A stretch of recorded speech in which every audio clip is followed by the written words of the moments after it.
morning. Hello, very good morning, Mr. Raymond. Yes, how are you? Yeah, fine. How are you doing? Good, thank you. Yeah, excellent. In fact, so yesterday we covered, I think, a lot of things. You'll be able to recollect the earned value management, some of the formulas we discussed.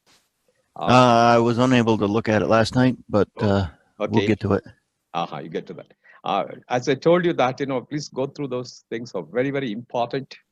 And we also discussed about some of the important quality tools. We discussed about the resource management, the various formulas like n into n minus 1 bar 2. Yep. These are all the formulas, and I wanted to be very, very clear with the concepts and particularly the earned value management formulas, as I told you yesterday, and what context, on which context those formulas should be used. Once you are familiar with those things, I'm sure you'll be able to score a lot of marks in the examination. Okay. Yeah, that's great, in fact.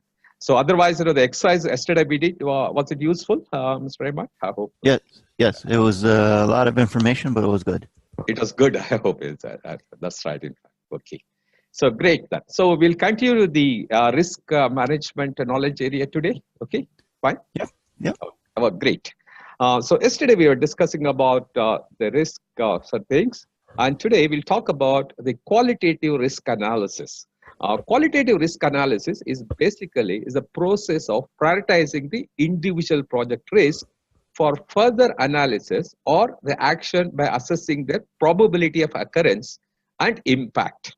So qualitative risk analysis, you probably look at the risk with the probability and the impact. I'll show it to you in the following slides. Are you seeing my share slide? Is it clear? Yes, I am. Okay, good. Okay. 1 second.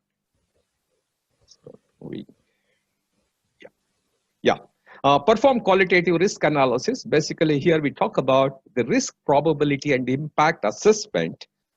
By doing this technique, you will be able to prioritize the risk.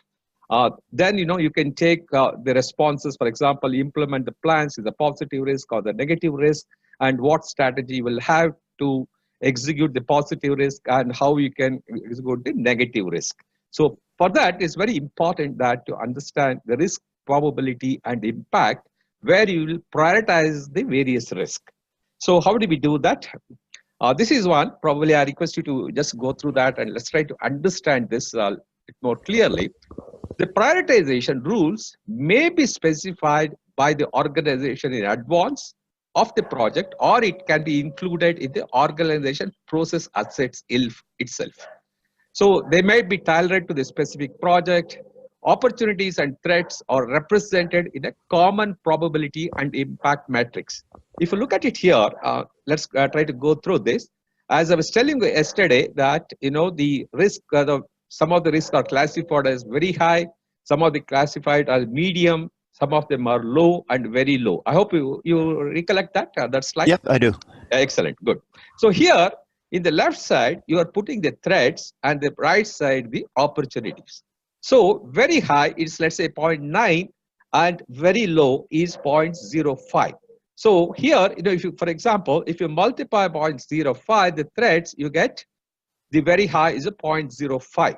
Similar way, very high is 0.8 here. If you look at it, and the probability is like very high.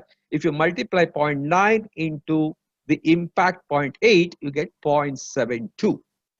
Similar way, even if on the right side, if you look at the opportunities, there is a high probability of 0.9 with high impact, the positive impact of 0.8, it will give you 0.72.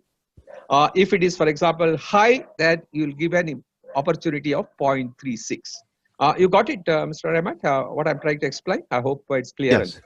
So by doing this, the probability multiplied by the impact, you can prioritize the risk. And once you prioritize the risk, then that will help you to address that risk on the priority basis. So this is very, very important in the qualitative analysis of risk.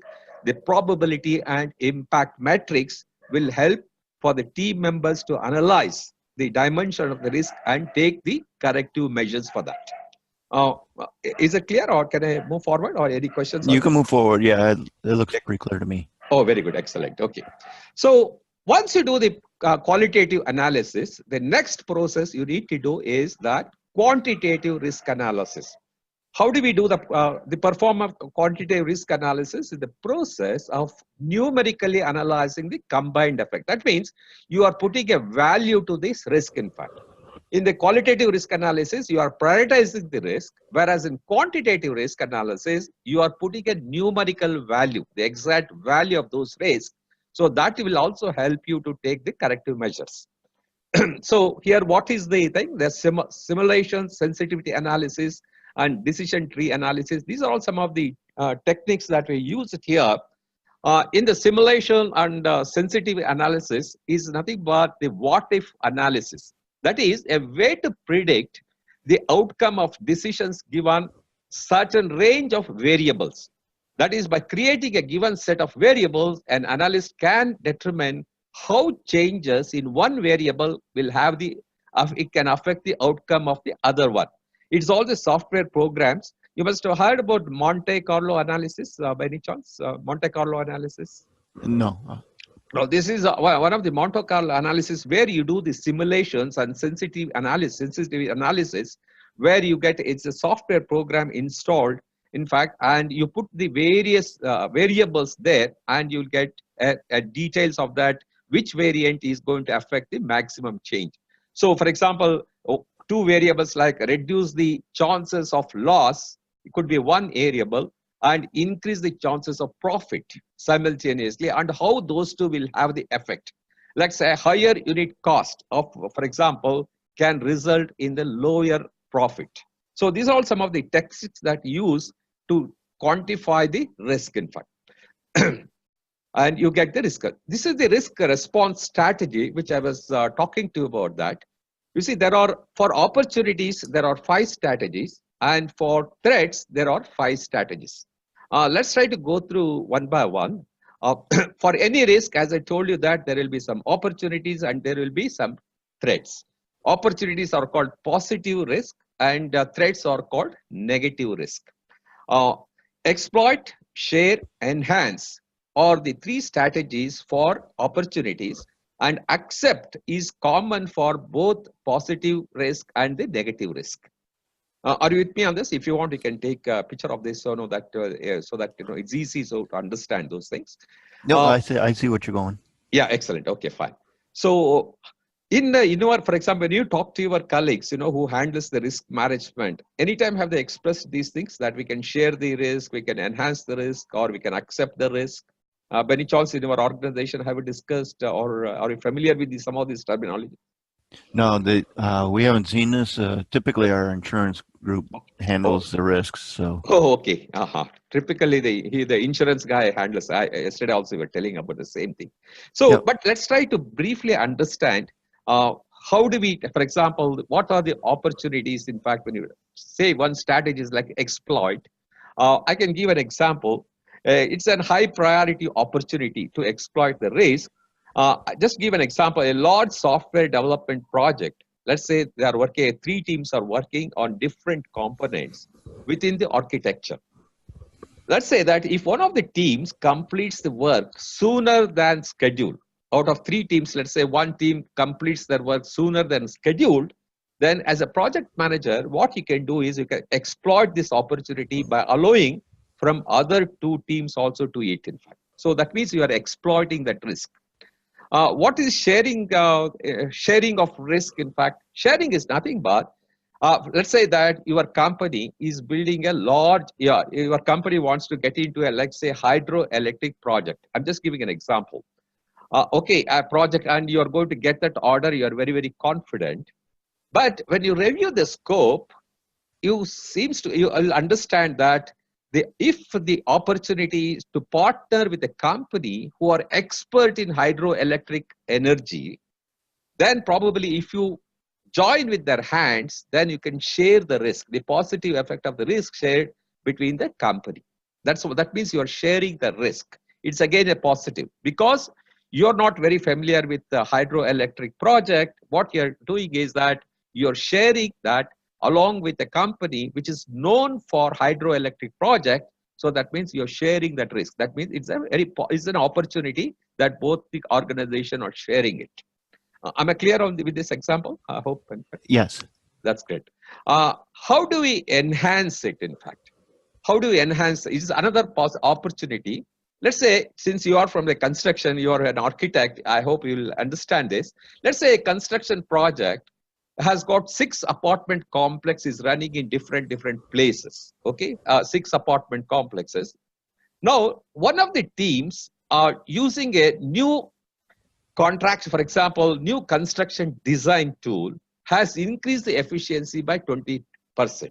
Out of 6 teams, one has taken some extra efforts and they found out that a construction design tool which can increase the efficiency by 20%.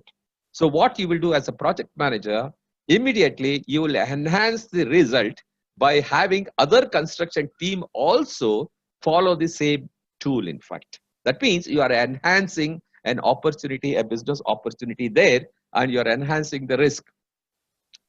Accepting is that suppose it is like a risk tolerance that you accept certain amount of risk. For example, in business, let's say somebody is doing a business. He says that even if I lose up to $20,000, I can accept that risk. In fact, that is my risk tolerance level. So it is accepting that risk.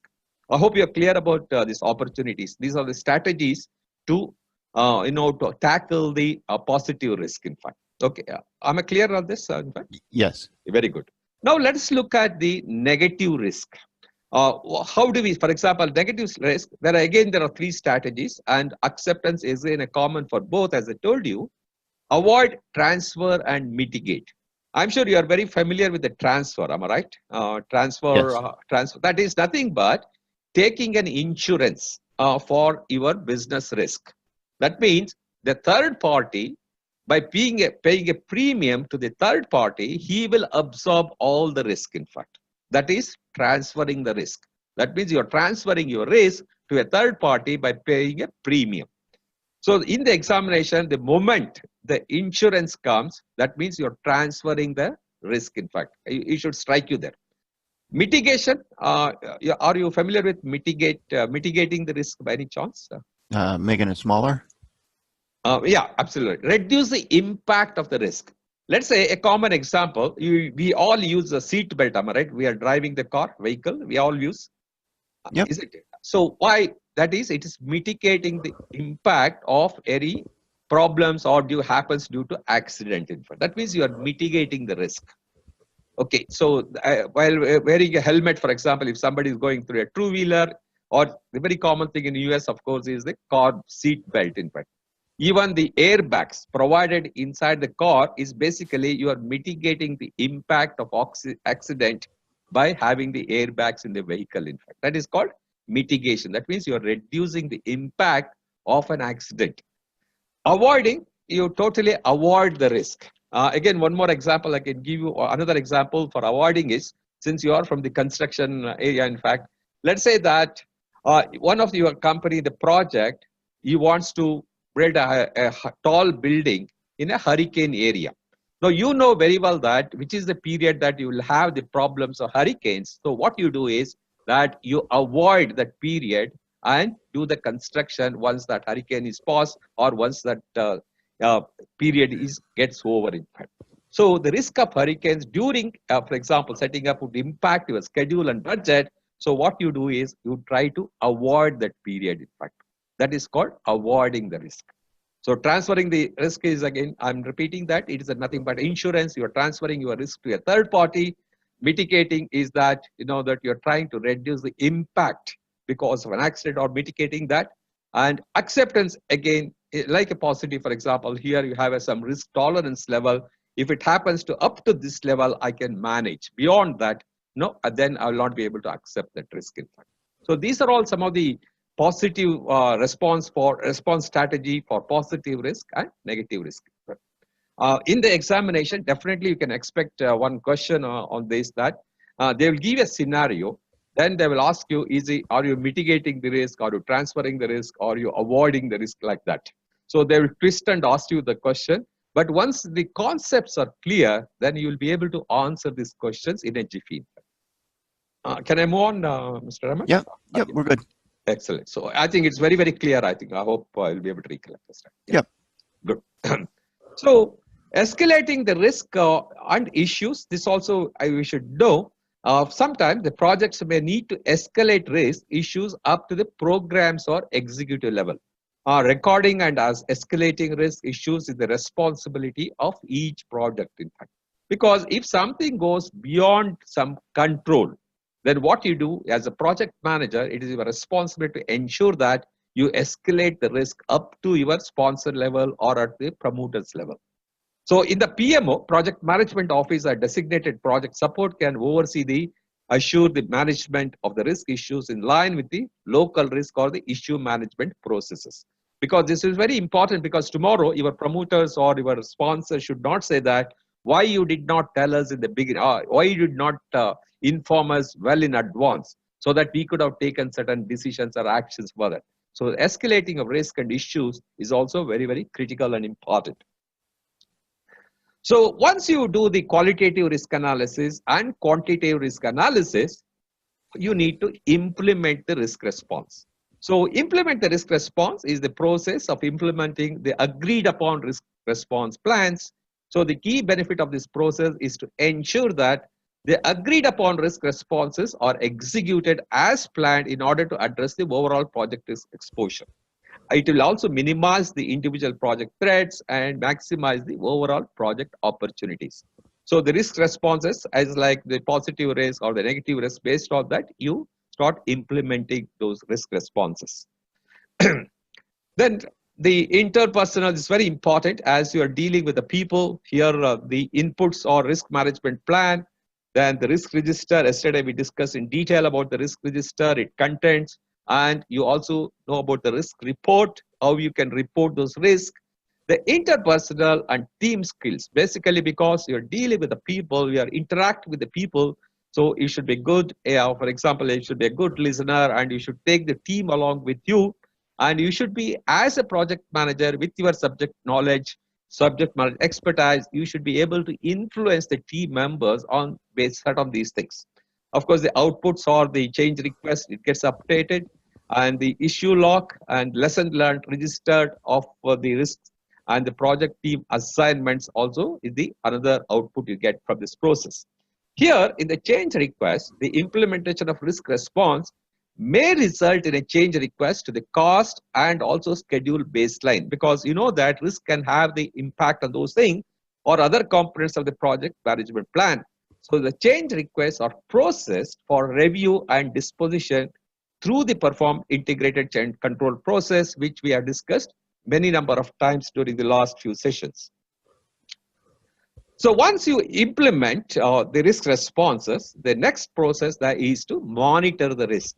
So how do you monitor the risk is the process of monitoring the implementation agreed upon risk responses plans, tracking the identify the risk and identifying, analyzing the new risk. As I was telling you in the risk management, the risk can happen at any stage. In fact, it's not that only in the beginning the risk will happen, but as the process keeps going, the risk can happen. And it's very important that you keep analyzing. Also, any new risks have been added and evaluate risk responses effectiveness. So monitor risk, again, you do the audits. I know we discussed, for example, you do the external people or your own team members do the audit. The reserve analysis, I hope you remember, yesterday we discussed, Mr. Raymond, reserve analysis. Yes. Can you recollect that? I gave you two terminologies. Is it possible to just refresh that? The risk analysis is... Reserve analysis. We discussed about yesterday, for example, contingency reserve and the management reserve, I remember. In the contingency reserves, it's a known unknown factors, whereas the management reserve is unknown factors. I remember that yesterday, we were talking about. Is that the SWOT thing? Yeah, yesterday, for example, in the cost management, when we were discussing, the contingency reserve is a known unknown factors, and management reserve is unknown factors. So in contingency reserve, you expect certain risk can happen, so you make some provision for that. Whereas in the management reserves, for example, it is an unknown factor. Something, which is beyond your expectation can happen. It's called unknown factors. I request you to remember that. That's the reserve analysis, contingency reserve and in cost management. So here also it can have some effect on those things. So you have the reserve analysis. Audits are nothing but, you come and you check whether the process is in place, whether the risk management what you are planned, is it happening properly? So it is the managing quality, the assure. It's like that. You do the audits. In fact, in your company, you do such things, Mr. Raymond? Audits. Yeah, we do some audits. You do some audits. Not frequently, but we do it. Yeah, you do that, probably. It's an internal team, am I right? You were telling yesterday. Yep. Yeah, it's basically internal team. Okay, good. So, and the outputs are work performance information, risk register, risk report. These are all they updated. So they implement risk responses. Implementing agreed upon risk responses plans is nothing but do what we plan to do if this happened. Do what we plan to do if this happened. And monitor risk. Monitoring the implementation of agreed upon risk is a track identified risk and identify and analyze the new risk and also evaluate the risk process effectiveness throughout the project. That is where you are auditing. That means whatever has been planned in the risk management plan, whether it is followed strictly without any deviation. That means is what we are doing is working. That what we planned, is it working in fact? So you keep controlling, you keep monitoring it throughout this project process. Audits, just to touch upon that, the risk audits are type of audit that may be used to consider the effectiveness of the risk management process, as I explained earlier. So the project manager is responsible for ensuring that the risk audits are performed at an appropriate frequency, because you have to keep on doing it. Again, of course, it depends upon the complexity of the project. And again, it depends upon the various contexts and all those things. But you have to ensure that the audits are done at a regular frequency. That's very, very important. So that audits may be included during routine project review meetings, or it may form a part of a risk review meetings. Or the team may choose to hold separate risk audit meetings. Probably, Mr. Raymond, in your organization, for example, since you are architecture and those things, I think the risk management and all those things may have a low key, am I right? I think it may not give so much of importance for that, am I right? Correct. Because of the type of business you are in, other things. But in the construction, for example, or in some mega projects, the risk is managing the risk is one of the important. It could be like human resources risk. Yesterday we discussed the technological risk, in fact, the external risk, human resource risk, and all these things it's a day-to-day issue for many of those organizations. So unless they have a proper audit system, it will become very, very difficult for them to control those things. So the key points in the risk management is risk, as we discussed, is an uncertain event or a condition that has a positive or a negative effect on a project objectives. Risk calculating by multiplying the probability and impact. That slide is very clear. I hope probability and impact, qualitative analysis. Mr. Raymond, yesterday what I just discussed, the probability and impact. Yeah, that was that chart that we looked at earlier. It's very clear, am I right? Because there will be some questions on that. How do you, the probability, the impact of that, So I wanted to understand that. You multiply the probability by the impact, so that will, you can help you to prioritize the risk. Risk that's the ones with the numbers from very low to very high. Yeah, very high, absolutely right. Yep. Yeah. That is very, very important. So because in the qualitative analysis, the probability impact is help you to prioritize the risk. And next is the quantitative analysis, where you will have a numerical value for the risk. Risk can be classified in various ways. Under one category, risk are classified as external, internal, technical. Yesterday we discussed about this and the project management. On the basis of origin, risk can be classified as scope.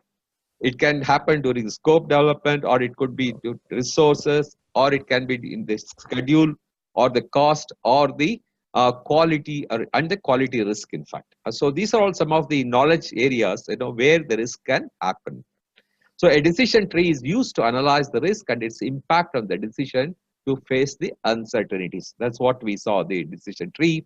The 7 project risk management processes are: you plan the risk management. Once you plan, you identify the risk. And after identify, you perform the qualitative analysis. By doing the qualitative analysis, you are prioritizing the risk. And after that, you perform the quantitative analysis where a numerical value is given to the risk. And after that, you do the planned risk responses. Risk responses, as I explained you, there are positive risk, there are negative risk, and what are the strategy for positive risk, in fact, and what are the strategies for negative risk. That's very, very important. And in the examination, you can definitely expect a question on this, in fact. So try to remember the strategy for positive risk and the strategy for negative risk, in fact.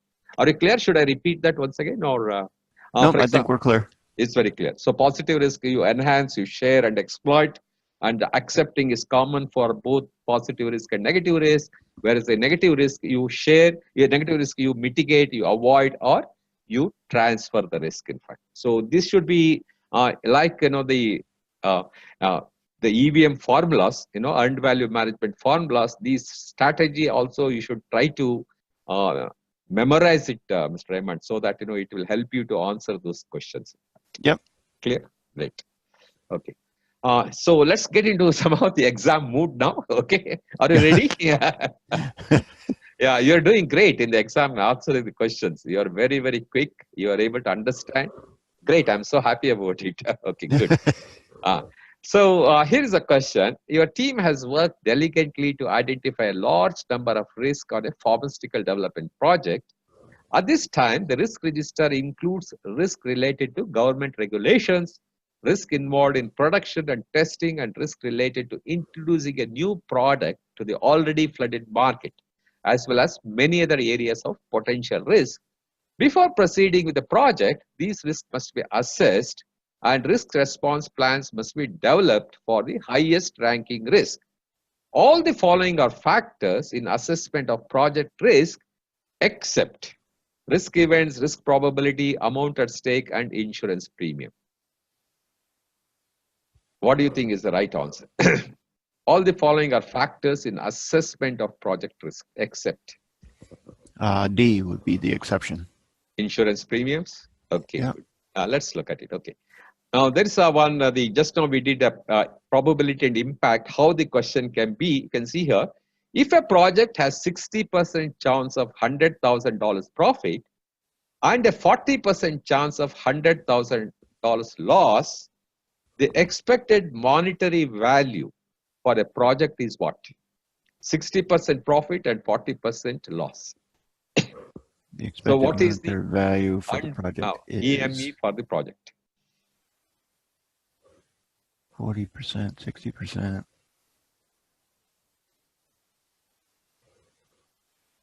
Let's see. BC 20,000 per profit. 20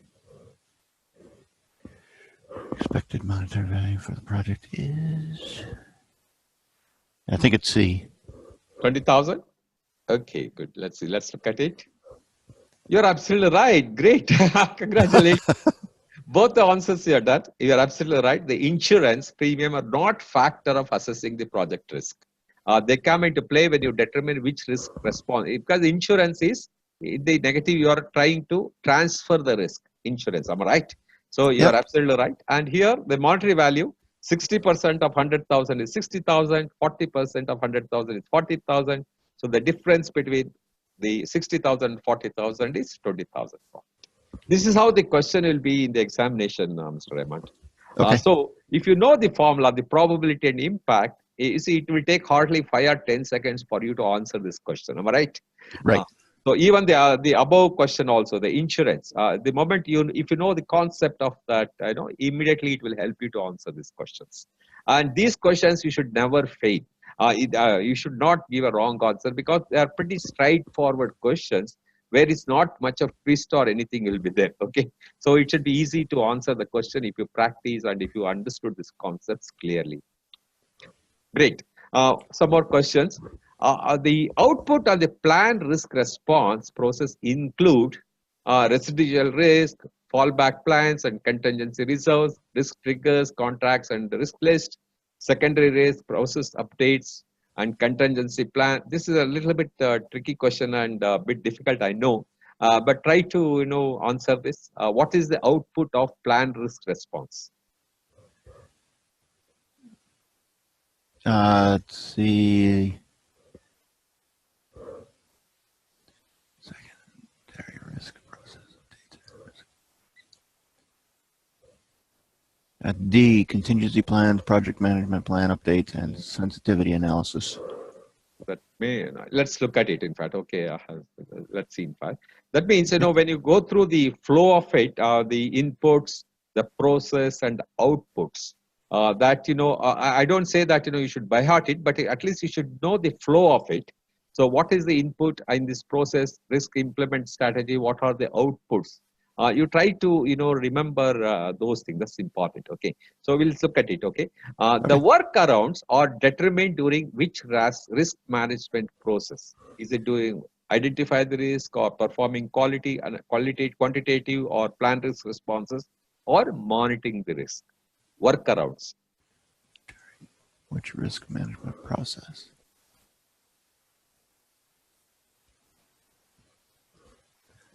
B, perform qualitative risk analysis. Okay, let's look at it. Okay, during which risk management process is a determination made to transfer a risk? Is identify risk or implementation risk or plan risk responses or monitor?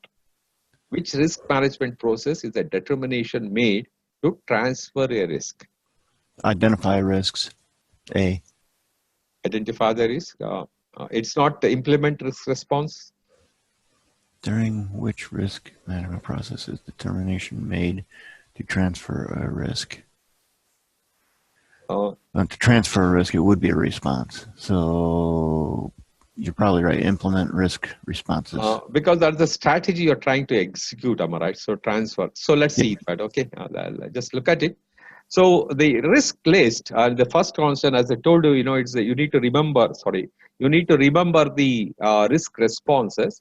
So the residual risk, fallback plans, and contingency reserves are the output actually, because a risk list process updates and sensitivity analysis are not the outputs of the planned risk responses. Residual risk, fallback plans, and contingency reserves are all outputs of planned risk responses process, making the correct answer. Okay, that's answer A.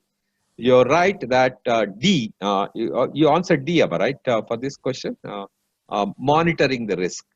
Yes. That's where is the workaround. Because workarounds, when you're monitoring the risk, if you think, you try to do something of those risks, on the risk, so that's why the workarounds are determined during the monitoring the risk, in fact. And the last question, you are absolutely right. The transference is a risk response strategy, in fact. I think you answered that very clearly. Planned risk responses is the trans responses. Am I right? Planned risk responses. It is not implement responses. It's a planning the risk responses. So it is the opportunity or is a threat, in fact. So which one you try to implement in that process is the planned risk responses. You plan based on the opportunities and threats. So that's where you plan the transfer. Okay, it's not implement risk responses as well. Okay. Is it clear on these things, Mr. Raymond? Yeah. Okay, good. In the mock examination, also such questions, you keep on answering, then you will become more and more, you will understand the context and you will try to answer those questions very clearly. Okay. So that concludes the risk management. Any questions on the risk management? Not at this point. Not at this point. Yeah, probably. Yeah, 2-3 things important to remember. One is the responses, the positive risk and the negative risk. The impact and probability, that's another very important that you need to remember. And the various risk, and the risk is a continuous process. It's not that, you identify in the beginning, it keep happening, in fact, and different things, how you are going to tackle those risk responses. These are all some of the important things on the risk management. Okay. Now we'll move on to the procurement management.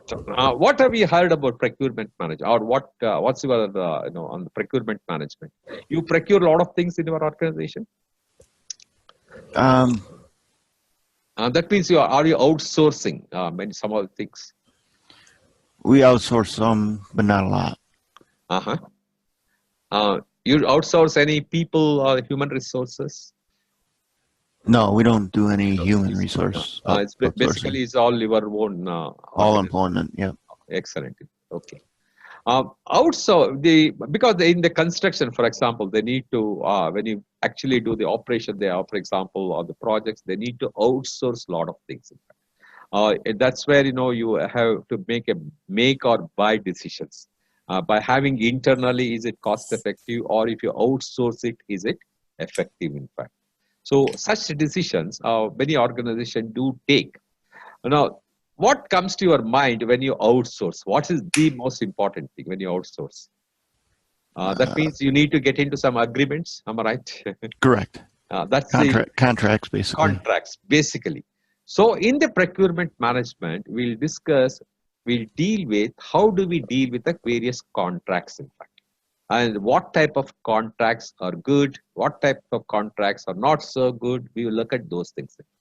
In your organization, who handles the contracts? You have, for example, whatever limited outsourcing you do, who handles that contracts? That would be the principals of the company. Are they legal experts or a legal team? We do coordinate with a legal team. They are the one who drafts the legal contracts, am I right? They are the one who does all those things. We actually, for the architectural teams, we have what are called AIA documents, which is through the Architectural Institute. So they're already pre-made. We just make adjustments to them. Okay. And through our attorney, we do that. Through the attorney, because they are the one who drafts all those things, am I right? Yep. Good, in fact. What type of contracts have you heard so far, Mr. Raymond? What type of contracts? We have owner-architect contracts. We have we also deal with contractor-owner contracts. So we put together the contractor-owner contracts. Okay. Those are the various and then things. Contracts for consultants. Consultant. Okay. Oh, that's great. Okay. So let's try to understand the project procurement management. Here, okay, risk management integration.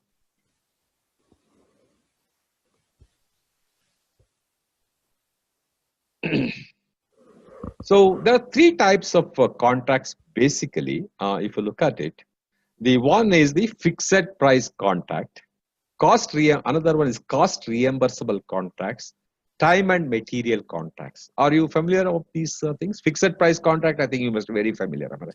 Yeah, that's typically our contract. Yeah, straightforward. It's a fixed price contract. We do get into time and materials also once in a while. Oh, once in a while. Oh, great. But we don't do too much cost reimbursable. I'm not familiar with that one. You don't do that. Probably newer. I think it's not required. I think cost reimbursable. Okay. But you're familiar with the time and material contracts? Yes. Are you familiar? Particularly, is the best used for the work valued in smaller dollar amounts or lasting for a shorter amount of time. Normally, you go for the time and material contracts. The fixed price contracts are very familiar.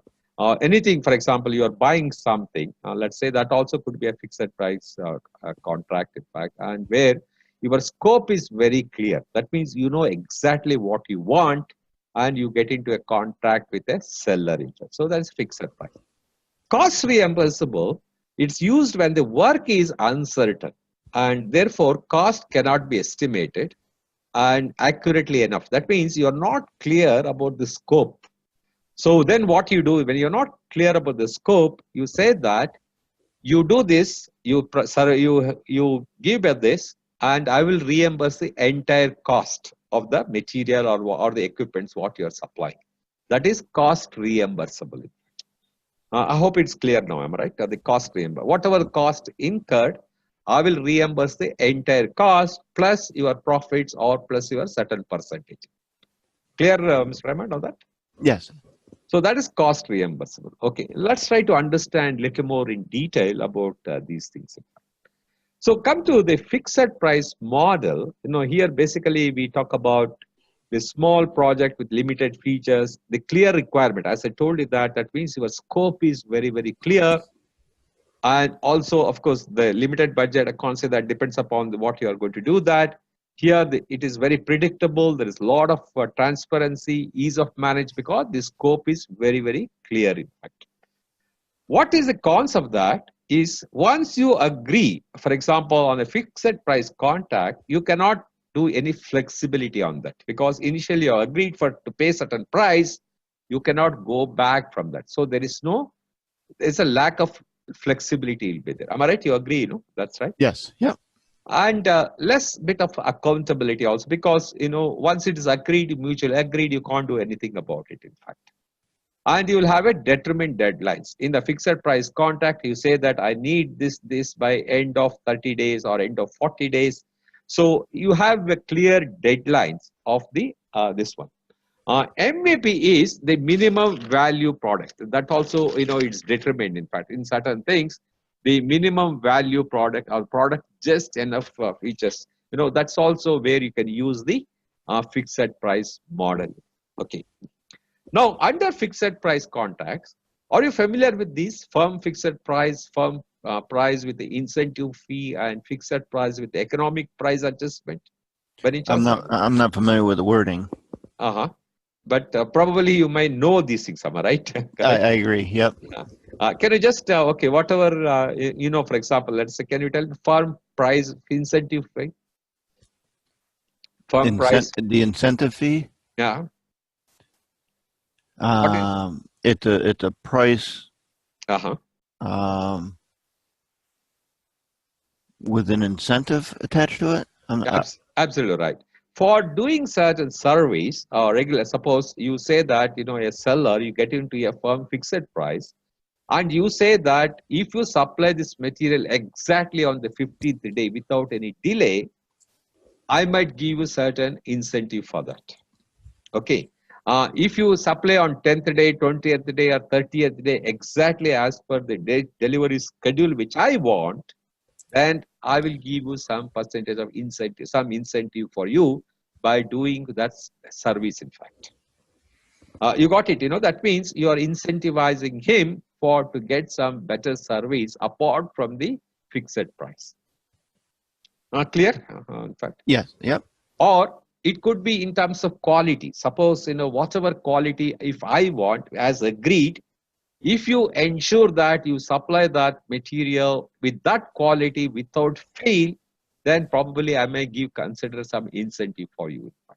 So it's a firm price, you are fixed the price, but at the same time you are incentivizing for the mutually agreed things.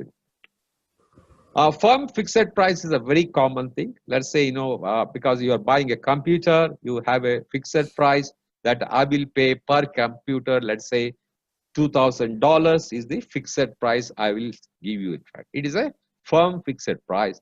The firm price incentive is that for that extra thing that you mutually discuss and agree, you pay some incentive. Now, the fixed price with the economic price adjustment. Can you roughly tell me what it could be? What's your thought about that? I'm assuming it has to do with. I'll give you an example. If you're doing like asphalt work and the asphalt price goes up, they can make an adjustment in that price. In the price. Okay, that's good. And one more thing, particularly for your long-term projects. Let's say that some of your projects runs to 60 months, am I right? 4 years, 5 years, am I right? Yep. Okay. Now, let's say that you are operating this project in multi-countries. Okay. You are operating from US in China, you are operating in other few countries. Then the dollar's fluctuation in the over 5 years time. So here, whatever the fluctuations that get adjusted for the price which we agree now. In fact, particularly for the long-term projects, this is very, very important. And even in US, for example, if too much of price fluctuations, if it happens, then whatever we agreed for a certain price, so that fluctuation has to be adjusted the economic price, in fact. You got it, in fact. Here, it could be an inflation factor, it could be the fluctuations in the currencies, and all those things factors, those prices are adjusted in the fixed price with the economic price. Got it, Stan? Yes. Yeah, it's like, so these are the three types of fixed price contracts that most of the companies probably, when your scope is very clear, you always try to have the fixed price contracts. What are the advantages in a fixed price contracts? Can you recollect in a fixed price contract? What? Advantages are the benefits of a fixed. Oh, the advantages? You already know the scope. You know what the schedule is, and it's a fixed price. There's no adjustment. Okay. And the most important thing is in the fixed price, the risk will be always with the seller. Am I right? Suppose he has agreed for a certain price. So whatever happens to the cost of the material which he uses, once he has agreed the price, he cannot increase the price. Am I right? Suppose if the price goes up for a certain material, which he is using to deliver for you, so even if it goes up, he cannot increase the price. Am I right? Correct. So the risk will be always with the seller in the fixed price contract. Correct? So yep. you are, as a buyer, you are very safe. You agreed for this price. Whatever happens, I will pay this price. But the risk for the seller or who provides the service will be always a risk for him actually. If something goes wrong on some of the inputs, the cost, the risk, he has to bear it. In fact, he cannot pass on that risk to the buyer. So that are the advantages of the fixed price contract. I hope it's clear now, Mr. M. Yep, it is. Great.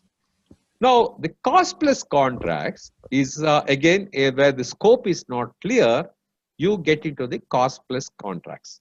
So there are in this, the cost plus, there are three types of contracts in the cost plus. One is the cost plus fixed fee.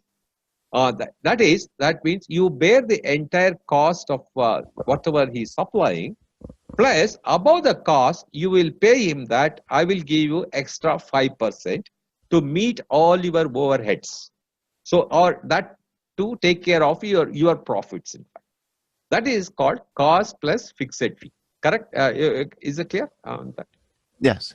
That means you are giving him all the cost, you are reimbursing all the cost, plus you will give certain percentage as a fixed fee for him. Next one is the cost plus incentive fee. It is like the fixed price incentive. Here also you give him all the cost, reimburse all the cost, plus for the services that he provides are the mutually agreed terms. If you do this, I will give you certain incentive for you, in fact. So that is called cost plus incentive fee. What's the cost plus award fee? Can you guess what it could be, in fact? I'm guessing if you do everything correctly ahead of schedule, yeah, you get an award of an extra fee. An extra fee, or it could be you may give one more contract for him, in fact, or you may give additional business for him actually. So it's all the cost plus award fee for the excellent service that he's providing to you. You are going to award him with certain extra business or with certain extra. It could be a reward, anything like that, in fact. So that is called cost plus award fee. I hope these three are very clear. Okay. Yep. Because in the examination, again, there will be questions. They will ask you indirect way. What is cost? They will give a certain scenario and you need to mention or you need to answer, is it a cost plus incentive fee or cost plus award fee, or is it cost plus fixed fee, in fact. So these concepts, you need to be clear about it. Time and materials, as we discussed, it is a hybrid of arrangement of aspects of both cost reimbursable and fixed pricing. Particularly when your requirement is small, it is for a short period, you go for the time and material. Let's say you're doing a project, you need additional 2 resources, for example, for about 2 months' time. When you require 2 resources only for 2 months, will you hire them permanently in your organization? No, am I right? No. So what you do, you outsource them, am I right? Correct? No? Correct. Yeah. So for a short period, 2 months, you go for an agency and you ask them to gave you 2 resources for the month for 2 months time. That is called the time and material contracts. Again, it is for short period, for a shorter budget. Otherwise, if you invest, let's say you need a computer for about 1 month's time to do some extra work in your office. For 1 month, do you buy a computer? In fact, is it a must or is it required? No, right? Then you outsource that computer. So it is a hybrid of both cost reimbursable and fixed price, but again, it is used for a short term or the short budget period. So let's see the risk factor, which I was telling you that in the cost thing, the risk will be like, in the fixed price, I told you that the risk will be always with the seller, because once is mutually agreed on a certain price, whatever happens for the input price increase, the seller has to bear it.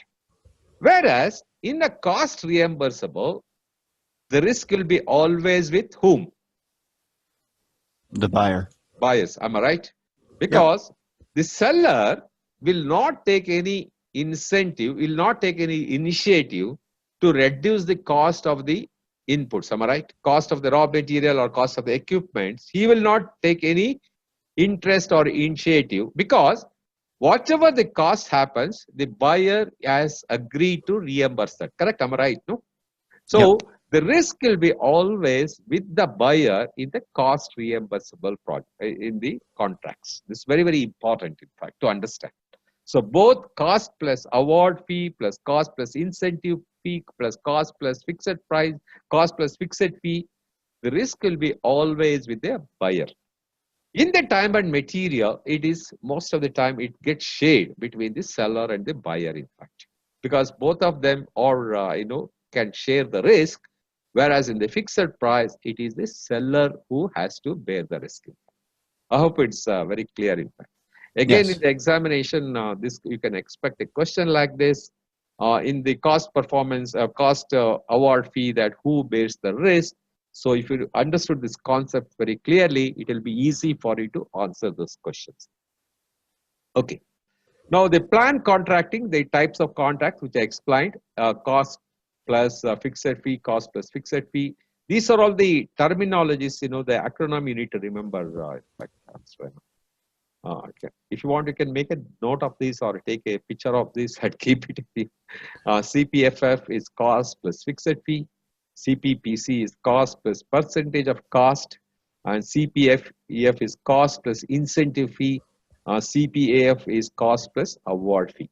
Here, the CPPS, PC, which I didn't explain here, the cost plus percentage of cost. Sometimes what happens, the seller, for certain items, for example, if it is not freely available in the market, or if it is something, that it's not easy to get.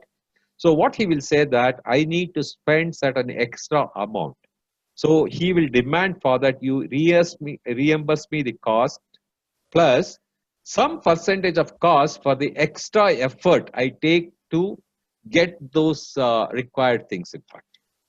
It could be certain material, or it could be some the equipment. It's not, I'm not able to easily get it in the market, so I need to use some extra efforts. For that, you need to reimburse certain percentage of the cost, in fact. So there will be some cases like this also. So cost plus percentage of cost. You got it? Yep. Particularly for some scaled resources or something, he has to get it from a long distance. So he will ask for that to meet those extra overheads. You have to reimburse me certain percentage of the cost that I incur to procure those things. So these are the 4 contracts: cost plus fixed fees, cost plus percentage of cost plus incentive fee, and cost plus award fee. I hope it's very clear for you. The time and material, of course, as explained, you're already using that, am I right? So when you do that, what is the period you use that, the time and material? Just can you give me one example of that? It'd be a month worth of someone, maybe we contract somebody in just to take care of a small portion of a project. Mm-hmm.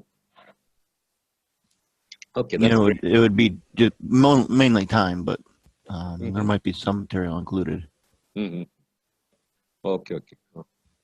Not all the time, am I right? Yeah, that's right. No, not all the time. How frequently it happens in a year, for example? It may not. It's some projects may not even use it. May not use it based on the need, and am I right? Yep. That's absolutely right. So I hope you're clear about the fixed price lump sum, fixed price incentive fee, and fixed price economic price adjustment. Yep. So these are all the purchase order is a very straight forward. Am I right? Fixed purchase order that. Yep. I think it's a very, very straightforward. I think it's very commonly used, in fact. Very simple. You put the price, what you require, what has been agreed, and you put what you expect from them to serve. So that's a purchase order. So these are all some of the contracting. I think you are very familiar with all these things, but only the terminologies or acronym are not familiar. I think. Am I right? Correct. Exactly. Yeah. So tomorrow in your organization, when you talk to your accounts guy or the legal expert, start talking in these terms, in fact. So they'll be very happy. They'll fall off the chair. They'll fall off the chair. They will have a shock of their life, am I right? How come suddenly Mr. Raymond all of a sudden started talking these things? Yeah, right. Exactly. But I wanted to do it and share me your experience. That will be great, in fact, Mr. Raymond, if you do that. When you go and talk to your quality person about those quality terminologies or your legal person about all these things, it's great, am I right? When you speak to them in their wavelength. That's right. Correct. And that's how you keep talking about these things with your team members or with the subject matter experts.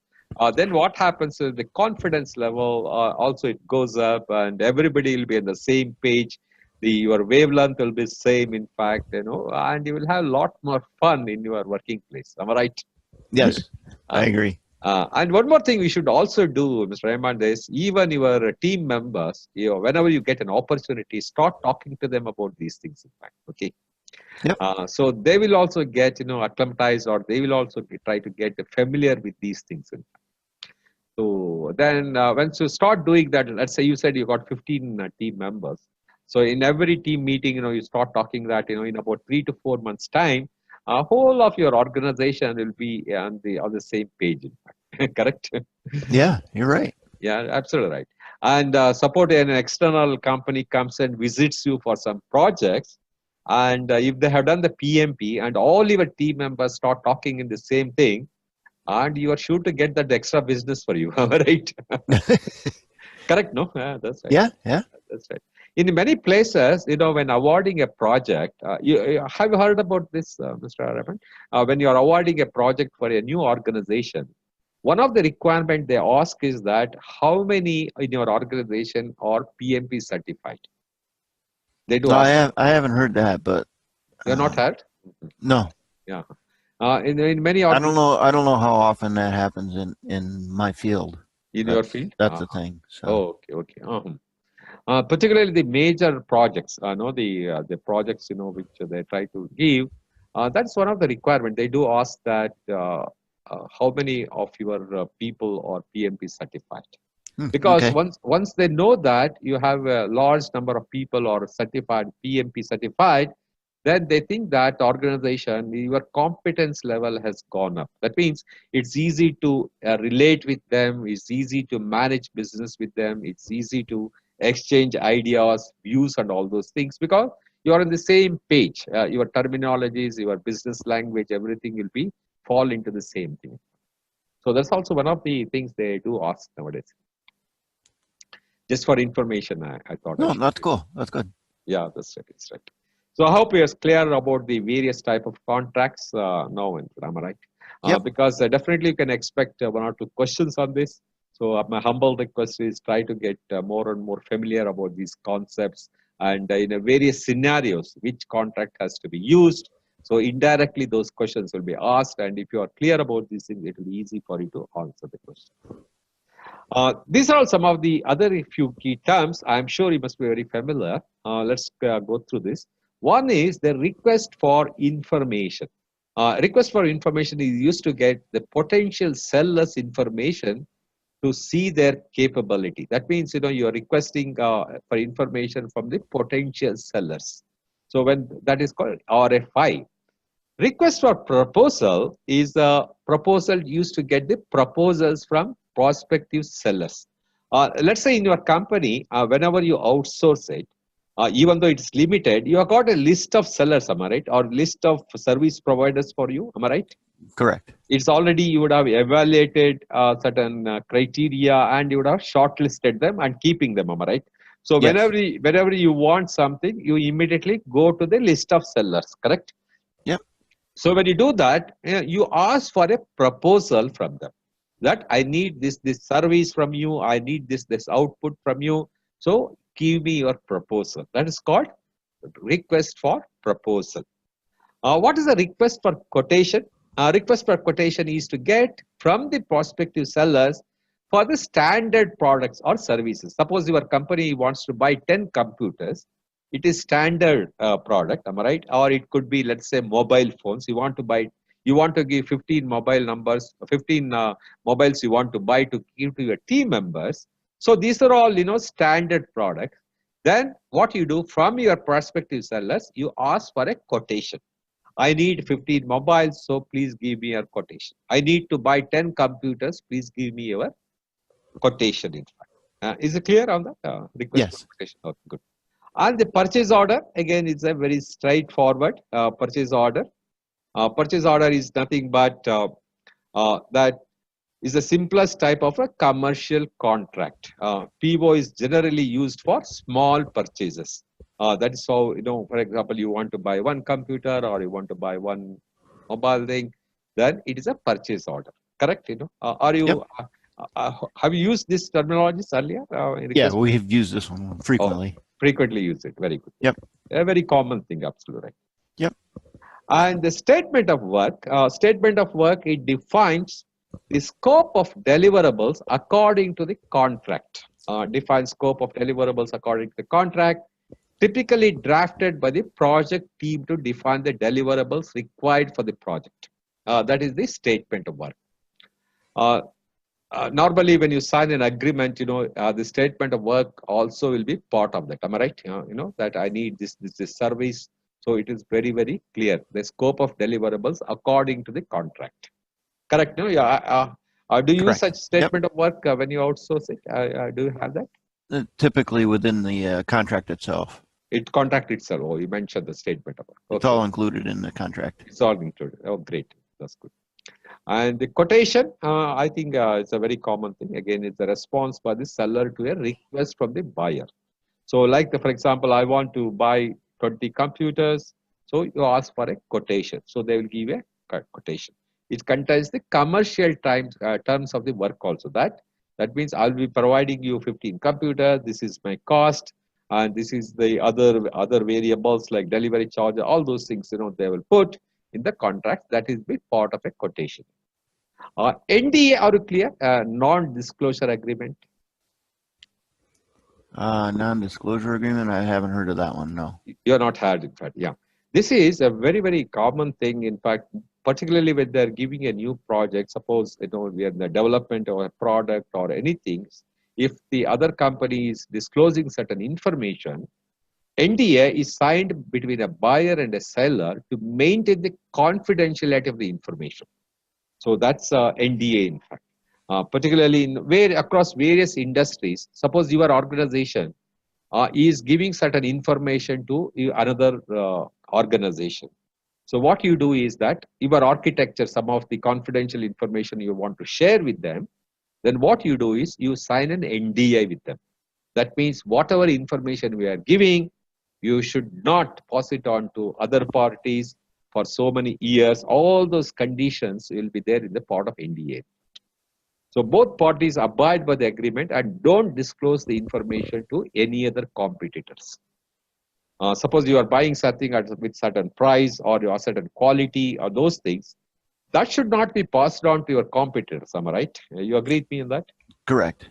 So that is called NDA. That is non-disclosure agreement, which many organizations use. In fact, when I was heading the sales and marketing, for example, of handling various projects, I would have signed more than 50 NDAs with different companies, in fact, because that confidential information of our organization or about our products, it could be pricing, it could be quality, it could be various things, that should not be shared with the competitors or with anybody else, and those things are mentioned in the NDA. So these are all some of the important, the key terms I wanted to be familiar with these things. Is it clear? Yep. Great. Okay. Letter of intent. Have you heard about letter of intent? Yeah, we use those frequently too. Use that letter of intent. It's basically issued by the buyer to the seller, indicating that he's interested in carrying on the work with the seller. That is called the letter of intent. Again, it's a very straightforward and do that. The terms and condition, of course, the T and C is a very popular thing. Am I right? Yeah. In every business we do, the T and C is mentioned, in fact. Whether it could be credit card, whether it could be anything, in fact. But only thing is the T and C, they mention in a very small letters. Am I right? Have you observed? So nobody can read. Correct? That's right. Correct, no? Yeah, you're right. Yeah. So that's bad, in fact. Am I right? Because the terms and conditions, even for example, when you want to download today, in your for example, in the laptop or a computer, you want to download something, agree for terms and conditions, they ask for it. Am I right? Correct? That's right. Only it takes you an hour to get through the terms and conditions. Yeah, and only after agreeing, you can download that thing, whatever it is, in fact. And those terms and conditions runs into pages, am I right? Yeah, exactly. How many people do you think they read all those things? People I know, not many. Not many, am I right? Because they think it is a very common thing, and we just, without looking into it, we sign or we accept it, in fact, correct? So that is to protect the interest of the organization. That's what they try to do, in fact. But they many times you know that it will be very unrealistic, the terms and conditions they would have put, and it will be always one-sided. Am I right? Yes, typically. With due respect and due apologies, it's always one-sided. Yep. But many times we are forced to sign it because we are in need of certain things. So we try to agree upon those things, knowingly that it's a one-sided contract. Correct? Yes. Yep. Yeah. So you have such things in your organization, the terms and conditions for any of this? Yeah. There's a few. There's a few. Can you give one example of that? It's terms and agreements would be in this project we wouldn't have this included. We wouldn't have this included, and this would be included, but it's extra charge. That would be our terms of agreement. Okay, good. Those things are there. Yep. Great. So once the process, let's try to understand. Can you recollect the mobile number, Mr. Raymond, once? Can you read? Yep. Yeah. Yep, it is 766-436-3734. Yeah, absolutely right. So what is the process, the procurement digit number? It's the last but one, am I right? The 4 number. No, 3 last. The 4 is last but one. The stakeholder is the last one, and this is 3. Am I right? So there are 3 processes. Yep. Correct. Yes. So again, to recap that there are 49 processes. Hope you remember that there are 5 process groups, 10 knowledge areas, and 49 processes. Yeah. So we are in the last but one knowledge area, that is the procurement management. So here, what are the inputs here? The project charter, business documents, business case, benefits management plan. I hope you'll be able to recollect all those things. Am I right? It's easy. In fact, we spent a lot of time on those business case, benefits management plan. I think those things are very clear. Then the scope management plan, quality management plan, resource management plan. These are also the inputs. The scope baseline, which we discussed, is one of the triple constraint: scope, schedule, and The cost or the the triple constraints. So the scope baseline is another input. Then project documents, the milestone list we discussed, am I right? You have a lot of milestones, am I right, in your projects? Yes. You do have that. So you'll have every project will have some milestone list. The project team assignments we discussed, the requirement documentation, various the documents that is required. We also discussed about the requirement traceability metrics, how you can, particularly in the complex projects, where the requirements run into several pages, 200 pages, 300 pages. So you need to have a requirement traceability metric so that, you can easily get those documents with the metrics. Then the risk register we discussed, stakeholder register, of course, we are going to cover it in the next subject. Then next knowledge area, enterprise environmental factors and organization processes. These are all the inputs that we have discussed. Then the tools and techniques for the plan procurement management is you look at the expert judgment, data gathering, market research you do. Market research, when you do the market research, it's nothing but getting the information from the market. Do you do any market research in your organization? Not much. Not much. Not much at all. Okay.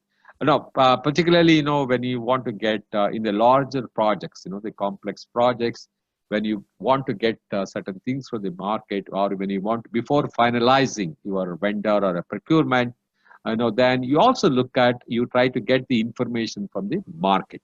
So when you get some, it could be a pricing, it could be availability, it could be quality, the various factors. When you have that information, what happens, it will help you to negotiate with your vendors, am I right? Because you have certain information and you know what you want and you know what is available in the market, and that will help you to negotiate with your suppliers or your vendors, am I right? Correct? Yes. Yep. So that's the advantage of doing the market research, in fact. So that means you have certain information about what service or what product you require. Then the data analysis, make or buy analysis. Of course, I think probably in the following slide, we try to explain that. Then the source selection analysis.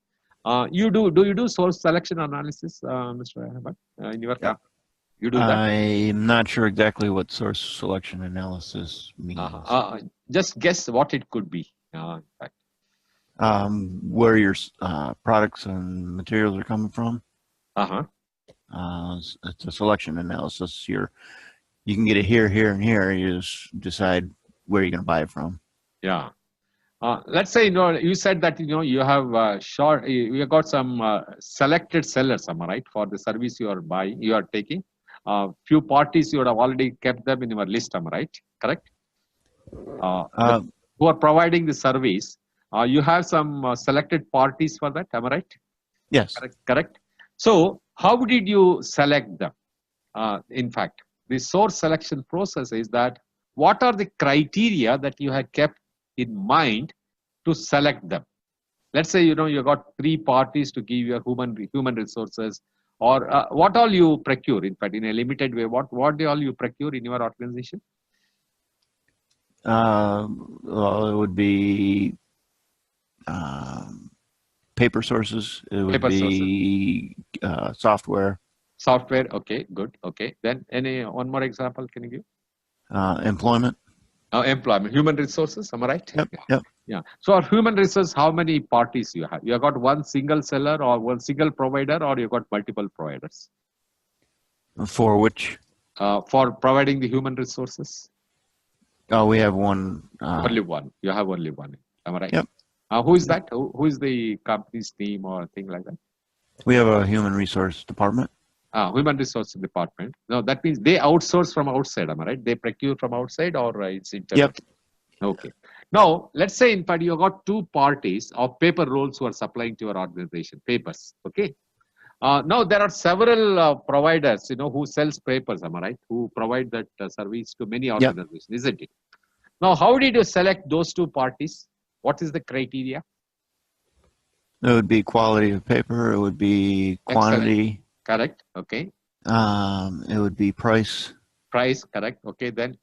And delivery services. Services. Absolutely. These are the 4 criteria that you have kept to select that that customer who is supplying you the papers, am I right? So Yep. you make an analysis. Let's say, in fact, in New York Times, there are 10, New York place, there are 10 suppliers of paper, and you put A, B, C, D, F, all the names you put right side, you make an analysis that, their service should be good, they should be very prompt, they should be highly reputed, and all this criteria you put, and you make an analysis, correct? Yep. Based on that, whoever comes the maximum who scores, you select them as your regular vendor or a supplier, correct? So that's called source selection analysis. That means you are analyzing before selecting a source or for the service provider. Got it? Yep, I'm all set. Very good. Okay, good. Make or buy analysis, we'll discuss probably in the following slide. I want to do some little bit of homework or one small exercise on a make or buy analysis. We'll do that, okay? Then meetings, then procurement management plan, procurement strategy, in fact, because every organization, again, the procurement strategy is whether you buy it or you make it, in fact. So what are the advantages of making it and what are the advantages of buying it? You look at it. Then procurement statement of work, like a statement of work, that is the output you get where all the terms and conditions, the price, everything is mentioned in that. Source selection criteria. Once you do the source selection analysis, then you get an output of source selection criteria, which I was trying to explain to you. The various criteria that you have for selecting a source, that is an output you get. And the make or buy analysis. Once you make a make or buy analysis, you take a make or buy decisions. We will do that. Independent cost estimates. Have you heard about it? Independent cost estimates. Independent cost estimates is separate cost estimates for one item. Yeah. Okay. That means, let's say, you are having a contract or you are asking for a quotation to buy 10 computers, okay? So your 10 computers, one of the supplier will give you a quotation, correct? Am I right? Yep. Now, he will give a certain quotation. Independent cost estimate in your company, your finance department will also go to the market and find out what is the cost of the computer. Okay, from the market, and you will also, that is independent cost estimates for the service you're trying to get or for the equipments you are trying to buy, in fact. That is called independent cost estimates. Got it, in fact? Yep. One is your suppliers are giving a quote or a price, and on your own, as an organization, you will also find out the cost directly from the market, directly from the manufacturers. So that will help you to negotiate the price, that will help you to negotiate the contract, in fact. That is called independent cost estimate.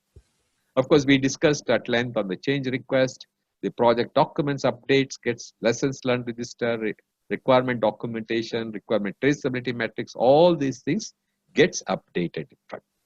Now, let's try to understand a little bit about the make or buy decisions. Okay. Here is one. Probably I got one more also. We'll try to share with you and I will do that. So let's say here, is it clear? The slide, I hope you are able to read that. Yes. Let's see, there is one make or buy. One is either alternate is make or buy. You make it internally or you buy it from outside. Let's say the variable cost to buy from outside, when you make it internally is zero. Am I right? Correct? Correct. What are the direct material costs is $300,000, direct labor $160,000, and manufacturing overhead is $100,000 for that. This is all for your variable cost your organization incurs. Now, fixed cost, your factory equipment is lease, is a fixed price, a fixed cost, am I right? 110,000. Whether you do or not, you have already invested in the factory $110,000. Factory building rent, for example, you're staying in a rented place, it's a fixed price, it's a $290,000 is a fixed cost. Then production supervisor salaries, you have got, it's again, is a fixed cost for you. And so the total production cost here is 1,100,000 or $110,000. This is your cost, in fact, for making that equipment. Is it clear, Mr. Rahman, of this? Yes. Yep. Okay. Now, let's say if you buy it from outside. If you buy it from outside, the first price cost is the $700,000 is the what you need to invest when you buy it from outside. Whereas your direct material, direct labor, manufacturing overhead will be zero there. Correct? Am I right? Because you are not, you are buying this directly. Right. Now, the fixed cost, you would have already established your factory. Am I right? So that means if your fixed cost remains same, whether you buy it or you make it. Correct? You agree? Yep. So the factory equipment lease will be 110,000. Factory building rent will be 290,000. Here, production supervisor salaries for example, may vary because the reason is that since you are buying it from outside, you may not require all the production supervisors when you buy it, in fact. So here, that was one of the reasons that it can come down to some extent. So your total, if you add it here, it is 110,000 here 1,190,000. So what is the differential amount if you look at it here? Here, the cost to buy from outside is 700,000. And here, direct material remains same, 300,000, 160,000, and 100,000. And here, since you are saving about 50,000, so net, there could be a minus of $90,000. Correct? Am I right? Yep. You're with me? Yes. So this is the make or buy decision. So this will help you. For example, here, the cost to buy from outside is lower, whereas the direct cost, variable cost will be higher, and production supervisor salary is higher, and it will be overall, production cost is lower. So here, so what is the decision tree? What you can arrive at it here? Making is one or buying is better? Making it is cheaper. It's cheaper, am I right? So you can take a decision like this, in fact. Yep. So making in this scenario, but in certain scenarios, buying could be a cheaper. They will give you suppose you need to make an analysis like this, and that will help you to take the corrective decisions. This is make or buy decision. You can apply for various things. One more example I can give you. Let's say that you want to buy a new car or you want to buy a old car. Okay. By buying a new car, let's say you're spending $20,000, and your maintenance cost could be less. Your failure cost or the thing could be less. Whereas, suppose if you buy a old car, you might be spending $15,000, but on your maintenance, it can be more, correct? Because of the regular cost, regularly you need to maintain. So you need to take a decision whether should I go for a new car or should I go for an old car. Have you faced such situations? Yes. Have you made such some analysis there, whether it's go for a new car or an old car? Just give you must have done that analysis, am I right? Yeah. So all these things is a make or buy decision that will help you to understand the various things. Correct? Correct. So here the make or buy, you look at, for example, make, it's strategic, it's an in-house expertise and availability is available there. Whereas in the buy, it's a direct and indirect cost. It is a third-party risk, and some of the legal consideration also you need to keep in mind in a making or buying decision. I hope this is very clear, Sulaiman. Yep. That's great. Yeah.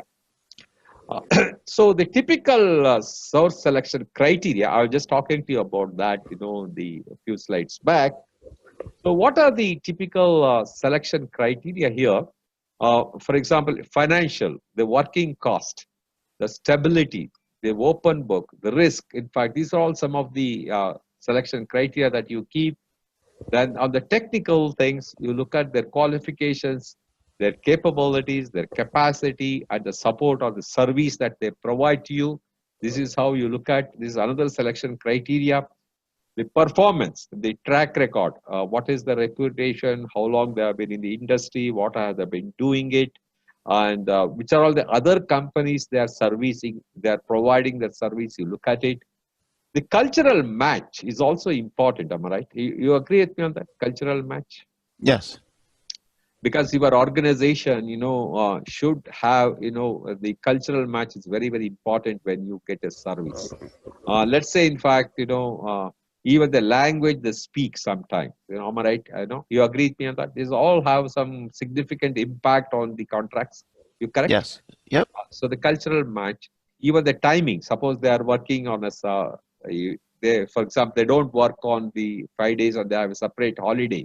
That also could be an issue sometimes, particularly as I'm giving an example of Gulf countries where they close on a Friday and they work on a Sunday. Sometimes what happens, you need a material on, let's say, only on Friday, then probably, which they're not able to provide because of their rules and regulations or their working styles, then you may have, so these are all the cultural match is also important, when you have the contracts. Relationships and the management. That's also very, very important. Management, how good they are, how fast they take the decisions, or they're very transparent, or they withhold certain information. All these things are very important when you think. And the last one is the security, the quality, IP rates, intellectual property rights. Is very, very important. Am I right? I think. In US, we give a lot of importance for the IP rights. Am I right? Correct? Yep. Yep. Correct. That's a must. Everybody has to follow that. And Right. warranty is another important thing. That means even after providing the service, they should take certain responsibility on the quality and all those things. And the confidentiality. That's where I was talking to you about the NDAs. Remember the non-disclosure agreement. Yep. That's where you need to sign the NDAs for this. So these are all some of the typical source selection criteria that before you file. I'm sure your legal department must have done all these things before they finalize a party, correct? Yes, correct. Tomorrow you can go and ask them, did you do all these things? Did you evaluate their performance? Did you evaluate their work, for example, the working cost, the stability, or the qualification? Do they have the required capability?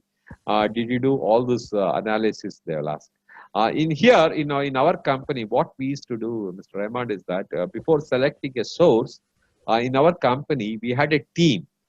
We used to go and visit their place. Suppose if you want to procure certain things, our team is our quality team and also our supply chain team.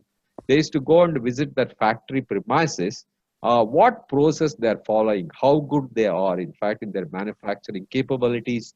Do they follow the quality process? All supply chain requirement, do they follow? We used to do that in our organization. Of course, in your company, since it's a very limited thing, probably you may not do. Am I right? All those things. Correct. Correct. But many companies, they go and audit. It's called the auditing the facility before finalizing the selection, before finalizing that. This is a very, very common thing, most of the organizations, they do it. Because there is a lot of risk involved, am I right, when you finalize a party, isn't it? You agree? Right. Yep. Because if they're not up to the standard, for example, if they don't follow good ethical business practice, we remember in the beginning I discussed with you in detail about the code of ethics. You remember that we hope you recollect all those things, mandatory requirements, all those things. That's very, very important in business, because your partner or the business, your vendor, he's also equally responsible for the output of your product. Am I right? Correct? If the input has got some defects or a continuous problems, if the vendor is does not have a good reputation, it can affect your organization output also. Correct? Am I right? Yep. So the vendor selection, the typical source selection criteria is very, very important. They give a lot of importance for these things. And you can expect one or two questions on this. That's the reason I'm trying to spend a little more time on this. I hope it's clear now. Yep. Yeah, great. Once you do that, then you do the conduct the procurements. That means you plan the procurement. Afterwards, you conduct the procurements. Here, the conduct the procurement is nothing but the inputs that you have. The procurement management plan is very clear.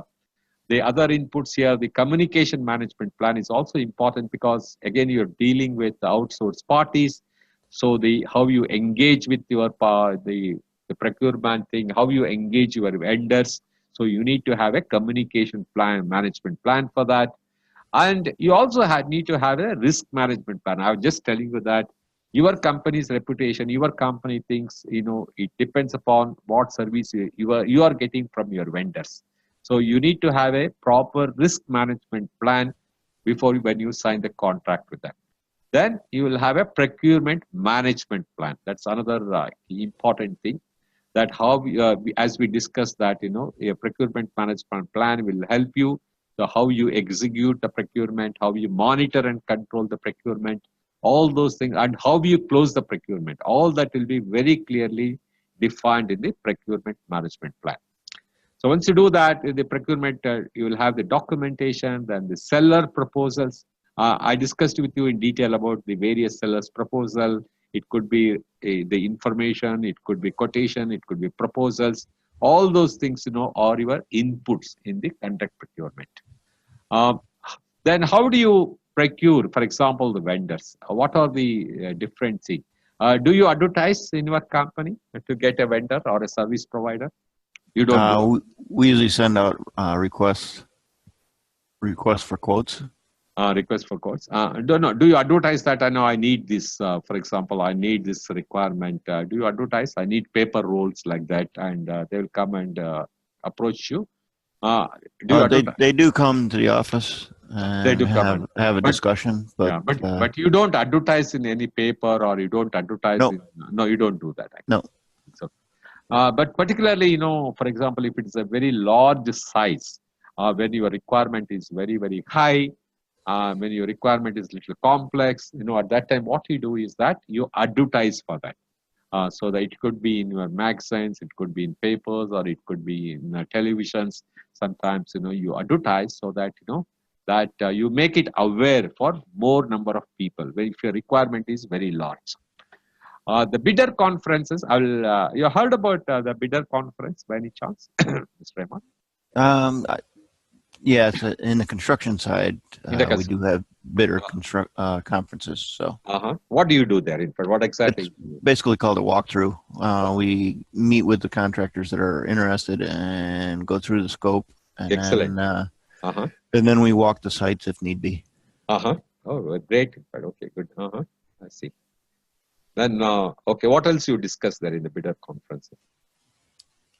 Basically, what's expected in the work that's on our drawings. Okay, good. That means you explain them what is your requirement, and I'm right. Yep. What you do, you tell them the terms and conditions that what you are looking for. In fact, so that maybe a lot of people comes in one place and you share that what you require with them. Am I right? That's a bit. Yeah. Great, good. Then the data analysis and the proposal evaluation. That means the proposal evaluation is that you get the proposal from different vendors or different parties, and you make a proposal evaluation. That means what you have asked, A, B, C, D, there are 4 parties, and how they have responded to that, and you evaluate their proposals. In fact, that you wanted at a particular price.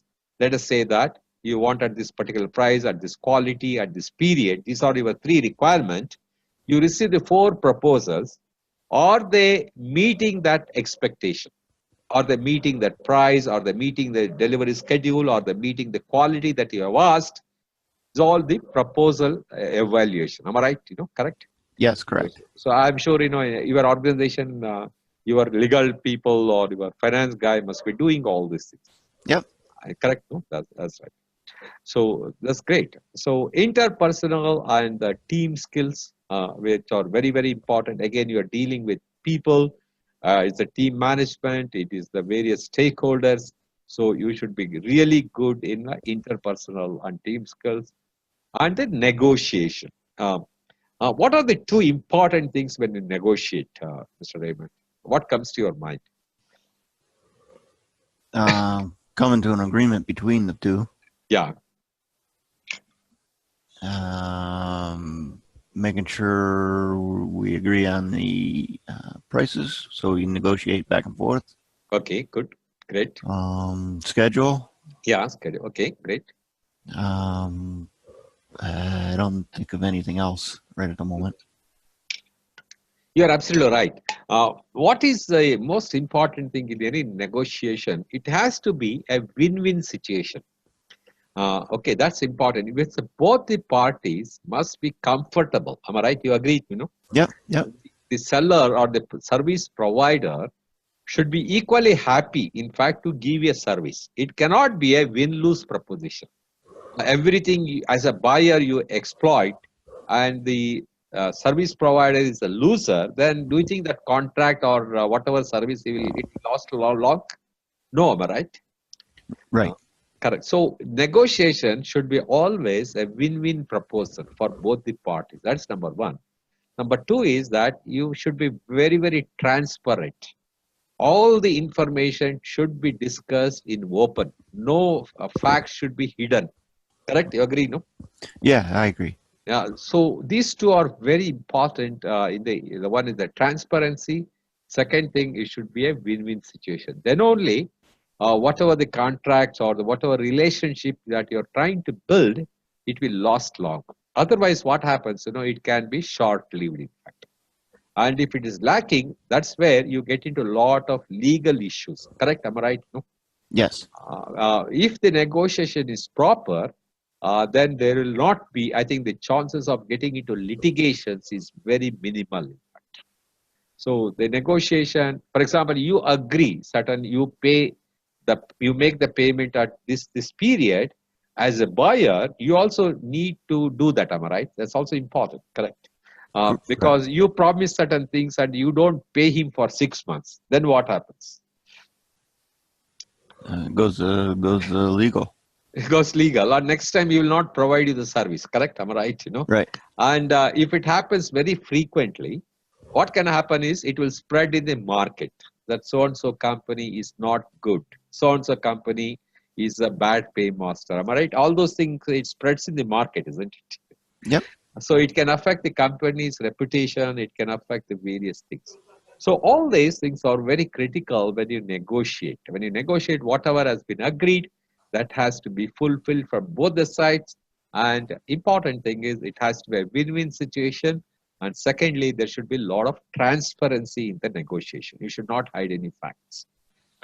What outputs we get here in this process is that you get selected sellers. Am I right? That means you select some sellers, those parties who can give you the required resources for you or the required services for you, and you get into the agreements. That's the most important things. So the agreements or the various type of agreements we discussed, it could be a fixed price contract agreement, it could be cost reimbursable cost agreement, or it can be the time and material agreements. Those three, I hope you are very clear, Mr. Raymond, those agreements. Yep. Contracts, particularly the cost plus reimbursable, the time and material. Again, I'm repeating, two things very important to remember in these agreements and the contracts is that the cost plus the risk will be always with the buyer, and fixed price, the risk will be always with whom? The seller. Is the seller or the service provider. And the time and materials, it is many times shared, the risks are shared.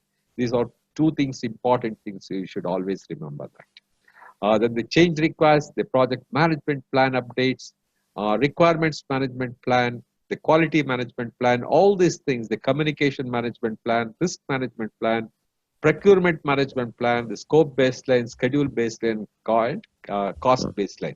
You see, I don't think in many other process, nowadays, so many outputs are involved in it. Am I right? Can you recollect that? Now here in the procurement, why it is so important? Because you are dealing with the external parties. So when you're dealing with the external parties, as you are responsible for the outcome of your business, your company's at reputation, you need to ensure that all these, the risk management plan, communication management plan, all these things are in place. And you need to get the output for the scope baseline, the schedule baseline, and the cost baseline.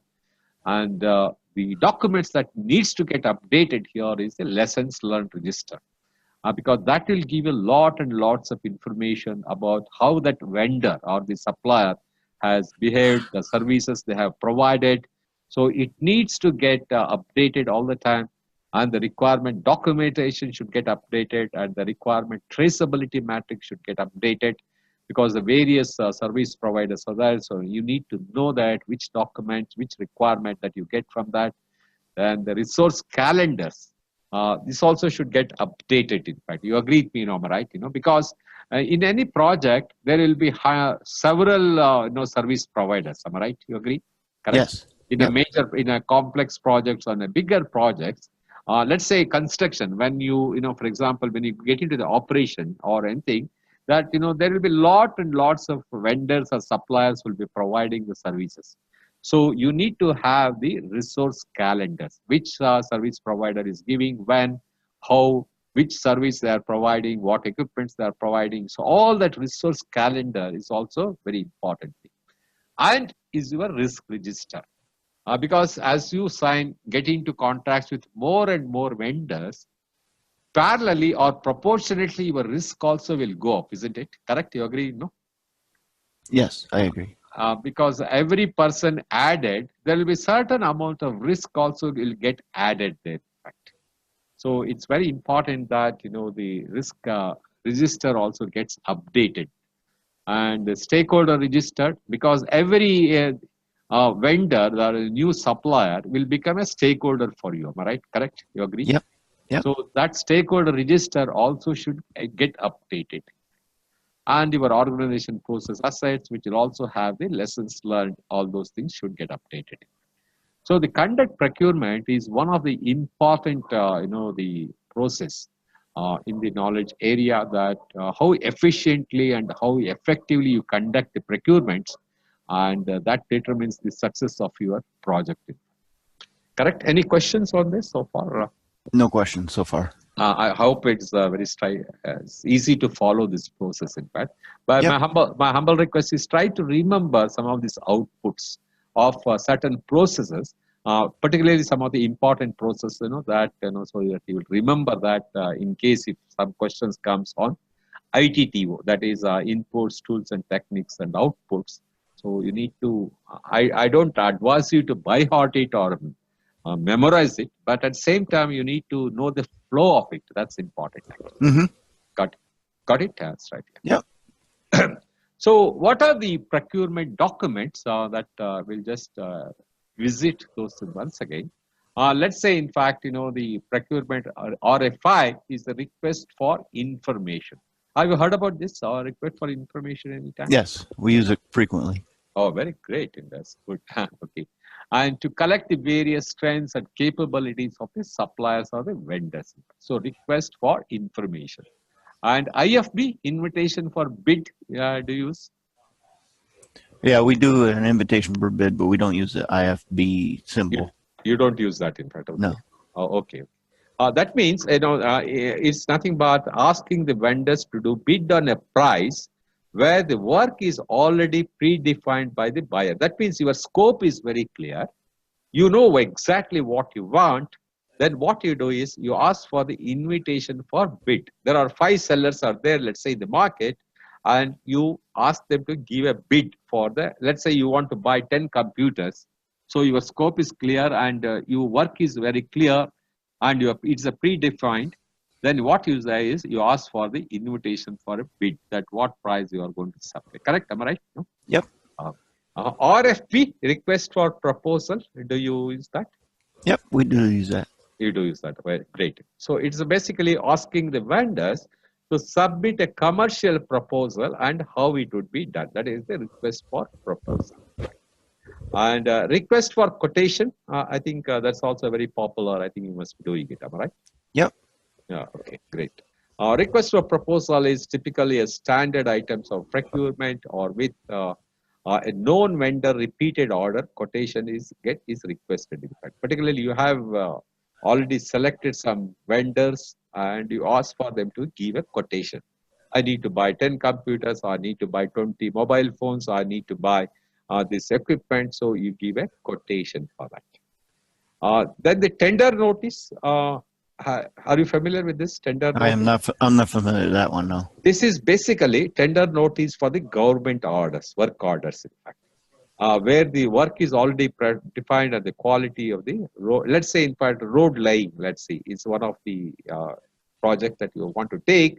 It is for the government, they ask for the tenders. You must government requirement, that, we want to lay down this road, you give me that, they'll give a notice to that. It's like that. It's basically concerned with the government authorities.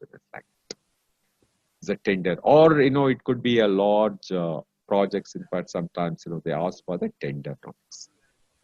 I hope it is clear about these procurement documents, various things. Yep. Okay, good. Again, in the examination, there could be some questions based on indirectly. They might ask you that do this, all these things. So it's important to get familiarized with this. Okay. This is the picture of a bidder conference, Mr. Rahman. Okay. Here, how that meeting the prospective sellers prior to the preparation of a proposal. You will ensure that all the prospective sellers have a clear common understanding of the procurement and constant level of information. That means these all basically for a large projects, in fact, where you have hundreds of, or at least 50 numbers of suppliers are there. Then what you do is you call them for a one common room. You explain them what is your requirement, the price details, and all the service requirement, everything. So that in one shot, all the bidders will get that information. Correct? Yep, all the same information. All the same. That's important. That means all the service providers get the correct and right information, and everybody gets all the information. It's not that one party has not been disclosed certain information. It's not like that. But here, all of them will get in one place. And also, suppose in case if they have any clarifications, suppose in case they have anything, any doubts or anything, they can get all the details, there openly in presence of everybody. So a bidder conference they do in many places. Yep. Have you participated in any of the bidder conference? Yes. Yeah, conference. What was the occasion? Can you share it? It's for when we have contractors bidding on our work that we've designed. Okay. We get them in a room. We tell them what the scope and what the potential budget is, and we actually do it on site so that they can walk through the buildings that we're working on. So. Very good. Yep. That's great. So how many were there? In fact, how many bidders were there? It depends on the size of the project, but we could have 2 to 3 bidders all the way up to, I think we've had many as 35, 40. Okay. Oh, that's good. Particularly in the construction projects or the bigger projects, let's say railway projects, let's say, in fact, where, they had to have lots of many bidders, in fact, right? Yep. To supply the iron, to supply the various things. There, this type of conference will be very, very helpful. In fact. Because Correct. in one place you can share all the information, and everybody will be so transparent. That's very, very important in these things. That means same information is provided to all the prospective sellers, all the prospective bidders, so that there will not be any confusion. There will not be. Otherwise, many times what happens, the politics can creep in. Am I right? Correct? Yeah. Yep. That politics can creep in. There could be a lot of underdealings of those things. Holding the information again, if it's not, then again the business ethics.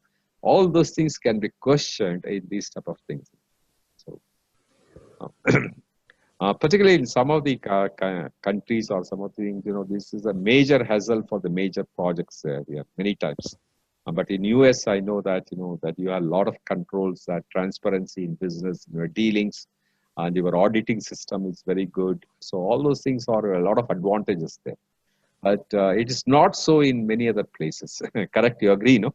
Right. Yep. Yeah, that's right. Yeah. So that's where a lot of conflicts can come and all of that. Great. So once you conduct the procurement, the next thing is important to control the procurement. Correct? You agree, no? That's also very, very important. So how do you control the procurement? So various inputs here we talk about. The procurement management plan is one of the important input. Then your assumptions log, lessons learned registered, the milestone list, again an important input. Your quality reports, what type of material you require, all those things, the quality aspects, your requirement documentation, requirement traceability metrics, the risk register, the stakeholder registers, the agreements. These are all very, very important. Agreements, procurement documentation, approved change request, and the work performance data. These are all some of the important inputs that you have. Then your expert judgment is one of the tools and technique here. Of course, subject matter experts. Claim administration. Are you familiar with this claim administration, Mr. Raymond? I am not. You're not, in fact. Okay. Probably I will try to explain that. Then the performance reviews. Are you familiar? Do you do performance review for your vendors? Yes, we do. You do it. What do you review? In fact, how do you review their performance? How they performed per schedule. Yeah. Did they meet the cost? Were they on site every day? All that good stuff. Okay. Basically, as per the contracts, what they were supposed to deliver the services, are they doing it in time? Are they doing it the quality that you wanted? Are they doing it the frequency you wanted? Are they skillful? Am I right? This is how you do that. Yep. And by doing this, how the performance, whether it's gone up, it has gone down, all that reviews, you do based on certain parameters, which has been mutually agreed. Earned value analysis, you are familiar? Earned value analysis. Again, it is almost like your earned value management. Again, here, like making or buying a decision, in fact. So what are the advantages you got out of this? So you look at those various things, in fact, in earned value analysis. Correct? Okay. Yep. Then the trend analysis, how it has been going on, in fact, in the last 6 months or the 12 months, all that you do. And the inspection and the audits, I'm sure you are very, very familiar about this. The service that they are providing, in fact, you audit that. Sometimes, if it is in a complex projects, you go to their site and you audit and you do the inspection. That can also happen. That's one of the tools and techniques. Because as I was telling, in our company, we used to outsource certain things. So regularly, our supply chain department and our R&D colleagues, they used to go and inspect their premises or inspect, and they used to do the audit, in fact. Inspect, for example, they have to supply, let's say, about 1 million pieces of certain requirement. In fact, they used to go and do the random checking. It's also called statistical sampling. You heard about that? Statistical sampling. I have not heard about that. Statistical sampling, for example, let's say, in fact, there are 100 cars are there. To check the quality, sometimes, in fact, you select 1 or 2 of that and you check it, in fact. You don't do all the 100, but you check 1 or 2 as a sample you take. It's called statistical sampling. There are, let's say, about 100,000 pieces are there that you are procuring something. Then what you do is you cannot check all the 100,000, right? So you do the random checking. That's called stats. You select about 5% of that and you check. Then you know that that is meeting the quality of that. It's a random. That sample can be from any batch like that. It's called statistical sample. All that thing usually they do here, in fact, in the inspection and the audit. For example, at home, when you make rice, okay. You are familiar with rice cooking, Mr. Raymond? Yes. Okay. So when you when you cook the rice, for example, how many, to check whether the rice is cooked or not, what do we do? You take 2-3 of that in our hand and squeeze it, am I right? You know whether rice is completely done or not, am I right? You agree? Yep. Yep. Yeah? That's a typical example of statistical sampling. Okay. You don't check everything. In fact, it's cooked properly or not. You just take 2-3 of the rice thing, and in your finger, you try to smash it. Then you know that it's completely cooked. Right. So that's a statistical sampling. Again, now that question can come in the examination. That's the reason I gave. Okay. Then the output are the close procurement, work performance information, then the procurement documentation updates. These are all some of the important outputs in this process. The change request, the project management plan, updates, risk management plan, procurement management plan, schedule baseline, and the cost baseline. These are all the outputs because again, it's all related to your projects, in fact. So you need to, these are all the important outputs you get from this process. Then some of the documents, again, you are going to update is lessons learned, resource management, resource traceability matrix, risk register, and the stakeholder register. Any question on this, Mr. Raymond? I hope. No questions, no. Good, great. So the approved changes in the project procurement management plan is very important to understand here. The approved change request can include the modification to terms and condition of the contract, including the procurement statement of work. It could be pricing, it could be description of the products or services, or results to be provided. So all procurement related changes are formally documented in writing and approved. This is very, very important. Any change, of course, yesterday we discussed, I hope you remember that, it has to be documented. That's in writing and approved before being implemented through the control procurement process. In complex projects and programs, change requests may come from sellers involved with the project that can influence other involved sellers. So the project should have the capability of identifying, communicating, and resolving changes that impact the work of multiple sellers. So this also, because for a same, what I mean to say is that, can you interpret what did you understand from this? Just know that so that I can explain if there's anything. Can you interpret this? What was that? No, this approved changes. Is it possible just to go through this and interpret what did you understand from this? Yeah, well, you get the change that's requested. You go through the process of what's needed for the change. Okay. And then you go for the stakeholders' approval. Mm-hmm. And then you get written approval. Mm-hmm. And then you start the process of work. Correct, absolutely right. Okay, correct. Okay. One more point is that if you look at it, the change request may come from sellers involved with the project that influence can other involved sellers also, in fact. Because, for example, sometimes what happens in a complex project, 2-3 service providers will be supplying the different things, in fact. So the change request of one seller probably can also affect the service provider of others also, in fact. So you need to balance. It's very important that products should have the capability of identifying, communicating, and resolving changes that can impact the work of multiple sellers. So that's also important. You need to keep in mind. Of course, these are all in the complex projects. In fact, the bigger projects, these things can happen. The work performance data work performance data contains the seller data and project status such as historical performance, activities that have started or in progress to have completed, and costs that have been incurred or committed. So the work performance data can also include information on the seller invoices that have been paid in. It's a simple thing to understand. So let's come to the claims administration. I was telling you that is a very, very important in the procurement knowledge area. You see that all claims, related to contested changes where the buyer and seller cannot agree on items such as change request, incentive payments, or penalties. Where all, the claims administration comes, this one is when the change request is not accepted. Change request, for example, increase in price. Suddenly he may demand for increase in price. Then as a buyer, you don't accept that. Incentive payments, for example, you agree certain incentive payments. Suppose you don't pay that. then certain penalties. When do you think that you will put penalty on the service provider, Mr. Raymond, the penalties?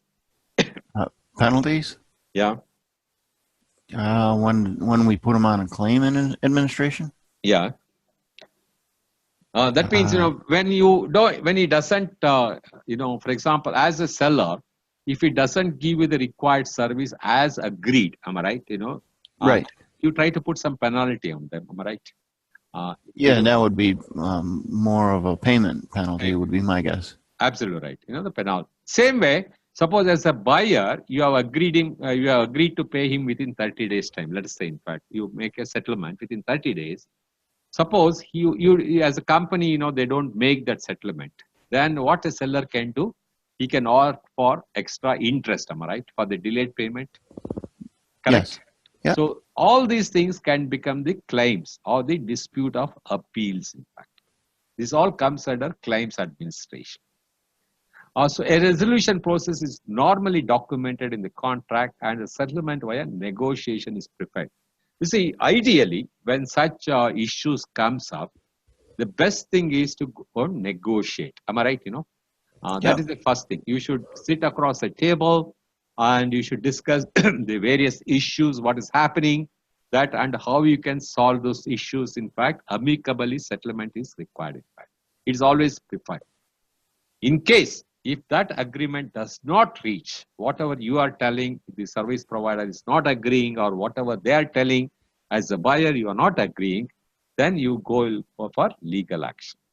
And legal action should be always as a last resort. Correct, am I right? Correct, yep. Because any organization getting to the legal tangle, what happens is, one is your focus will go somewhere else. Company has to spend a lot of time on that. And your time, your effort, your money, and legal issues are not cheap, am I right? These are very expensive, isn't it? Correct. Correct. Legal issues, in fact. You need to hire a legal advocate, in fact, and they have to go and all your things. And it doesn't help your reputation either. Absolutely right. I was about to tell you that. You're right. You are hit on the nail on the point. That's right. It doesn't help you for the reputation of the organization also. So this is all very, very important. And the records management system, basically here you look at the used by the project manager to manage the contract and procurement documentation and records. It contains a retrievable archive of all the contract documentation, correspondence, and performance reports. These are the records management system, in fact, used by the project manager to manage the contract and the procurement documentation. Who does in your organization? Who handles this records management system? For each project, it's the project manager that manages it. Manages things? Oh, great. Yep. Good. So the project manager is responsible for all these things. Yep. I hope you are clear about the claims and administration. Yes. Great. That's great. Once then they find the thing is the close procurement. This is the final of the procurement management. That means you plan the procurement, you have conducted the procurement, and you have controlled the procurement. Under control procurement, all the claims administration comes. That's very important. You should remember it. Claims administration will come during your monitoring and controlling it. And the close procurement is usually the buyer who usually, through its authorized procurement administrator, provides the seller with a formal written notice that the contract has been completed. Do you do in your organization? You close the procurement with a formal notice? You do that? Yes, typically. Typically, right. It's generally just a written letter type. A letter type. Probably you inform them well in advance that so and so the requirement which you are taking from your organization will come to an end at the end of this period. Am I right? That formal written notice that the contract has been completed. It has been documented.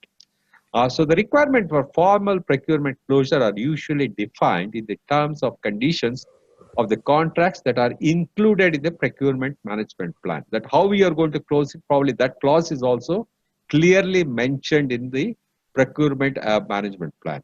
Have you gone through any of these legal contracts, Mr. Raymond, in your organization?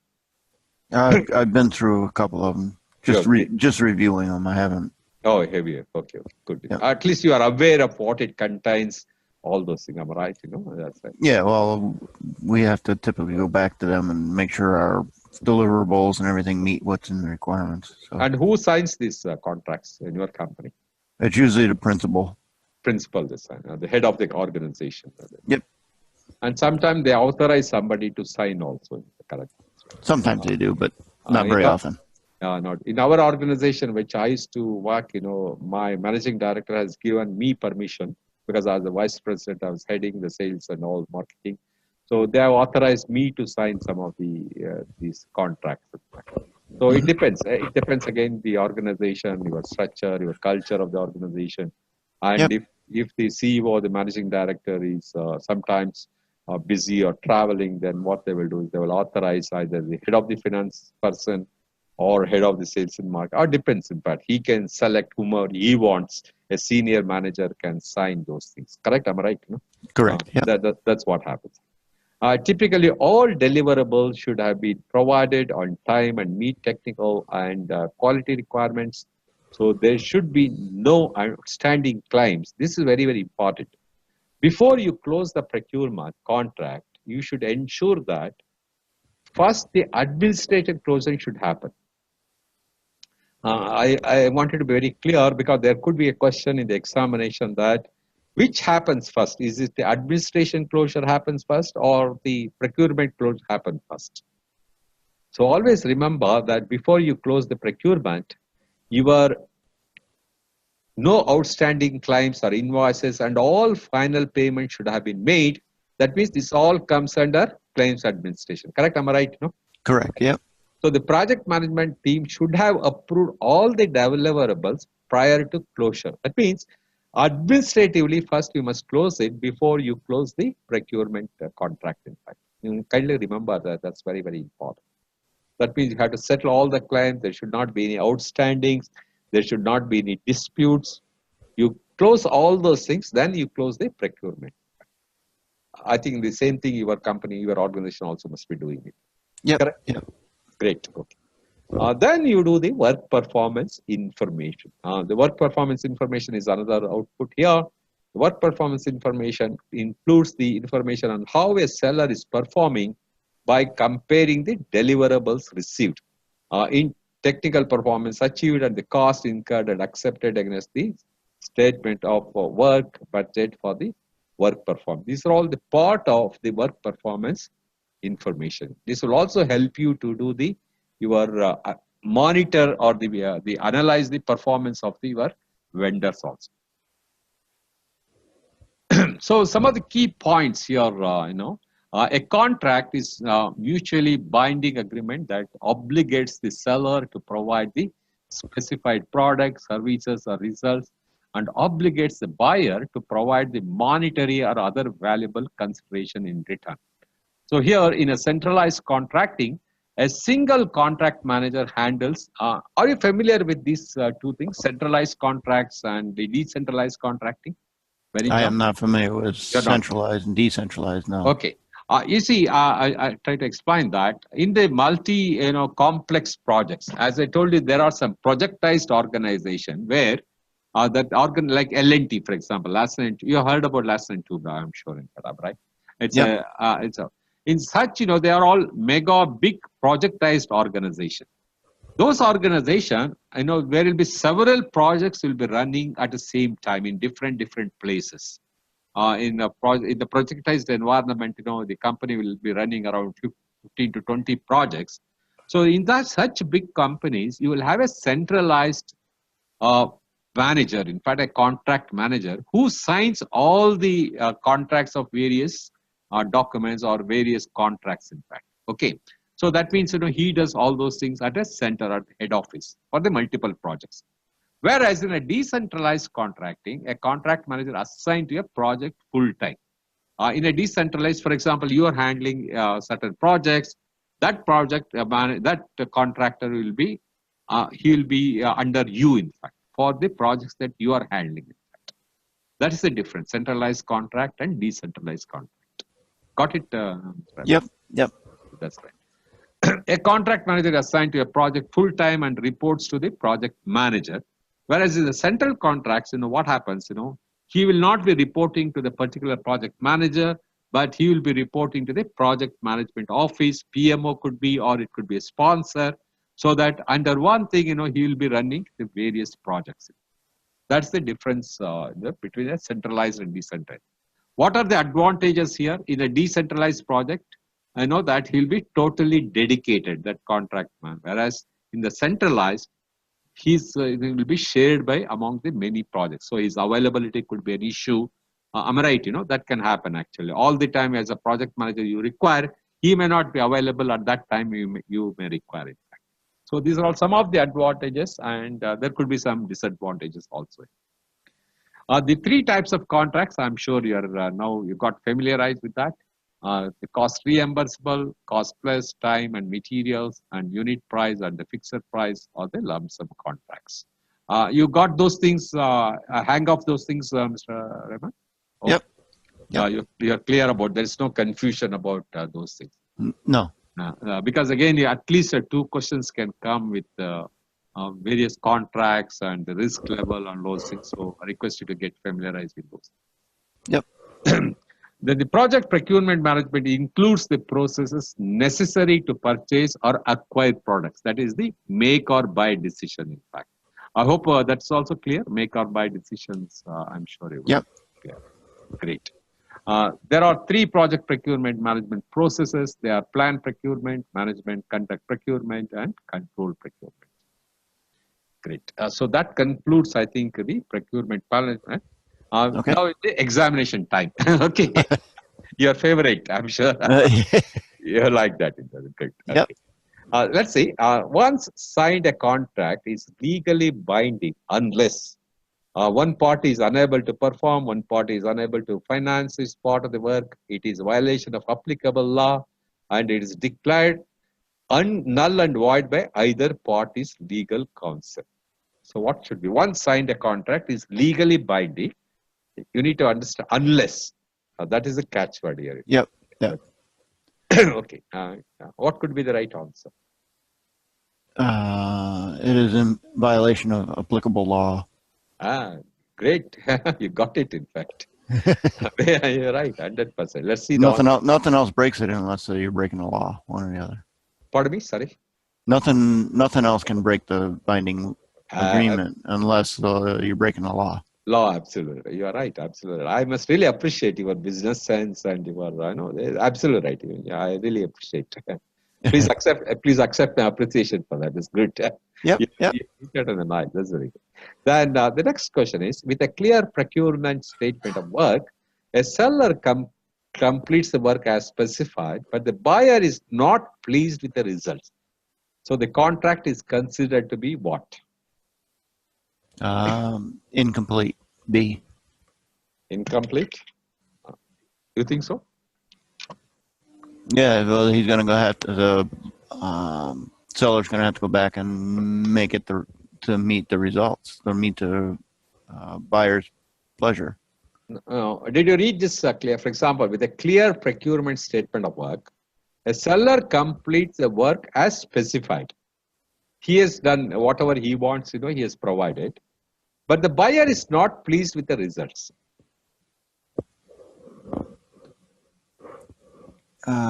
So then I guess it would be complete then because he did what was specified. Absolutely right. According to the statement of work, he has done his work. Yep. That means it is, you're talking about a scope creep here, am I right? Yeah, exactly. Correct, right. So you cannot say that you cannot keep on demanding more and more, in fact. As a seller, you have met your requirement. I signed in the procurement statement of work. So I think it should be complete. Anyway, let's see the answer, in fact, okay? That's my thought, okay? Anyway, we'll check. We'll keep our fingers crossed. You are preparing procurement documents for the building of community center. There will be government standards, guidelines, and possibly regulations involved. You need to structure the procurement documentation in order to get proposals from qualified prospective sellers interested in doing business on a particular project.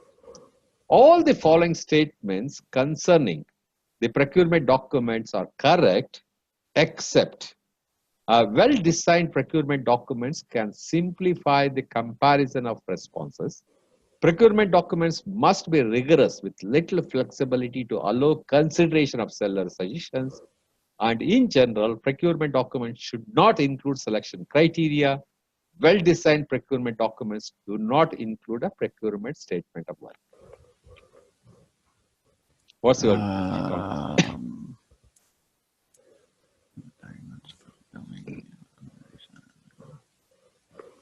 well-designed procurement documents can specify comparison of responses. Procurement documents must be rigorous, little flexibilities. They're looking for all the following statements concerning procurement documents are incorrect except. So they're looking for the one correct item. Well-designed procurement documents do not include a procurement statement of work. General procurement. I think it'd be procurement documents must be rigorous with little flexibility to allow consideration of seller suggestions. I don't know about that. Wait a minute. Well-designed procurement documents can simplify comparison of responses.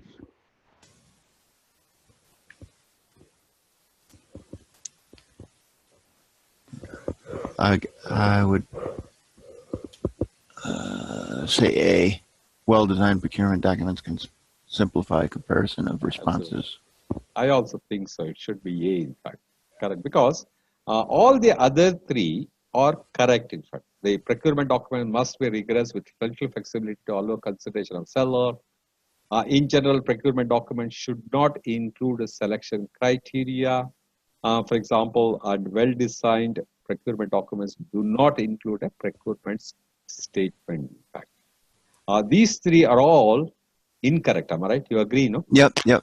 The procurement documents must be rigorous with little flexibility and allow consideration of a seller's suggestions. It is incorrect, correct? Am I right? Correct. It's correct. In general, procurement documents should not include selection criteria. That's also incorrect, correct? Because the procurement document should include the selection criteria. And well-designed procurement documents do not include a procurement statement is also incorrect. Whereas, a well-designed procurement documents can simplify the comparison of responses. Correct? Yep. That's correct. I think. Great. I think. So let's see in fact. So the first one you have selected C. The second one you have selected C. And the third one you have selected A. Am I right? The first one I selected C. Correct. And C and then A. Yeah, correct. Okay, let's see. We'll celebrate now. Let's see. Great. See. Yeah, look at that. Oh, we should give a party, Mr. Raymond. Excellent. Great. I'm really happy. You see, this is the rationale. You're absolutely right. Once signed, a contract is binding to both the sides. Contracts typically state that either side can choose to terminate the agreement by negotiating a settlement. Generally, the inability to perform or get financing or one's party believe that the contract is null and void does not change the fact, whereas an illegal contract is not enforceable. You are absolutely right. You cannot, if it is illegal, then you cannot enforce it. Again, the C, the second question, why did the answer C? Because as I explained, as you also said, if the seller completes the work specified in the procurement statement of work, the contract is considered complete, in fact. Now here, after meeting all the requirement, if the buyer says, no, I want more, then it will become a scope creep, correct? Right? Correct. So that does not mean the same thing as the procurement being closed. Procurement closure must still occur. However, in this situation, the contract work is completed, in fact. The other things like procurement closure can, all those things can go on. But as for the contract is completed, it's completed. And here again, the answer is very simple as we explained. Often the seller is required to inform the buyer of anything that is missing or unclear in the procurement documents. It is the buyer's best interest to discover the missing items, since it will save the buyer money and trouble to correct the problem early. So the procurement documents must include the terms and conditions and selection criteria, as well as the documentation of all the work that is to be done, which includes the procurement statement of work. This is also the seller can price the project and know what is important to the buyer. well-designed procurement documents can simply compare the response. So this is the important point, and it's the best answer. Great, Mr. Raymond. Congratulations once again. Thank you. Yeah, this is great. Good. So a few more questions. A project manager for the seller is told by our management and the project team should do whatever possible to be awarded incentive money. The primary objective of incentive clauses in a contract is to be discussed at length. What do you think the primary reason for the incentive contract?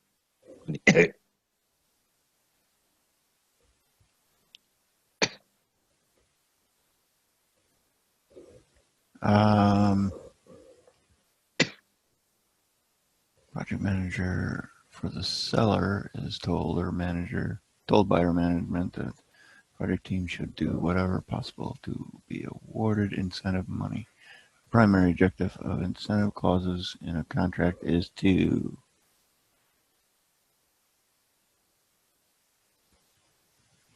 synchronize objectives, reduce risk for the seller by shifting risk to the buyer. No, that wouldn't be it. Reduce costs for the buyer. Reduce costs for the buyer. You feel so? That could be the answer. Why you pay incentives? The incentive is going to keep the seller on track. Mm-hmm. So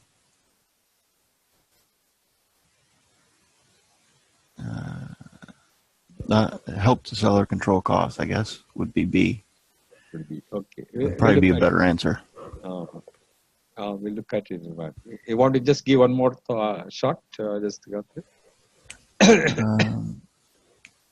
Synchronize objectives, reduce risks for the seller by shifting. I don't know, would incentive clauses reduce the risk for a seller and shift it to the buyer? I don't. Okay. Anyway, we'll go to that. There's some factors. Try to understand that. Yeah.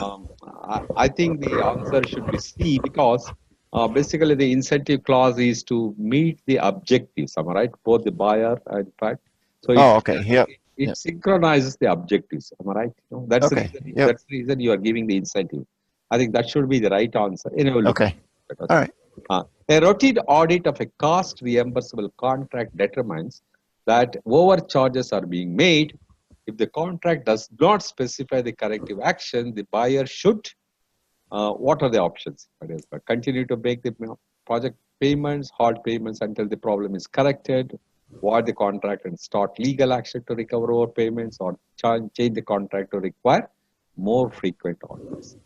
A routine audit of a cost reimbursable contract determines that overcharges are being made.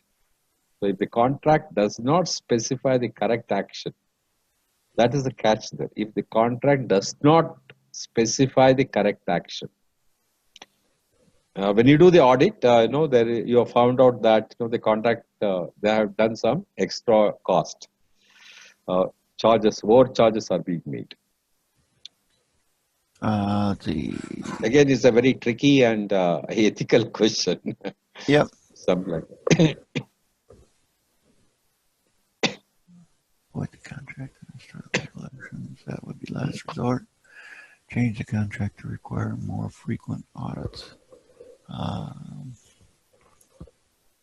think it would be B, halt the payments until the problem is corrected. You think so, sir?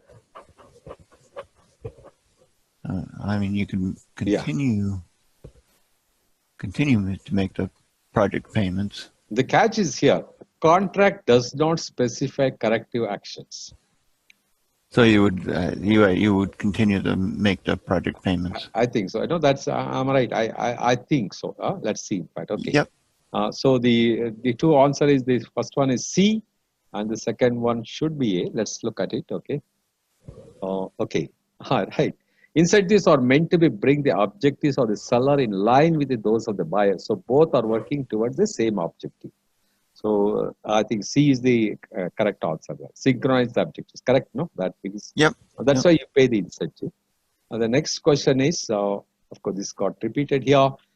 Explanation: halting all payments would be breach of contracts, the buyer's part.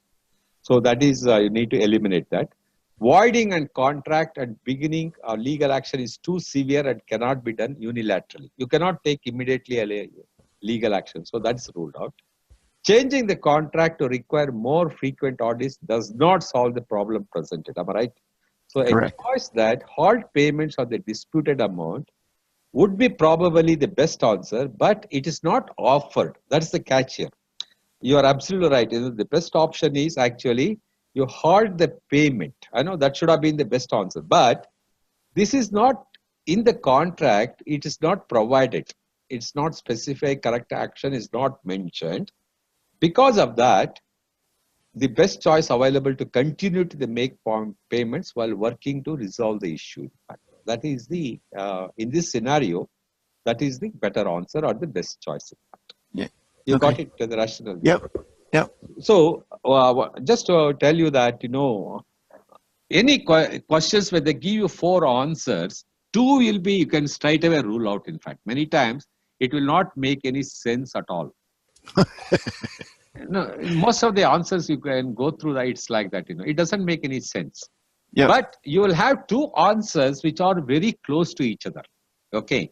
And there you need to use, as I told you, that there will be some one word or some this type of catchy words will be there, where that will help you to understand it better and answer the question. So the more and more you practice, Mr. Raymond, about these questions, the mock questions, you will become more and more, you will understand that. Yep, I agree.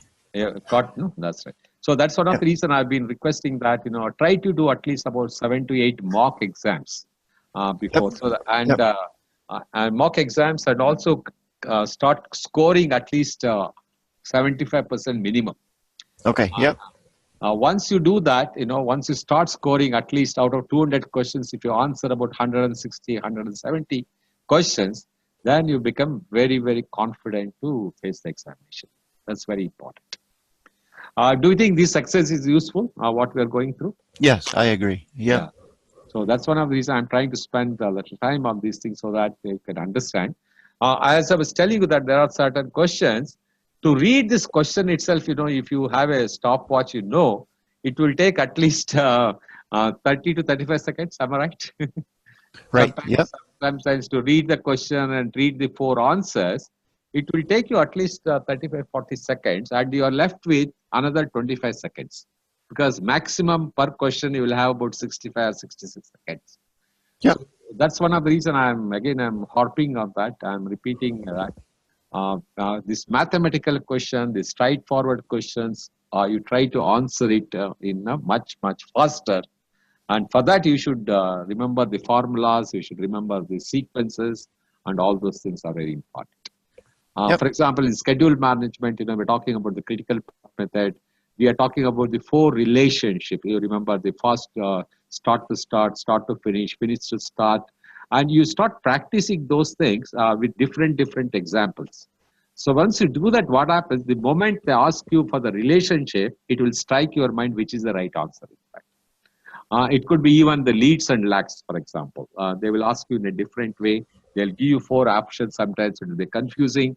So if you know the concept very clearly, it will help you to answer it. Yesterday we discussed about in quality, let's say the 7 tools. And if you remember all those things, for example, control chart, if you remember my burger example, and all those things, it will help you to answer those questions right. Correct? Am I right? Yep, you're right. So that's very, very important. So that concludes, I think, the procurement. I think we are doing great. We are going well. Okay. Good. That's great. So the next one is this stakeholder bag. Do you think we'll take a break now for about? Yeah, if we could. Yeah, that's good. We'll take about 30 minutes break. Okay. 30 minutes. Yep, that's fine. That's fine. Okay. So it's at 9:10. Okay, 30 minutes will take. What is the time now there for you? There? 12:24. Oh, 12:24. So that means 1 o'clock we'll meet for you. Okay, that's right. Sounds good. Sounds good. Okay, great. Okay, that's right. Thank you. Thank you. Thanks.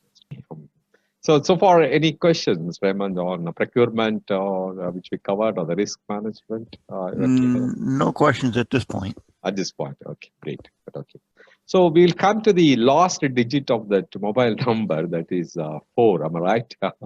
That is the project stakeholders management, one of the very important for the success of your any project, how effectively and how efficiently you manage the stakeholders. That determines the success of the project. You agree with me on that, am I right? Yes. Yep. So that's right. You said how many stakeholders you have in your organization presently for your project? The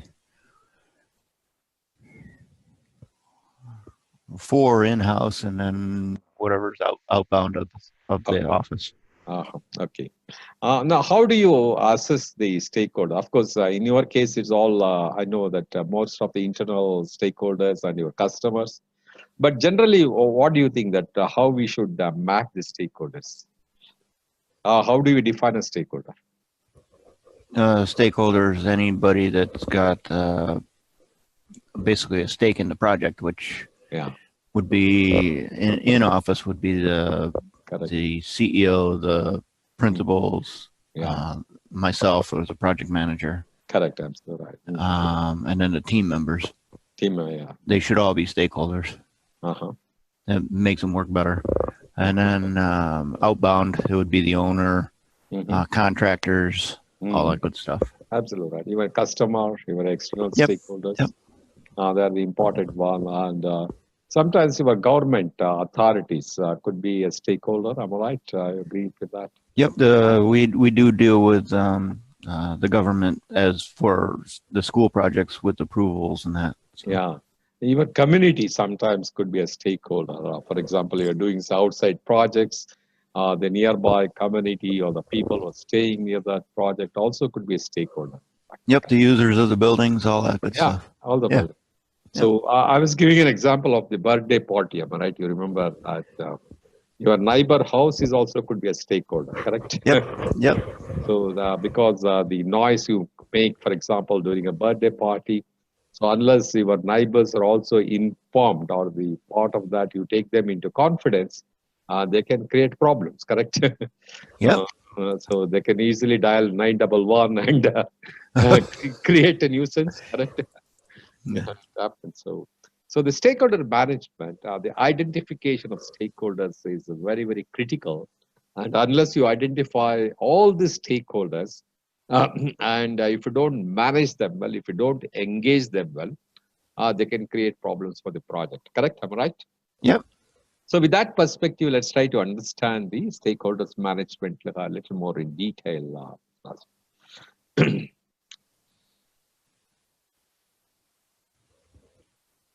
So the project stakeholder management basically has got 4 processes here. First one is you identify the stakeholders. Then once you, after identification, you plan the stakeholders management, and planning you manage the stakeholders. And it's also equally important to monitor the stakeholders engagement. That's very, very important. So let's try to understand a little more in detail about first identify the stakeholders. I remember the identify stakeholders, it comes in your initial process. In fact, I hope you remember that. This is one process, it comes in the initial. So what are the inputs we talk about? The project charter, business documents, project management plan, project documents, the various agreements you have, the enterprise's environmental factors and organization process sets. The tools and techniques are very straightforward. Use the expert judgment. Data gathering techniques. Some of the techniques, I hope you are familiar with the data gathering, like brainstorming. It should be focus groups, where you collect all the information, that you analyze the various data, and you represent the data in either a flow chart or a bar chart. You represent that data representation. Then you have the outputs of stakeholders register, and the change request, and the project management plan gets updated, and your project documents gets updated. This is the process of identifying the stakeholders. So as you explained very clearly, a stakeholder is an individual, or he could be a group or an organization who may be affected. This is very important. Who may affect or be affected or perceive itself to be affected by a decision, activity, or outcome of a project, program, or portfolio, in fact. So this is very important to understand that the stakeholders who gets affected or be affected or impacted because of certain decisions you take during the project or the outcome of the project or a program or portfolio. I hope this definition is very clear. Am I right, Mr. Raymond? Yep, it is. Yeah. A stakeholder can have a positive or a negative impact. This is very important. If the stakeholder is not supportive, if the stakeholder is not cooperative, then it can also have a negative impact on the project.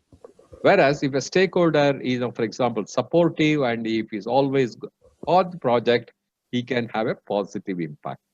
So they're engaging and involving the stakeholders in this project is to ensure the project success. I'm sure 90% of the time, in the communication we are discussing, you remember that a project manager spends time on the communication 90% of the time he spends. Am I right, Mr. Raymond? You agree with that? Yep, 90%. I think that's your personal experience also, I think, with the various stakeholders. That's right. So, who are all the stakeholders? You clearly defined the project managers, project team members, senior management, sponsor, the customers, the end users, the vendors and suppliers you mentioned, the people affected by the project outputs, also stakeholders, your competitors could be a stakeholder, your social groups, and your government and political leadership. So they are all the stakeholders who either gets impacted or affected by the project's impact. So this is a very, very important thing. Let's spend about 5 to 10 minutes time on this because definitely there will be a question on this. It's very important. So every stakeholder, you need to, understand their power and interest and influence and the impact that stakeholders have on the projects can be mapped. This is a power interest or a power influence or an influence impact grid. You have a pen and piece of paper in front of you. Yeah, can you just draw this so that you can understand? So the left side, you write the power in the left, low to high, and the right side you have interest in the bottom, low to high impact. This is a grid where you will have the 4 things. So it's very important to understand here, first one is the power and interest. If the stakeholder has got high power and high interest, you need to manage such stakeholders very closely. Am I right? You agree with me, no? Yes. So if they have got a high power and high interest, they are very, very critical. So probably you can manage them closely for your project. Can you write down that who has got high power and high interest? Just chart it out, a few names or designations or whatever it is. Who has got high power and high interest in your project? Yep. Who, for example, your sponsor? Correct? Sponsor, yep. Or the owners, or they got the high power and the high interest. Am I right? You agree? Yep, I agree. And who are the other stakeholders who have got high power and high interest for your project? It would be our company owner and the principal. Principals, okay. Company owners and principals, and who else? What's that? Who else? Anybody else there? The high? No, probably not. Probably not. So you need to manage them closely with your regular interaction, with your regular feedback, and you need to manage them closely so that they have always the supportive for that. Am I right? Correct? Yes. So who has got high interest? So who has got high power and a low interest? Can you mention a few? The designations. They got high power, but they are least not much interest. That would be the outside sources, which would be consultants. Consultants. Okay, they got high power. They can influence your project. They do, yes. They do, in fact. Okay, good. Yep. So those who have got high power and low interest, you need to keep them satisfied. Am I right? You agree? That's right. Yep. Yep. And there are some, stakeholders who have got low power and low interest. Who are those? can you name who has got low power, low interest, but they're still their stakeholders? With low power and low interest. Yeah. I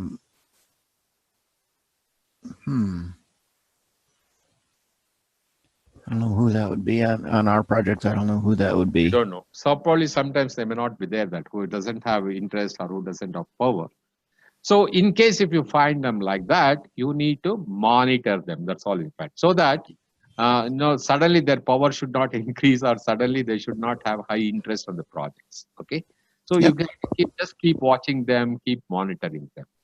And there are some stakeholders who have got high interest in the project, but they got low power. They got high interest. They are very much interested in your project, but they don't have any power at all, in fact. So you should keep them informed. Can you think of some stakeholders like that? It would be the end user. They have the interest in what's happening, but they have no power on. Yeah, they may not have the power. Absolutely right. In fact, like that. So these are all the grid. Have you understood clearly, Apo? Those who got high power and high interest, you manage them closely. Those who got high power and low interest, keep them satisfied.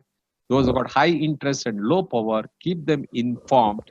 And low interest and low power, just monitor them.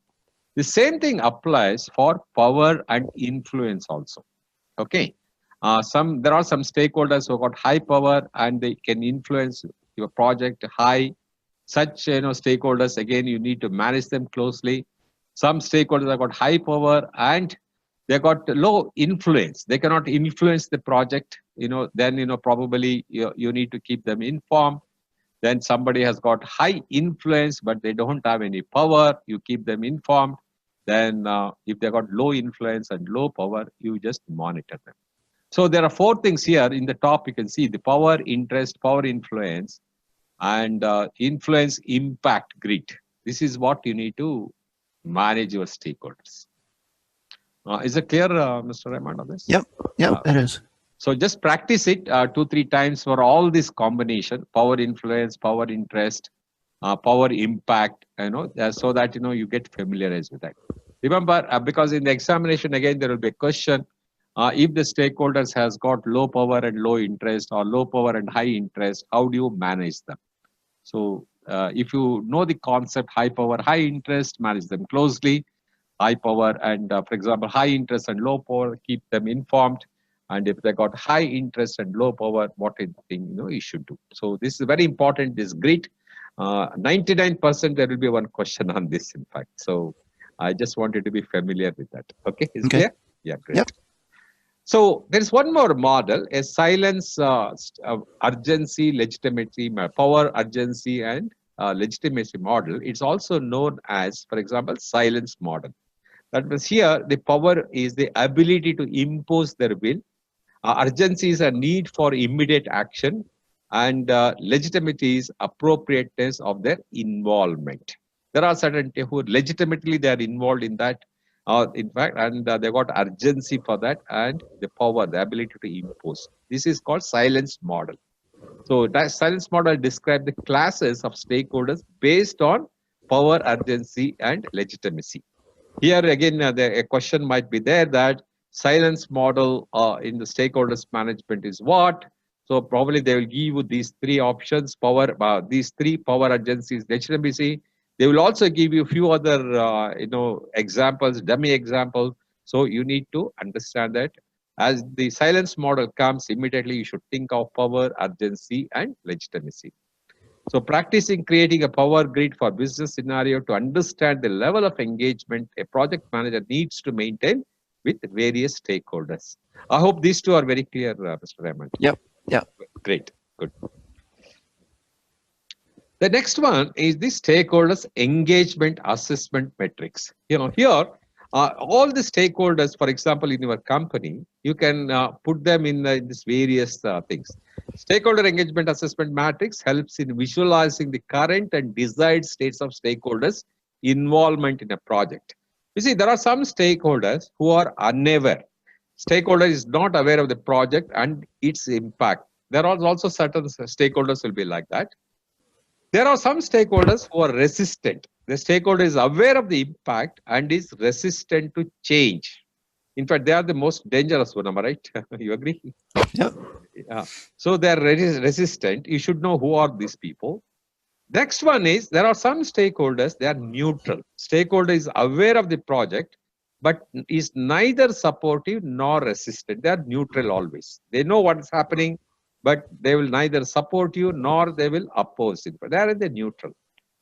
There are some stakeholders who are very supportive. Stakeholder is aware of the project and is always supported to change. And there are some stakeholders who are leading. Stakeholders aware of the project and actively engaged in ensure the project success. Probably your sponsor also may come into the leading, am I right? Yep. Your project sponsor, your owners, they all come under supportive and leading, correct? You agree? Yep. Yep. So, and there are some stakeholders unaware of it. It's very difficult to express who it could be. In fact, it again depends upon the organization like that. Then there are many resistant is there, of course. I think it's easy to make out, am I right? Who are resistant to the project. Correct. Do you have such people in your organization, or have you come across such people as stakeholder who are very resistant for change? Typically when we go to, our projects usually are voted by the public. Uh-huh. And when we go to vote, it's, you get the negatives and you get the positives. You get the negative resistance. So. Okay. Uh-huh. So there are some stakeholders like that. In fact. Yep. And neutral stakeholders, I think you are very familiar with that. I think there are some stakeholders Yep. who neither, but at the same time, they neither support nor object, but they are very neutral. In fact. Okay, correct. Yep. So when you do the stakeholders engagement, this is the assessment matrix. First, in your organization, do you prepare such a list by any chance? Who are unaware, resistant, neutral, supportive? Do you make in a general sense? Yes. General sense, you make it. So with your engagement plan, with your things, you have to make the unaware stakeholders to become neutral, then supportive, then leading. That's what you need to. Even when there's some stakeholders are resistant, with your constant engagement, with your communication strategy, with your planning, involving them, make them resistant to become neutral or neutral to supportive and leading, in fact. That's what you do during the engagement. This is the process most of the stakeholders goes through, and it depends upon the effectiveness and the efficiency of the project manager to make them from neutral to supportive to leading, in fact. Correct? Am I right? Yeah. If all your stakeholders become supportive and leading, there is nothing like that. Am I right? That's a perfect project to be in. Am I right? Yes. So again, it is the efficiency, as I said, and the effectiveness of the project manager. How constantly he keep engaging the stakeholders, so that that he can make the work much more easier. In fact, are you clear about the stakeholders engagement and matrix? Yes. That's good. Great.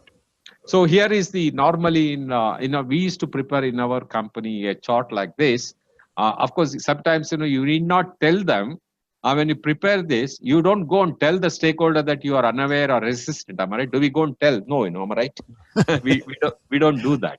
No. But we need to classify. You need to block this like this, so that it will be easy for us to tackle them. In fact, let's say stakeholder 1, 2, 3 are unaware. Then you can go and give them information. What is the project all about? Then keep them apprised about what is happening. If they're resistant, then start using your interpersonal skills, your leadership things, your management skills, or your team building skills, and so that you can convert them from resistance to neutral or supportive or leading. So this assessment matrix will, particularly in the large organizations, where the project, when thousands of stakeholders are there in some projects, you know that, I hope you get familiarized with such type of environment. There, this type of assessment matrix is a must, in fact. Because many times what happens, at least even our organization, all of your stakeholders or team members, or it could be your external customer, and you meet them almost daily or once in 2 days. Am I right? Correct? Yes. Yep. But in complex projects, many stakeholders, you don't even meet them. Probably you will talk to them over phone or video conferencing like that. So it is very important to have this engagement assessment matrix, So that will help you to sort out many communication problems, many issues. Most problem you find is the ego problem, right? You agree? Yep. Managing their ego is a very, very big thing, in fact. So again, that depends upon your interpersonal skills, how good you are in managing that type of conflicts management issues and all those things. So these three are important. This stakeholders analysis, the matrix which I discussed. I hope you got this right. I hope I'm right. There's no confusion. Yep. There's no confusion on this. And this power, urgency, and legitimacy is another important things in analysis. And the engagement assessment matrix and this other one, in fact. So fine. So the stakeholder management is both an art and science. You agree with me on this, Mr. Raymond? It's both of an art and science. Yep. That's right. That means, you need to have that art of managing them. At the same time, it's also a science because you need to be rational, you need to have a right approach, and you need to do your homework properly before tackling them. Am I right? Yeah. Correct? You agree? Yes, so that's right. Yeah. So I'm sure in your career, you must have come up with almost thousands of stakeholders in 32 years. Yeah, I would say so. Absolutely right, in fact. And unless you have managed them well, I don't think that you would have reached this stage, right? That means you are really good in managing them. Great. So it involves the dealing with people, and as people are inherently unpredictable, there is no one size fits in all strategy or tools to manage the people. I'm right, because each stakeholders are different. They come with different experiences. They come out with the different expectations. They will have different needs, and they will have a different level of ego. Am I right? So, you're right. Yeah. So you cannot have one simple strategy of managing all the stakeholders. It has to be each stakeholders. You understand them, then you need to have a clear strategy of managing them independently. That's very, very important. So how do you manage the management skills? Here we talk about the interpersonal skills and manager skills. There are two important things. When the project manager must possess the following interpersonal skills to manage the stakeholders, that means building trust, resolving conflict, which I was just telling you a few minutes back. You should be an active listener and overcoming the resistance to change. These are all very, very important in interpersonal skills. Many times I have seen in some business environment, when you're dealing with stakeholders, that gentleman, I myself have seen that he is not allowing the stakeholders to speak. What all he wanted to convey, a project manager, he is kept on telling without listening what the stakeholders wanted to say, in fact. So what happens in such scenarios, in fact, there will be a lot of communication gaps. There will be a lot of ego clashes. Am I right? Many times you will agree with Mr. Rahman that if you just hear them out, many of their egos will get solved. In fact, am I right? You need to give a good patient hearing to them. In fact, am I right? You agree? Yeah. So you should be a good active listener. That's a very important interpersonal skills.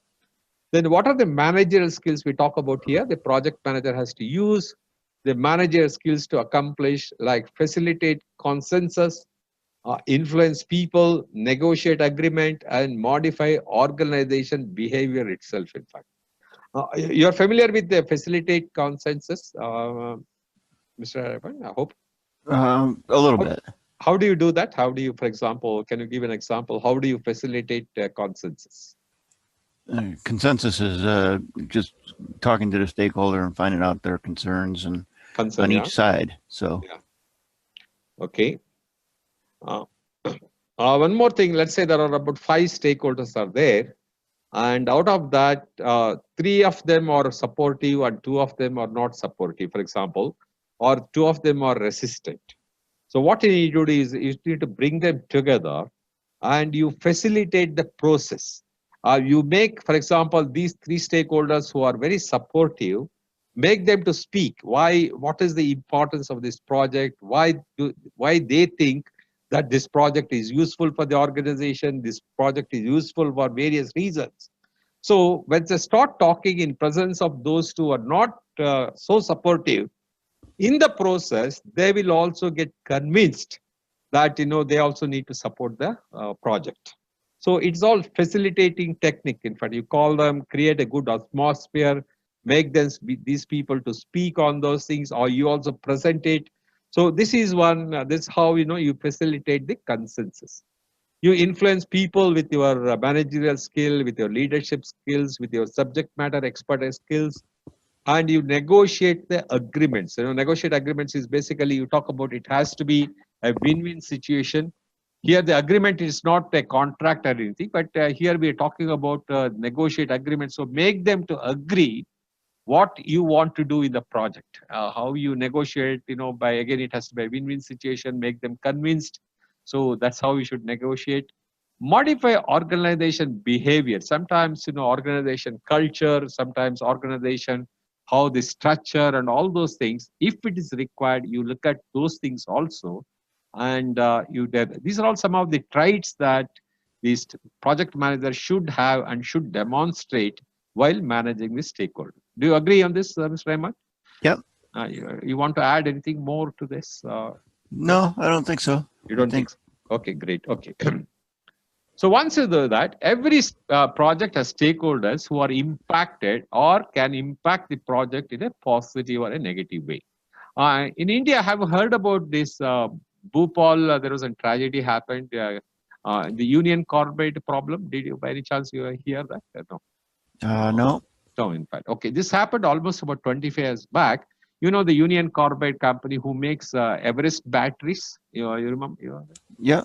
Okay, that company is a multinational company. In Bhopal, in center of India, they had a plant, and unfortunately, one day what happened? That the factory was in almost center of the city or near the city. Some gas leaked. Gas leaked. In fact, it is very poisonous and highly, very, very bad gas. In fact, and more than 1,000 people died in that tragedy.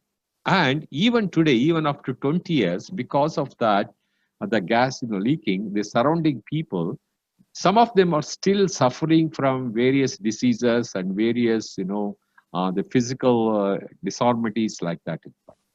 So all those are the stakeholders who got impacted because of the project, in fact, in a negative way. This is an example.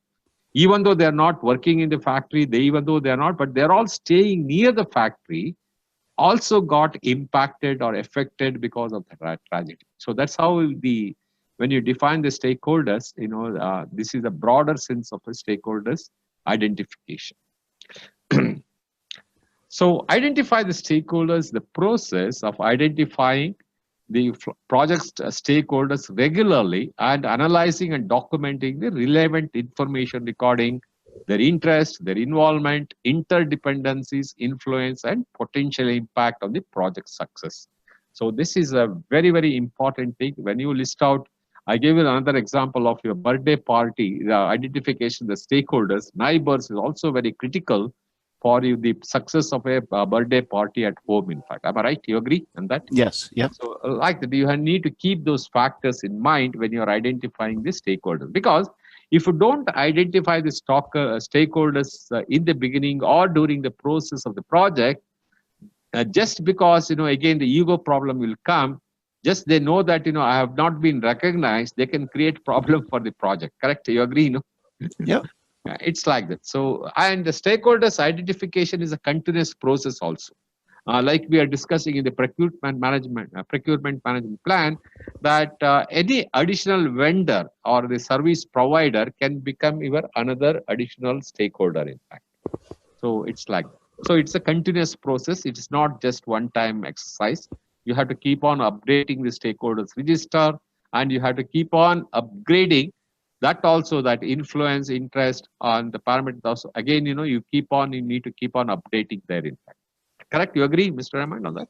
Yes, I agree. Great. Okay. So identification of stakeholders. You look at here the various inputs. The project charter is important because that is where the initial identification happens for your project. That's where the broader, your assumptions, your constraints, your business case, all those things are there. Then the business documents, the benefit management plan, then the various agreements you have, the stakeholders analysis, which we just discussed, stakeholders mapping and representation. You've seen that, the stakeholders mapping, which I showed you, just recaps that. For example, you can map the stakeholders on this level and also on this, so that, it will help you to deal with them properly, in fact. So stakeholders analysis, we discussed stakeholders mapping and representation, and you make a complete list of stakeholder register. I think in your company, probably because of only 15, 20 people are there, you may not have a register, am I right? Correct? Right. Yeah, you may not have, but in a large complex projects where more than 100 or 500 or 1,000 stakeholders are there, you need to have a proper register also, and you keep updating that. So then you'll also have the updates on the project management plan updates, requirement management plan, communication management plan, your risk management plan, and stakeholders engagement plan. And what are the other things you look at? The documents update, your assumption log, your issue log, and the risk register. These are all some of the outputs you get from the identification stakeholder process. Any questions on this so far? No questions. Good, great. This is the stakeholder register, just an example of that. It can again vary depending upon the project size, the complexity, and the number of people involved, like that. So here you write the name of the stakeholder.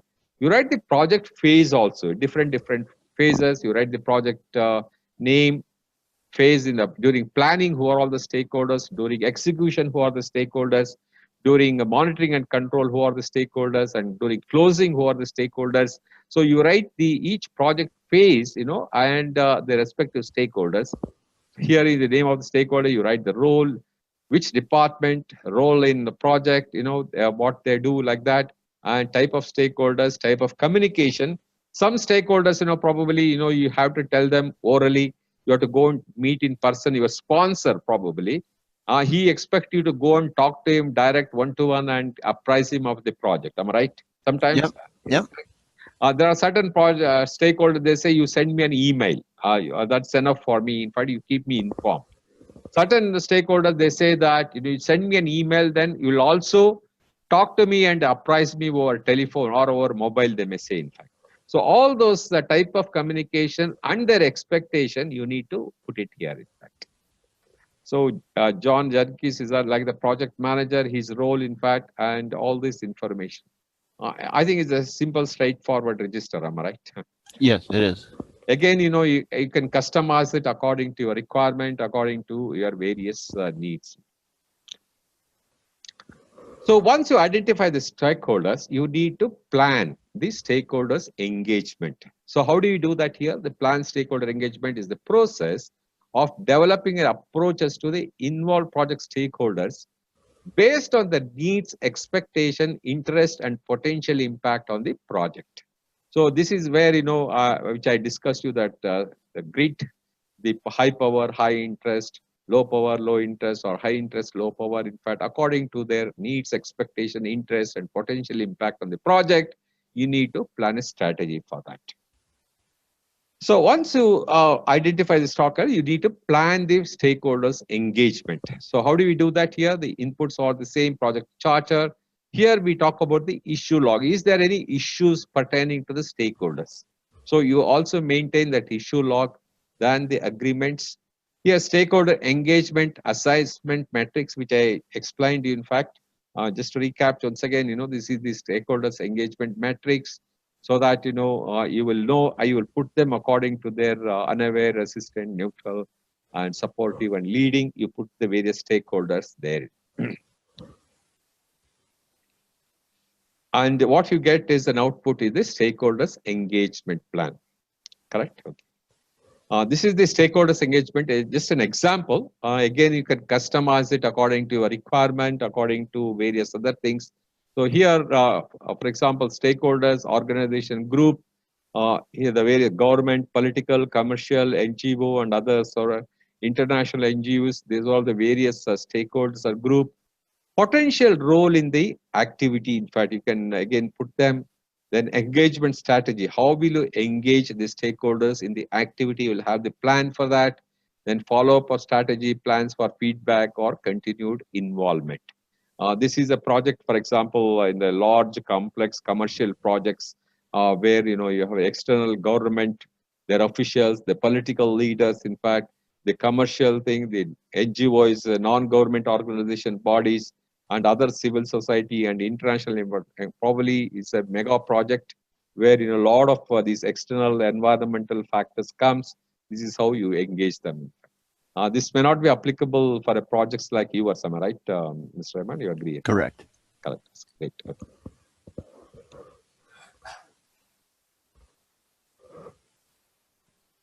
So stakeholders engagement assessment matrix is basically a stakeholder engagement assessment matrix, supports the comparison between the current engagement levels of stakeholders and the desired engagement levels. These two, that will help you. What is the current level and what is the desired level? That means current level, let us say they are unaware and resistant. You put them in the current level. And what is the desired level? Which stakeholders you want to become supportive, or which stakeholders you want to become leading, you can put them. So unaware of the project and potential impact, resistant, aware of the project and potential impacts, but resistant to any change that may occur as a result of the work of the outcomes of the project. These stakeholders will be unsupportive of the work or outcomes of the support. Neutral is aware of the project, but neither supportive. So these are all this is how the assessment matrix that you think it's good to prepare like this for your company, or like it's good to prepare. I think that's right. So probably you can have this and sometimes as I told you that you can't put somebody's name and go and show to them you're unaware of the project. Am I right? That's right. That will create more problems, in fact, correct? Yeah, you don't want to do that. They will start arguing, how do you say that I'm unaware of it, and do you think I'm so useless, and all those things they'll start. And even resistant, you can't go and tell them openly that you're resistant.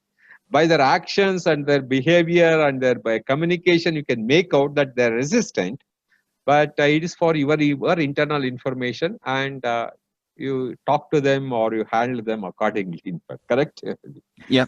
So you are always, in the stakeholders management, it's always how you move from unaware to resistant to neutral to become supportive and leading. So here, more and more names comes here, more and more people are here in these two blocks. That will help you for your project success. Correct, Garino? You're correct. This is very important.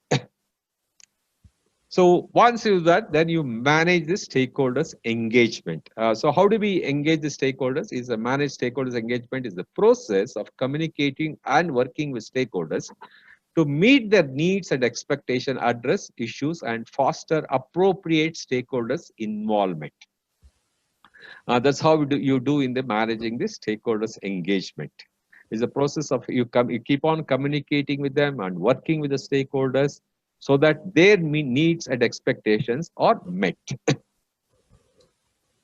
So how do you manage the stakeholders? Basically, here we talk about the stakeholders engagement plan. And stakeholders register is the two important inputs we talk about here. Then you need to have an excellent interpersonal skills and team skills to manage them. I think that's very, very important. And you need to be good in your communication. In giving the feedback, this is also very, very important. There are some techniques in giving a feedback, Mr. Rahman. Are you familiar with that? How do you give a feedback? I'm not familiar with the techniques, when you techniques. But generally, what do you think? How a feedback should be? It's basically a general discussion, and then try to be polite and cooperative, and explain that that what their concerns are and how we can make adjustments to make it work. Oh, good. Oh, yeah, absolutely. You covered it, most things. And just to add a few things, when you give a feedback, what is important is it should not be based on the persons. The feedback should be on issue based always. Correct? You agree, no? Yeah. There's no point in bringing the names of people there. You have to give a feedback based on the issue, in fact. And also, when you give a feedback, you should not suggest anything. In fact, am I right? Correct? You agree? Yep. You should be, probably you can give your opinion about that, but you should not suggest that it should be like that. So that again, many people doesn't appreciate that. And the feedback should be always positive, and there should not be any sarcasm. There should not be any negative ill feelings. And when you give a feedback, it should be useful, it should be constructive, and it should be always positive, in fact. So this is very, very important when you're doing that. I know that as a senior managers, you are all very familiar of it. But what's important is you try to develop your people also, your team members, particularly your interns, particularly your junior members of the team, to learn all these things during the interactions you have with them.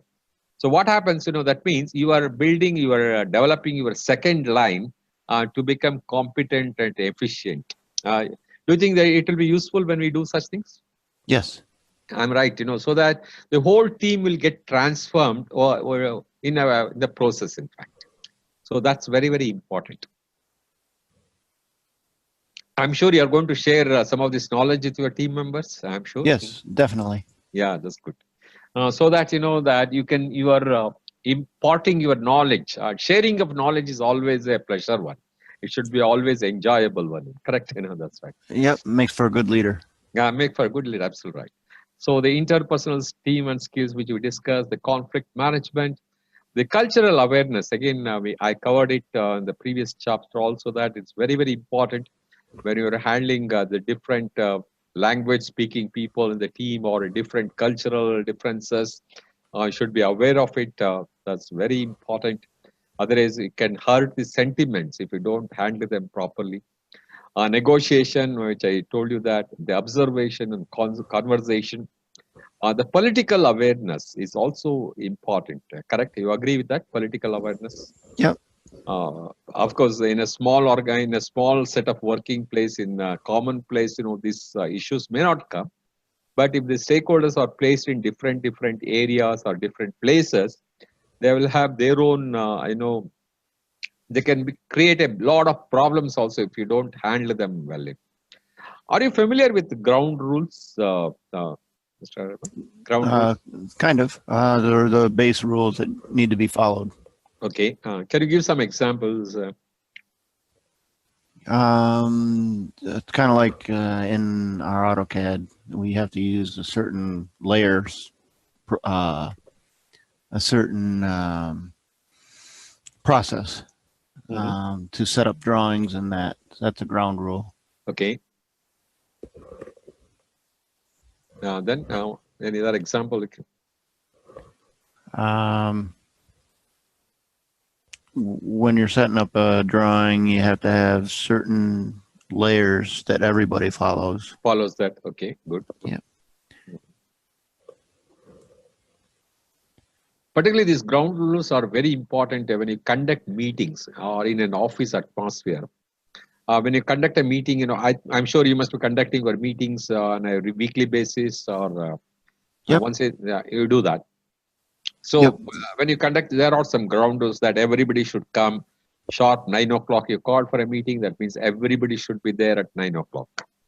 The minutes of the meeting should be prepared. You have an agenda for the meeting, I hope. Am I right? Yep, typically. So you'll have an agenda that should be circulated to all the team members. The minutes of the meeting should be taken. And second thing, while conducting the meeting, that the people should be always listening. They should not do any other activities when they attend the meetings. For example, right? The ground rules, when you're conducting a meeting, somebody will be talking over mobile to somebody else. Do you think that will be useful? No, that shouldn't be done. Yeah, that should. So these are all the part of ground rules that, and even some in meetings, some dress code also will be there. You should come in a formal dress for the meeting. Am I right? In your organization, I don't know whether you have that or not. But in certain organizations, they are very clear about that. You should dress it every day. You should have a clean shaven, in fact. And when somebody else is speaking, you should not interrupt while they're talking. These are all the certain ground rules laid down again within the organization, within the project environment. It's all set of rules that, to conduct your business, your project environment smoothly. These are all, do you think is all important? Yes, all important. All are very, very important, correct? Yep. And the outputs, what you get out of this is the change request, the project management plan, the communication management plan. It gets updated. For example, that's very important because as you add more and more stakeholders, as their expectation keep changing, and then you need to keep on doing the communication management. Stakeholders engagement plan, project documents should get updated, the change log, the issue log. I think I explained to you about the change log, right? In the change log, whether the change request is approved or not, it should be part of the change log, in fact. So any change request that you received, that should be entered in the change log, in fact, whether it's approved or not approved, in fact. Clear, I hope that point is clear. Yep. The issue logs also, you have to keep on updating it, then the lessons learned register and the stakeholders register. So these are some of the interpersonal and team skills we talk about here. The conflict management, I think I spent enough time on that. There are 5 techniques there. The win-win or the collaborative or the problem solver is the best conflict management technique. If that doesn't work, then you go for force or direct. Whereas they avoid smoothing or reconciling all lose-lose propositions that you should try to avoid it. I explained to you about the cultural awareness in the team environment is used to help the project manager to team to communicate effectively by considering the cultural differences. Negotiation, as I told you, it has to be win-win or a support or agreement that supports the work of the project or outcomes and to resolve conflicts within the team or the stakeholders. Observation and conversation is basically is used to stay in touch with the work and attitudes of the project team members and other stakeholders. When you are doing, for example, brainstorming techniques or all those things, you keep observing how they behave and conversation, those things, another interpersonal and team skills. Political awareness, I'm sure in every project environment area, there will be politics. Am I right, Mr. Raymond? You agree? There's always politics. There's always politics. In your organization, what type of politics comes naturally? Can you just give one or two examples? It's more of who wants control, basically. Mm-hmm. Ego clash. Yep. That's basically what it is. Words. Okay. Any other politics there? Pardon? Any other type of politics arises? One is, of course, the ego clash, because of that. No.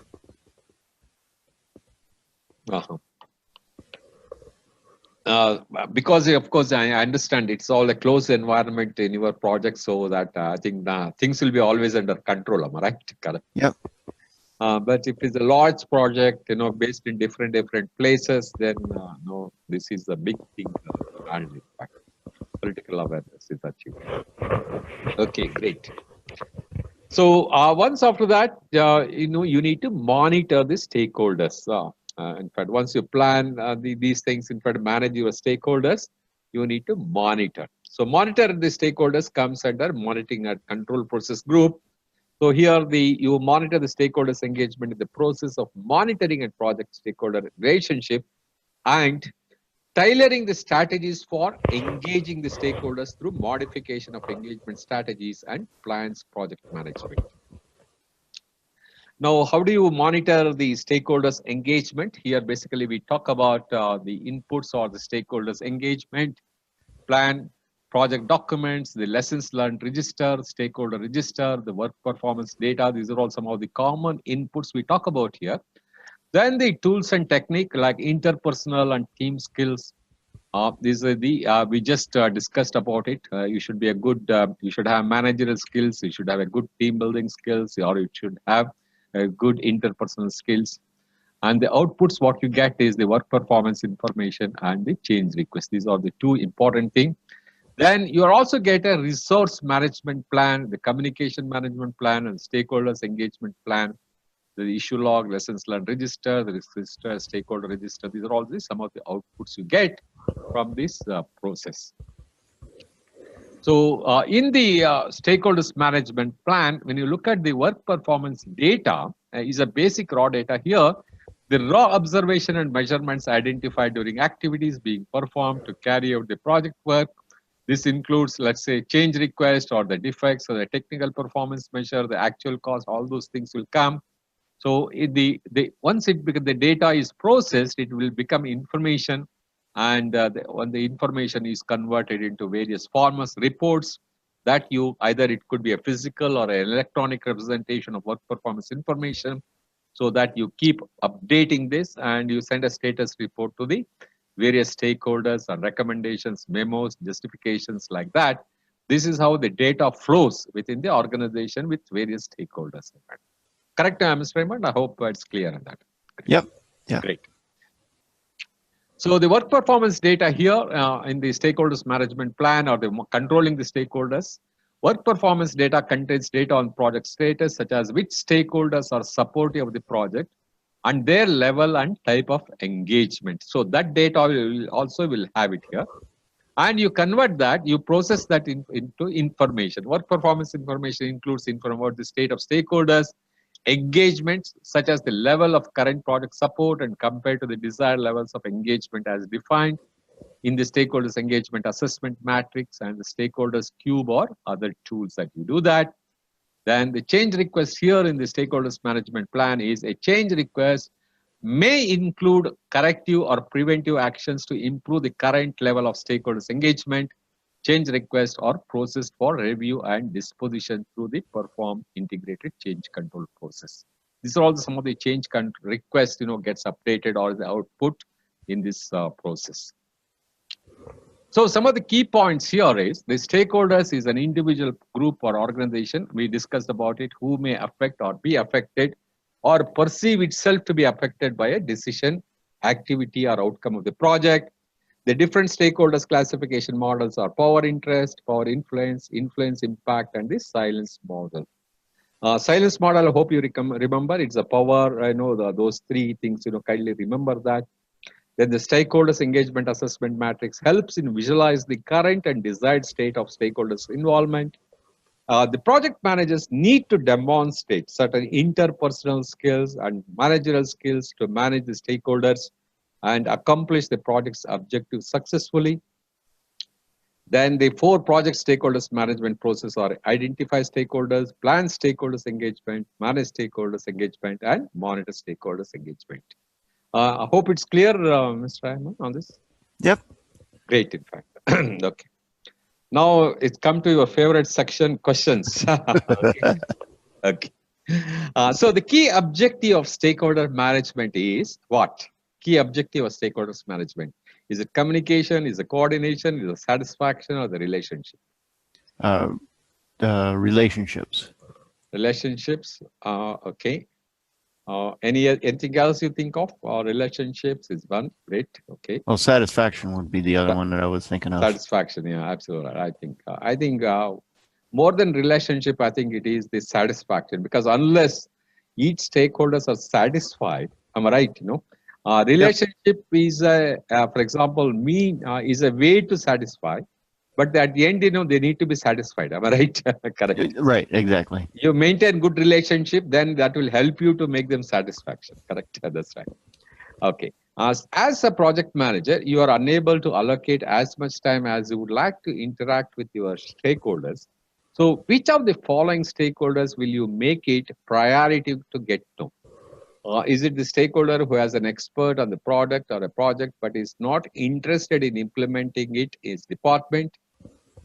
The manager of the department that will use the project who are known to be resistant to change, or the department employee who is unfamiliar with the product of the project but open to the positive impacts he believes the project will have on his work environment. So who is the most important that you as a priority? I'm guessing it'd be the one that has the most resistance. Great. I think you hit it on the nail. Very nice. I think that should be the right. That should be the right answer, because he's the one who is resistant to change. So he's a very, very important that, as a priority number 1. I also think so. Let's see. Okay. A stakeholder's belief about or mental picture of the future is what? a stakeholder's belief about or a mental picture of the future is it requirement, is it heuristic, or is it expectation, or is it constraint? Stakeholders about or mental picture of the future is C, expectations. Expectation, I think, yeah, great. So your answer is C for first one, B for second one, and C for third one, all right? Yep. Okay, let's see. Great. Wow, C, B, and C, you're right. All the three have answered it correctly, in fact. Congratulations once again, Mr. Nice. So the justification here is while communication, coordination, and development relationships are parts of the stakeholder engagement, collectively they contribute to the main objective of the process, stakeholder satisfaction. Am I right? That's correct answer. Yep. That's the rationale. And answer B, why it's correct, as the departmental manager, the person is a key stakeholder and wields a lot of influence over other stakeholders in the department. So the fact that she is resistant to change indicates she will need some personal reassurance from the project manager, or she may exert her influence to derail the project. That's one of the reasons it is important that as a priority, you need to handle that. Good to know about it. That's the rationale, correct. And the third question is that expectations are not as direct or straightforward as requirement. Nonetheless, they are important to recognize address the ensure stakeholder satisfaction with the project. Therefore, the project manager must do additional work to uncover the expectation of stakeholders. So all the 300 out of 100 you scored so far. Good. Great. The next level of question, the degree to which a particular stakeholder may be able to positively or negatively affect a project is there. What is it? Level of engagement, level of interest, level of commitment, or is it level of influence? The degree to which a particular stakeholder may be able to positively or negatively affect. I would choose D, level of influence. Influence, great. I think that should be the right answer. I also think so. In an effort to identify the stakeholders who may be affected by your project, you are looking over the organization structure of your client's company. As you identify the stakeholders and the organization chart, you request meetings with each stakeholders. You will document the information you learn about each stakeholder in a stakeholder register. This register can then be used as an input to which the following processes. Is it plan risk management and collect requirements, or perform integrated change control, plan quality management and manage quality, identify risk and develop project chart?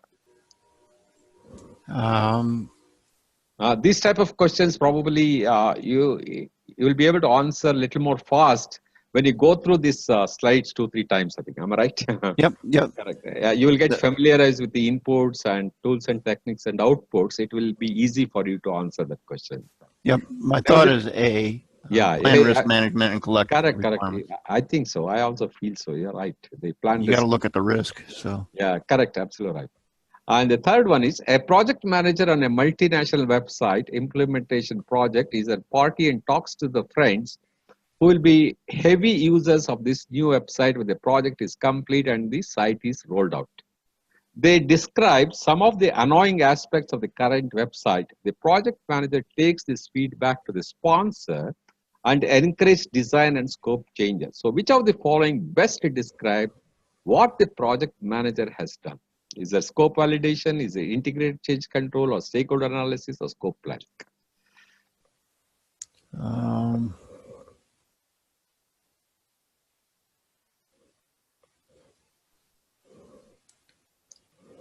I would say it would be best describes what the project manager has done. D, scope planning. Scope planning is my original thought.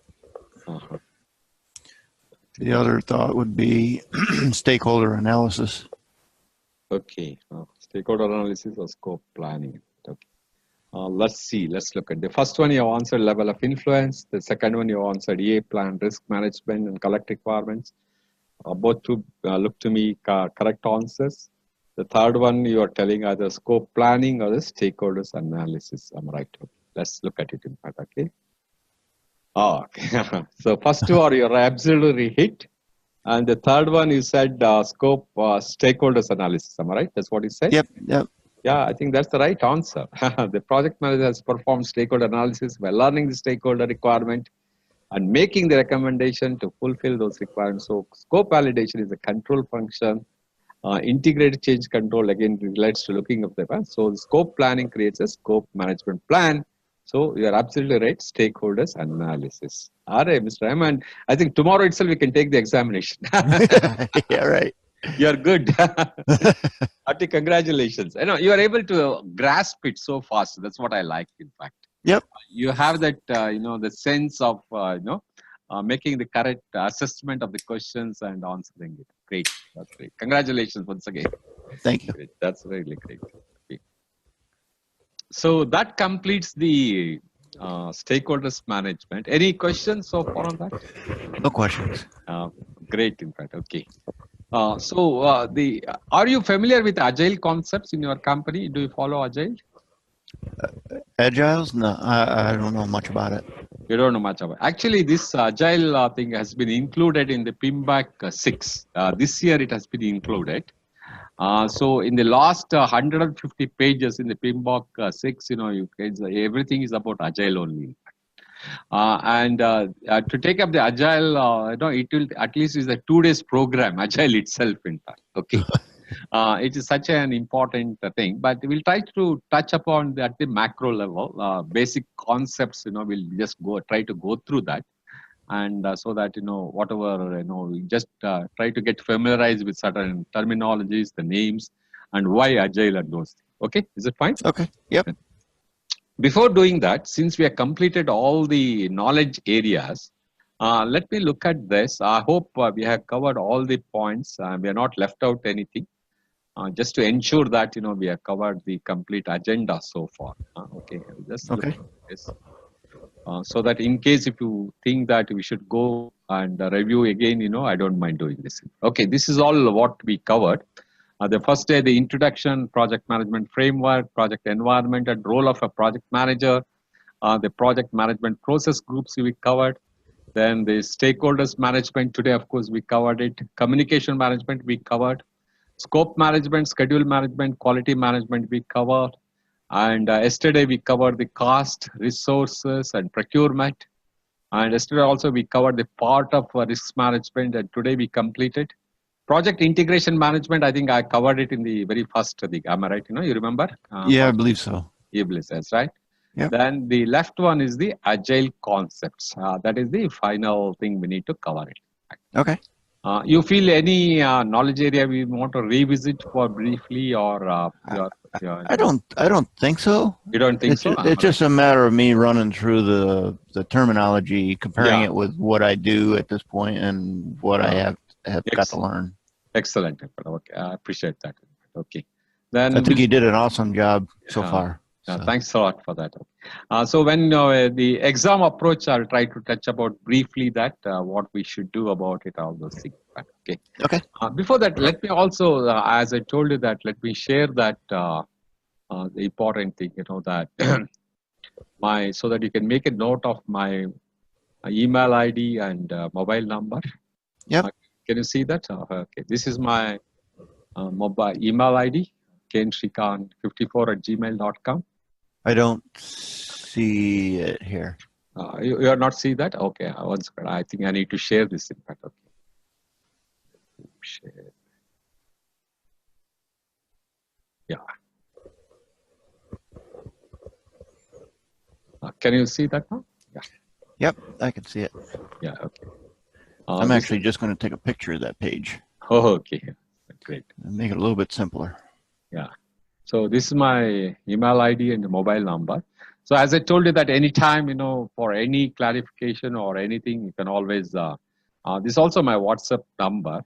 You can also share me your number, okay, so that we can be in touch. What I'll do is I'll send you an email.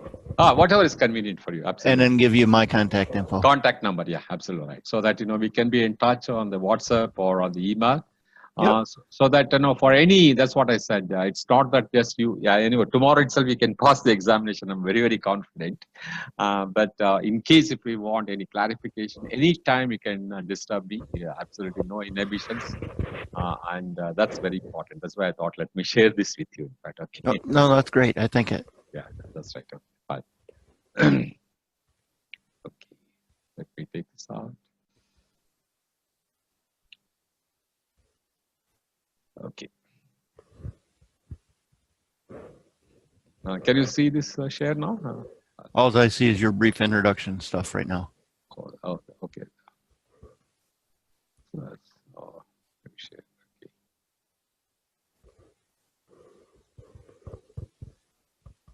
Yeah. Yep, there you go. Yeah, that's right. So I think we have covered all these subjects, and in case if you have any doubts or anything, as you said, you said you don't have, then probably, if you don't mind, can I take about 5 minutes break? We'll just come back. Sure, that'd be great.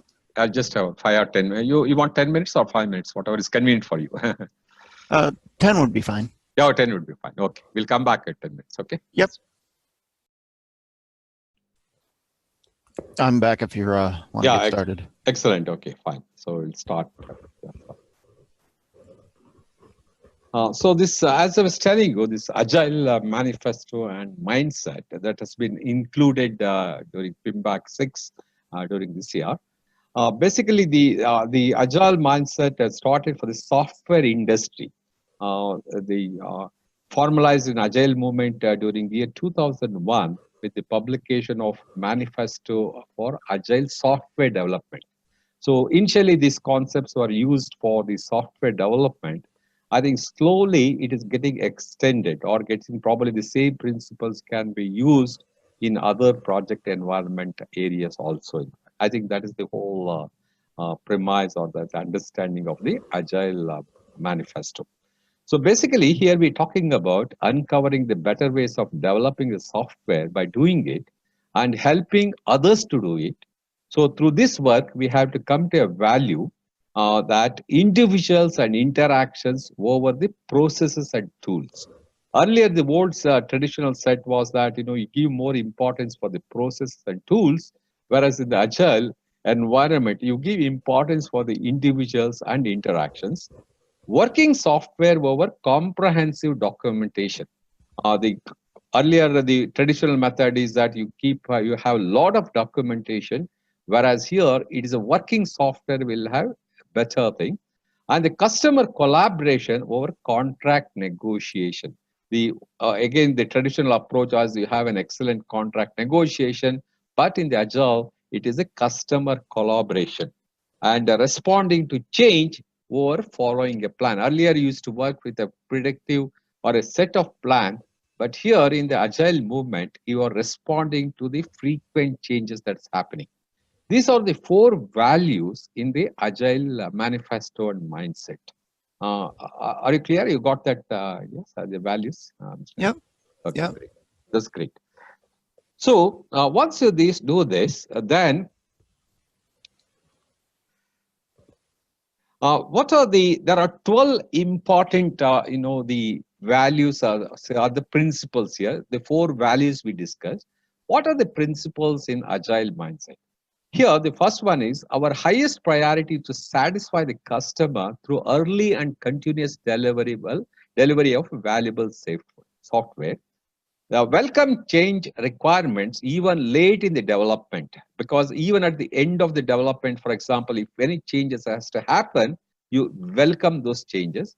Agile processes harness the change for the customer competitive advantage.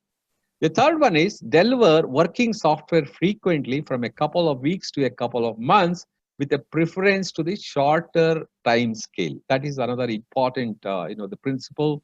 Then business people and developers must work together daily throughout the project. That's another very critical, important thing. Then build projects around motivated individuals. That means you are giving a lot of importance for the team members who are actually working, who needs to get motivated. give them an environment and support the need and trust them to get the job done. The most efficient and effective method of conveying information to and within a development team is to face-to-face conversation. So this is very important. That means you are part of the problem solving, or you are part of creating that initiative, and you are part, you have day-to-day face-to-face conversation. Then working software is the primary measure of progress. A very important principle. Then agile processes promote sustainable development. The sponsors, developers, and users should be able to maintain a constant pace identification. Then indefinitely, then continuous attentions to technical excellence and good design enhance agility. Simplicity, the art of maximizing the amount of work not done, is essential. And the best architectures, requirements, and design emerge from self-organizing teams. At regular intervals, the team reflects on how to become more effective, then tunes its understand its behavior accordingly. So these are all the 12 principles and the 4 values which we discussed. And these are the 4 values and these are the 12 principles. And in Agile, you must have heard about Scrum, am I right? You must have heard Scrum, Extreme. These are all certain methodologies, the Lean, the Crystal, DSDM, FDD, RUP, Kanban. These are all some of the Agile, how this umbrella of Agile, you would say, but different methodologies. So here, Agile mindset, 4 values, 12 principles, and practices, in fact. As I told you that, you need not by heart on all these things, or you need not even memorize these things. But let's try to understand at a macro level or at a broader level, the Agile mindset and how it is applicable in the various project environments. Are you with me on that, Mr.? Yep, I am. Yeah, great. Okay. So let's quickly go through. These are the things which we were discussing about the predictive, incremental, agile, and iterative. You remember that? I hope you remember it. So here, for example, the frequency of delivery, and here the degree of change. If you look at it, in the predictive environment, the degree of change is very low. Even the frequency of delivery is also very low. Whereas in the incremental, the frequency of delivery is very high, both in incremental and agile environment. And in the iterative, the degree of change also is very high. So we need to understand this continuum. This is the total agile mindset and agile, how the agile framework is done, in fact. So we are moving from predictive environment to incremental and agile, or the iterative, in fact. These are some of the life cycles we talk about, characteristics of project life cycle. The predictive, for example, is the fixed. That means your scope is very, very clear in the beginning itself. So what you do, the activities you perform once for the entire project. The delivery will be at the single delivery. At the end of that, you complete it as per the predictive. The scope is very clear. And your goal is, in the predictive environment, always you manage the cost. In the iterative, it is very dynamic, and it repeated until it gets corrected, because you keep getting the feedback, you make the corrections, then you deliver it.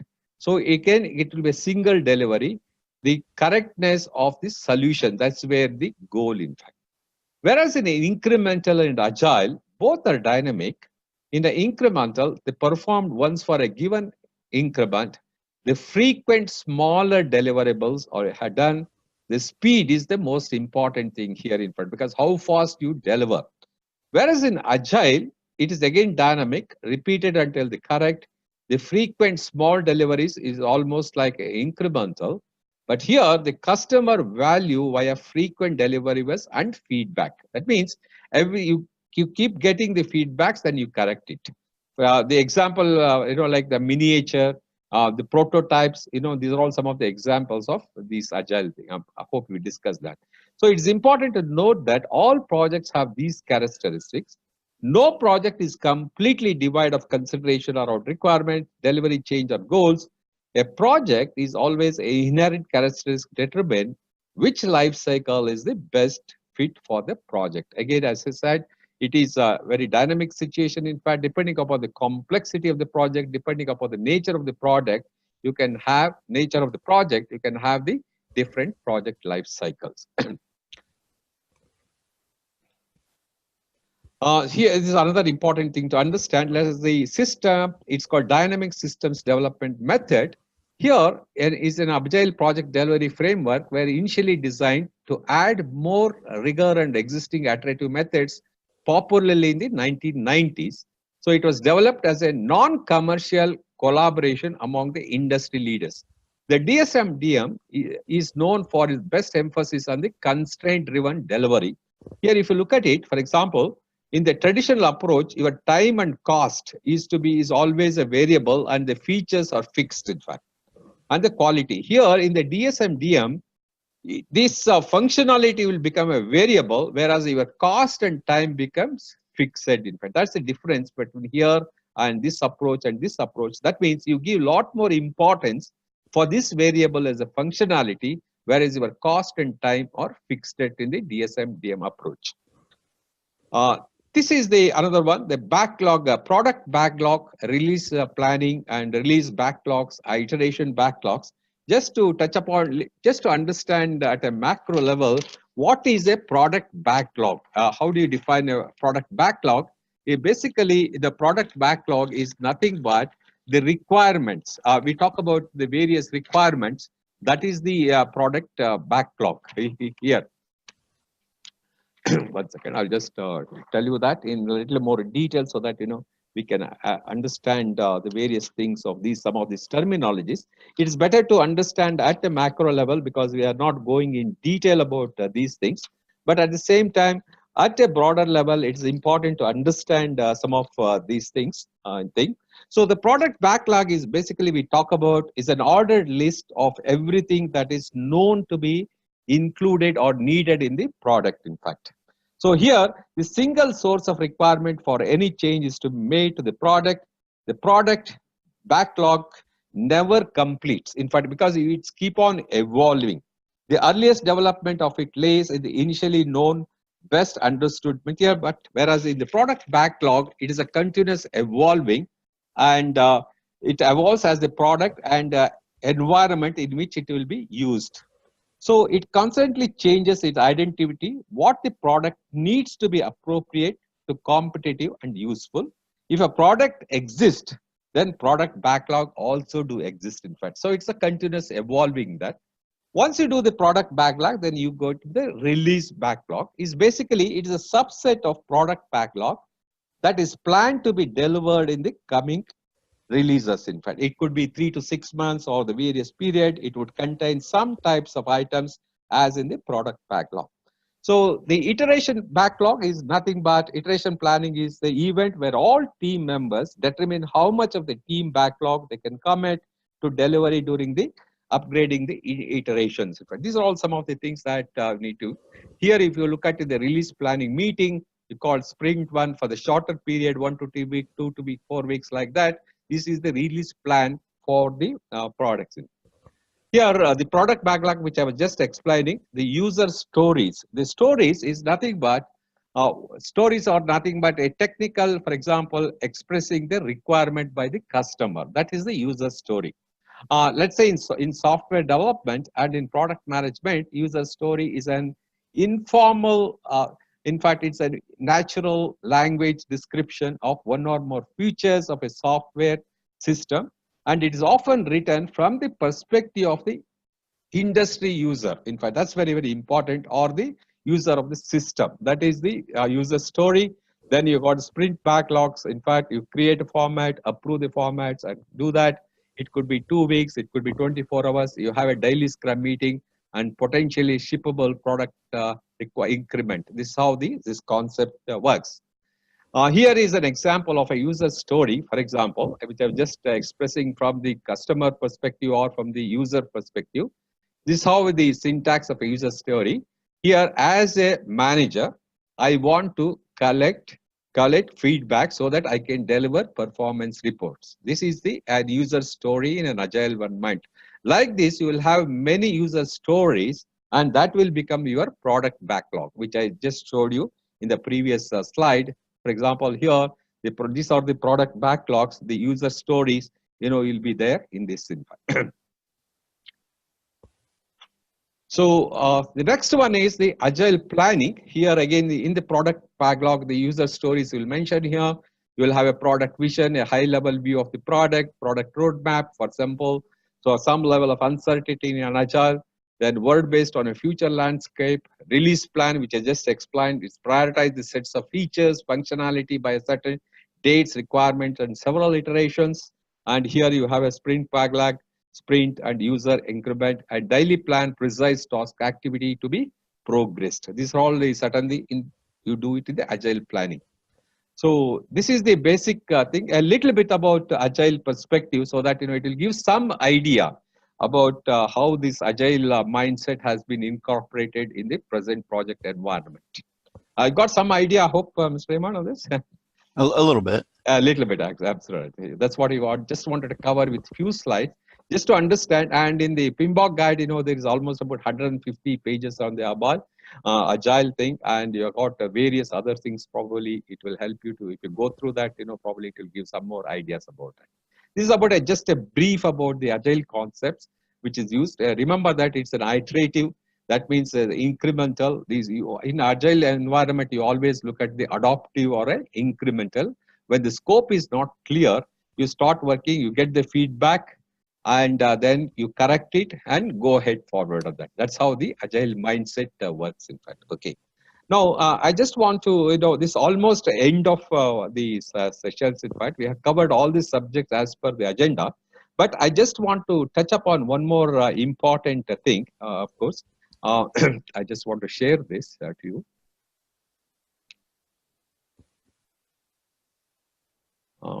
Can you see this slide?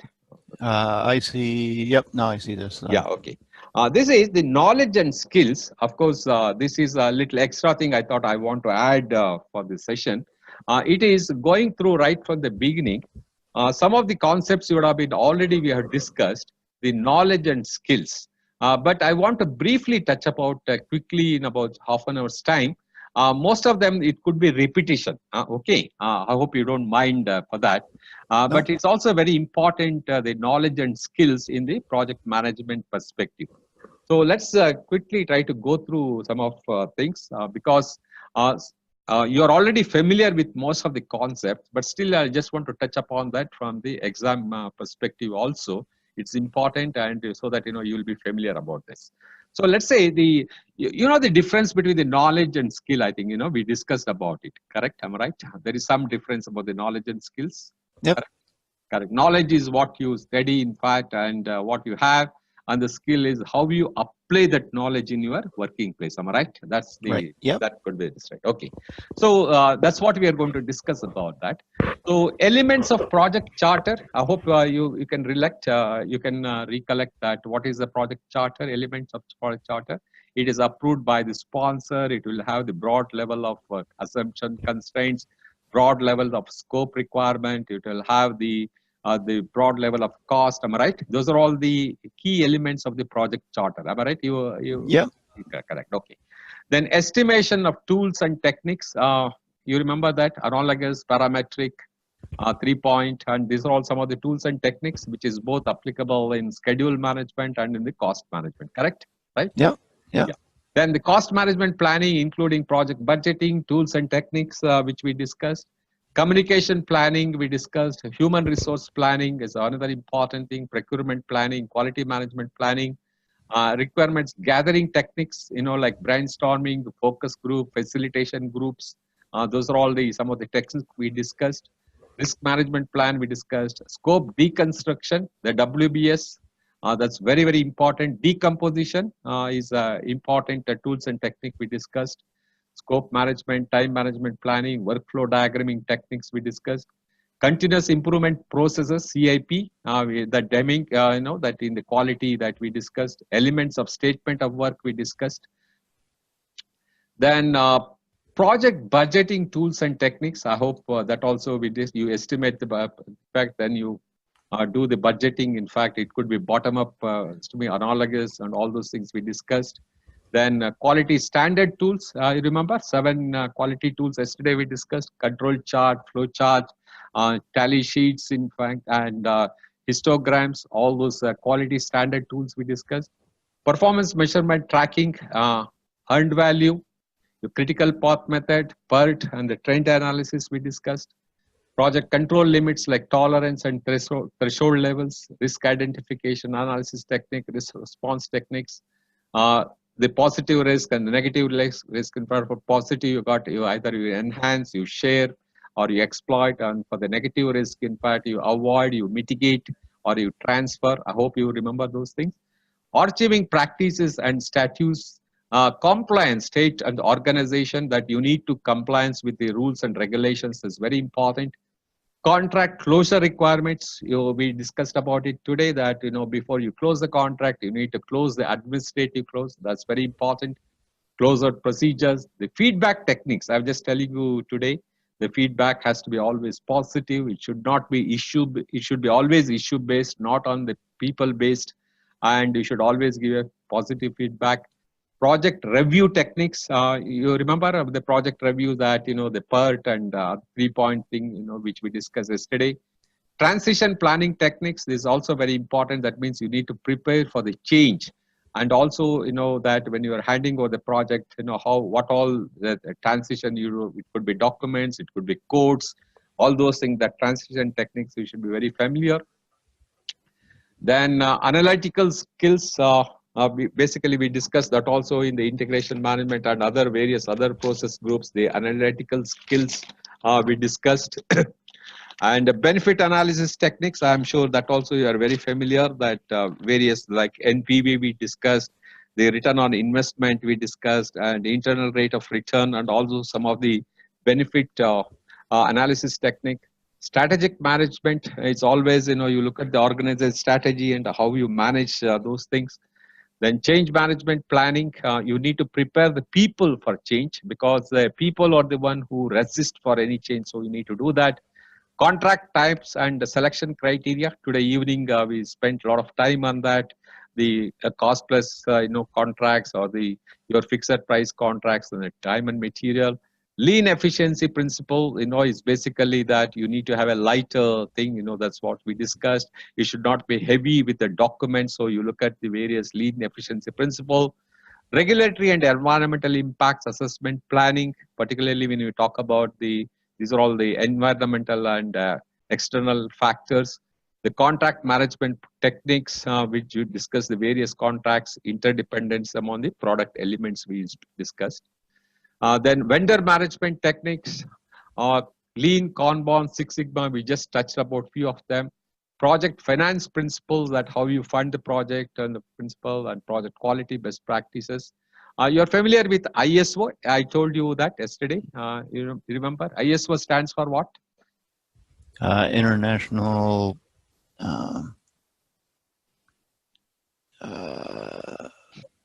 International Systems Operations? No, give a second thought.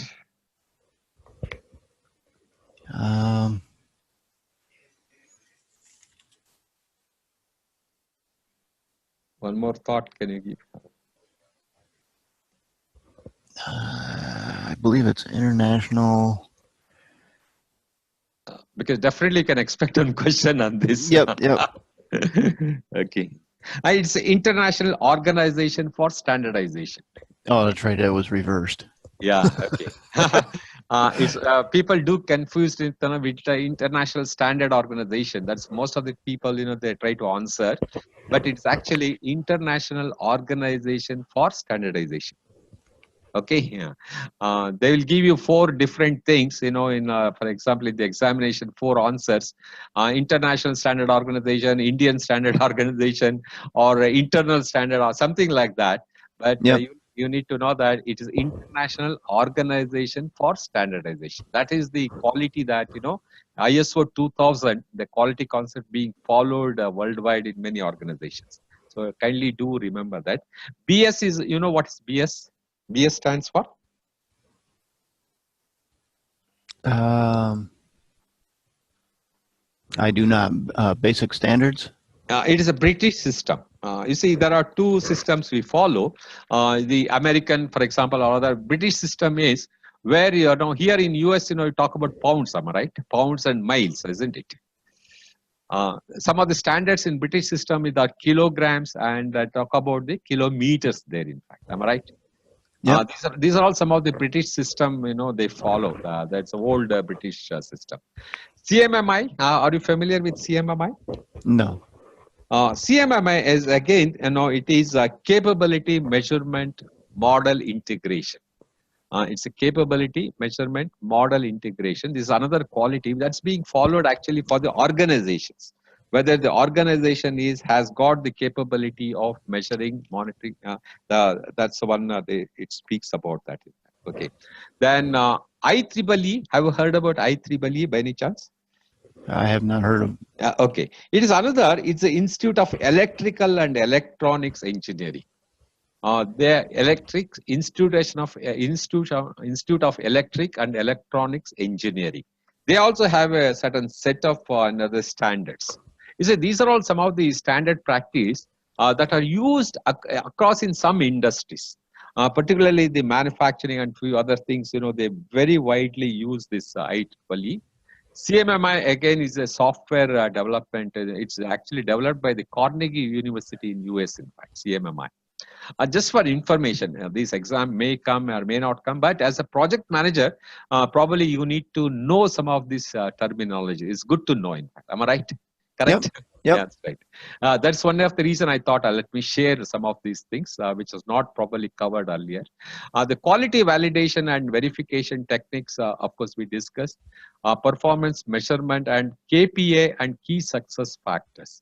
You are familiar about KPIs, in fact, key performance indicators? I am not familiar with KPI.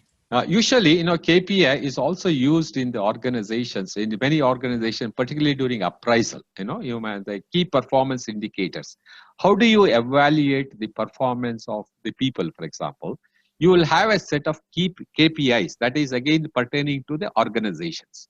Let's say, for example, in my organization, just to give an example, there is some difference between metrics and KPIs. Okay. KPI, for example, I was in the FMCG industry.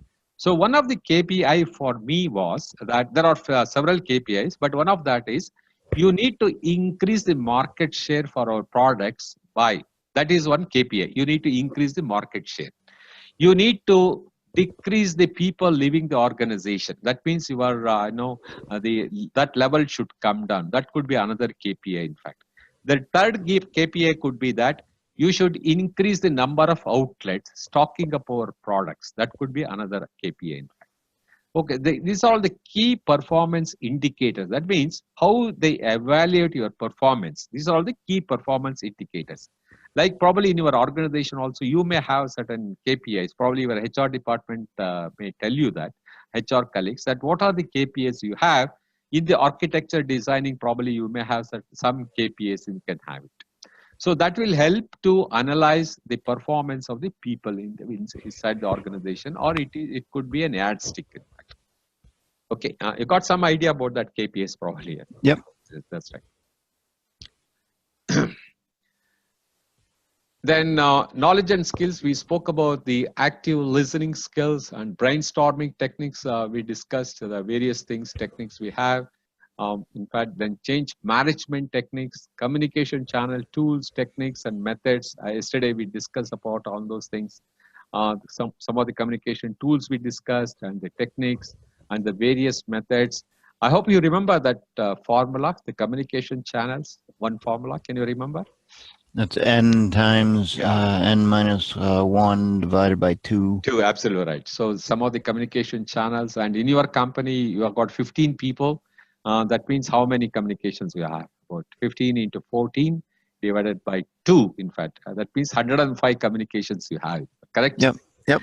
So tomorrow you can go and tell your HR manager that, I'm managing 105 channels.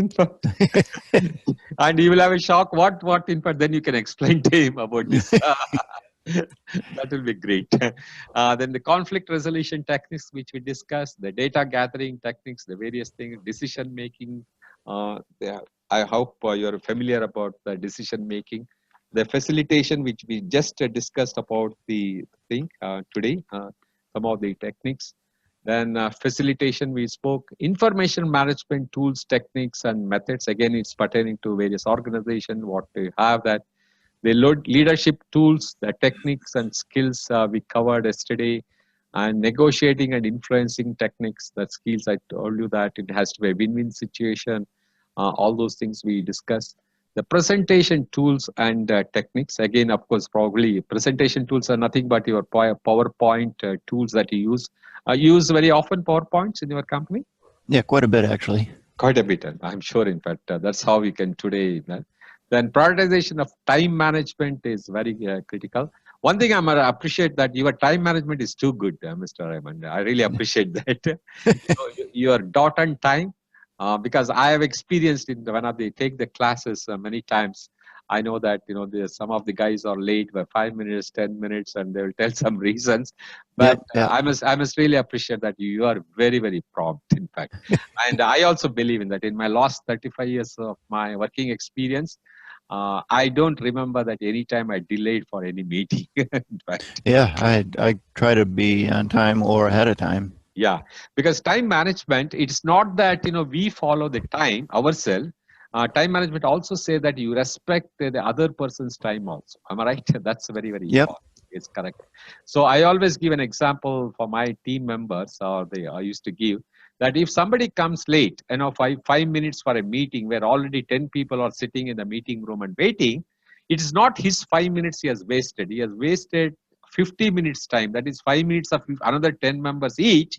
That means 50 minutes time has been wasted. Am I right? Yep, you're right.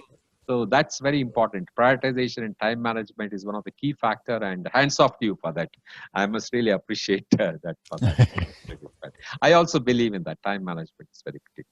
Then problem solving tools and techniques, I discussed that you you define the problem, then you find out the root cause of the problem, then you look at the multiple solutions for that problem, and you select the best solution for that.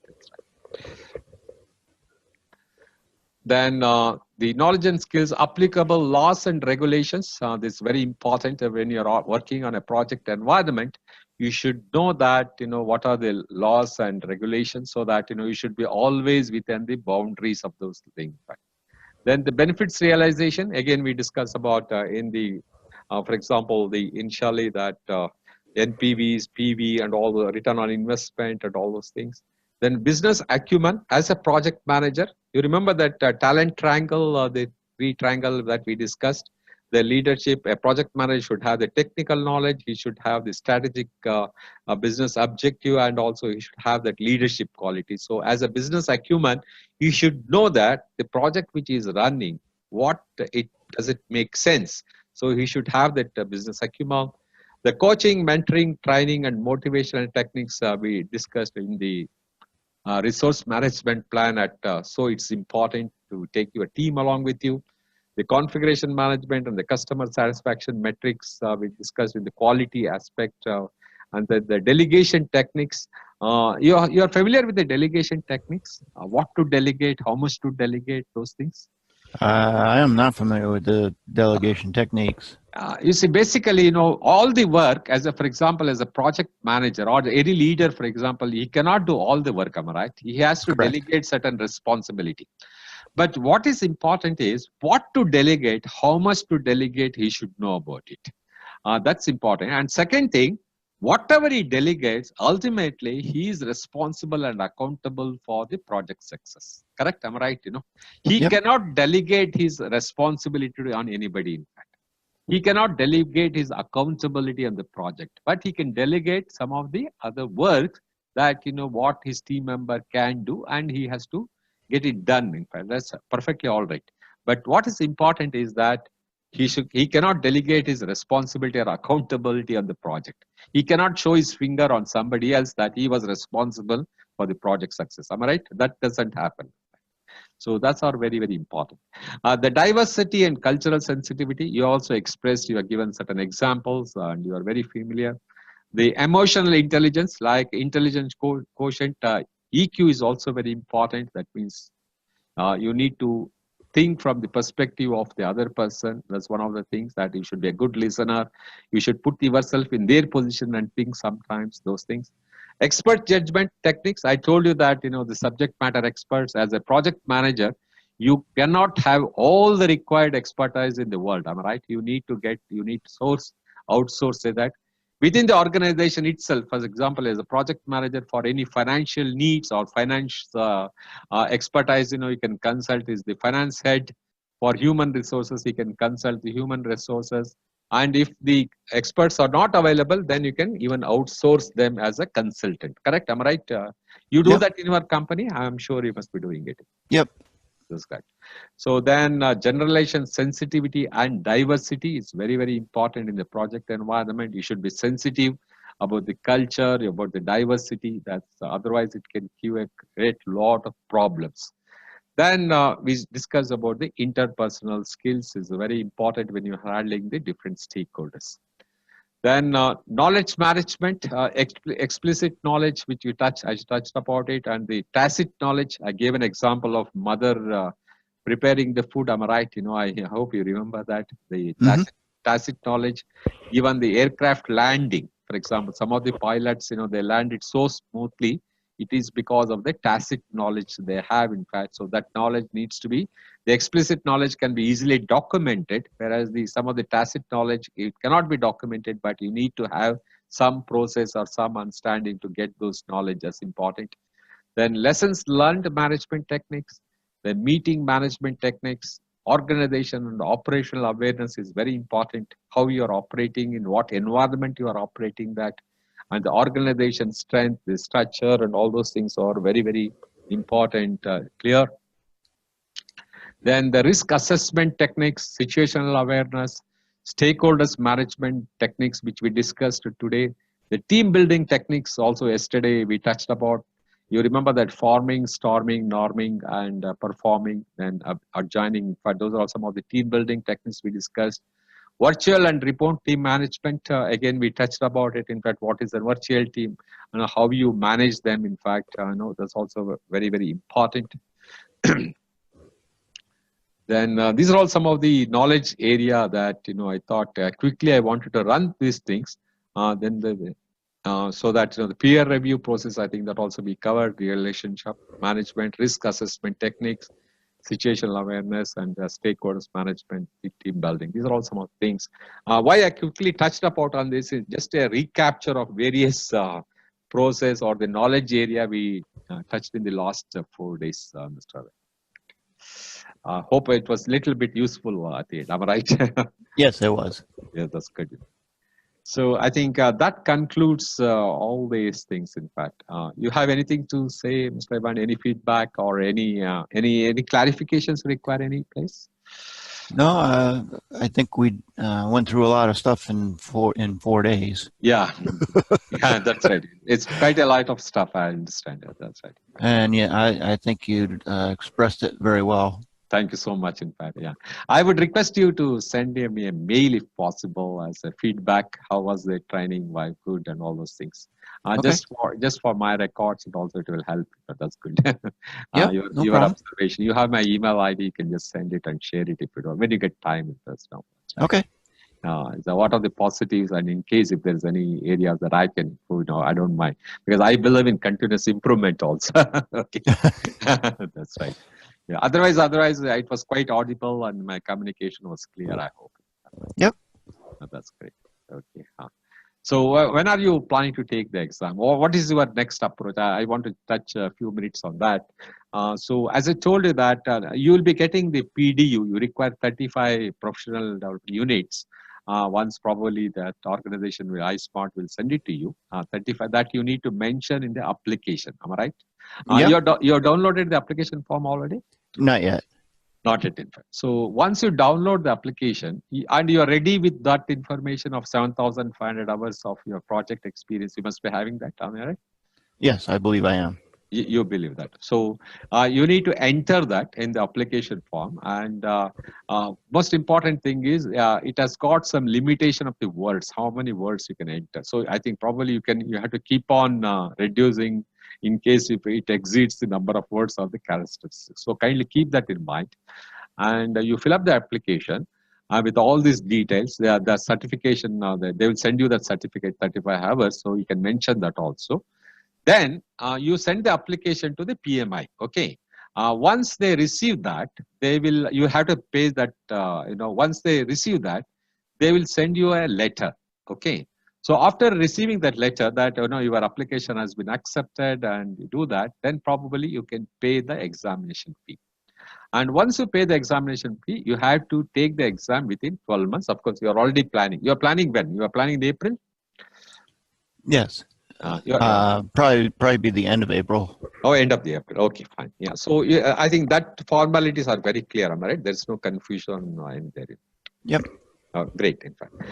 So once you do that, then parallelly, I would request you to go through this content, and I think they will send you the hard copy, the soft copy of this presentation also. I hope so. And in case if you don't receive, just let me know. You send me a mail or send me a WhatsApp message. I will send it across to you, this presentation. Okay. So you can, I would request you to go through this presentation at least about 4 to 5 times. So then, you will get familiarized with the content and some of the concepts that we discussed in detail about that. Then you take the mock examination. That's very, very important. At least about 7 to 8 mock exams. Let me see whether they will send you the link or I will send you the link. No problem. I'll check with them tomorrow. And if required, I'll send you the link or they will be sending you those links. And you take that exams. Okay. And try to answer at least about 80%, 75 to 80%, you should start scoring continuously. Then, I'm sure you'll be ready for the exam. Already, I would say, the way you answered the questions yesterday and today, you are almost 95% you have passed, I would say. Because you have a knack of understanding and you have a knack of interpreting. That's very important, actually. Yep. Okay. So then probably you can take the examination in the month of April or whenever you're planning. In fact. Okay. Cool. That sums up the exam from the exam perspective. All right. Awesome. Awesome, in fact. Okay. So thank you so much, Mr. Emma. It was a great pleasure to interact with you. And I wish you all the very best. Not only the passing the examination, it's a cakewalk for you, I'm sure about it. But even in your profession, in your career, to you and your family, from my bottom of heart, I'm wishing you all the very best and have a great day coming ahead and get PMP certified as early as possible. Okay, that's important. And please do share your number so that when I'll be in Oklahoma in the month of August, I'll be staying a couple of months. Let me try to talk to you or interact with you if possible. If I come to New York, we can catch up there.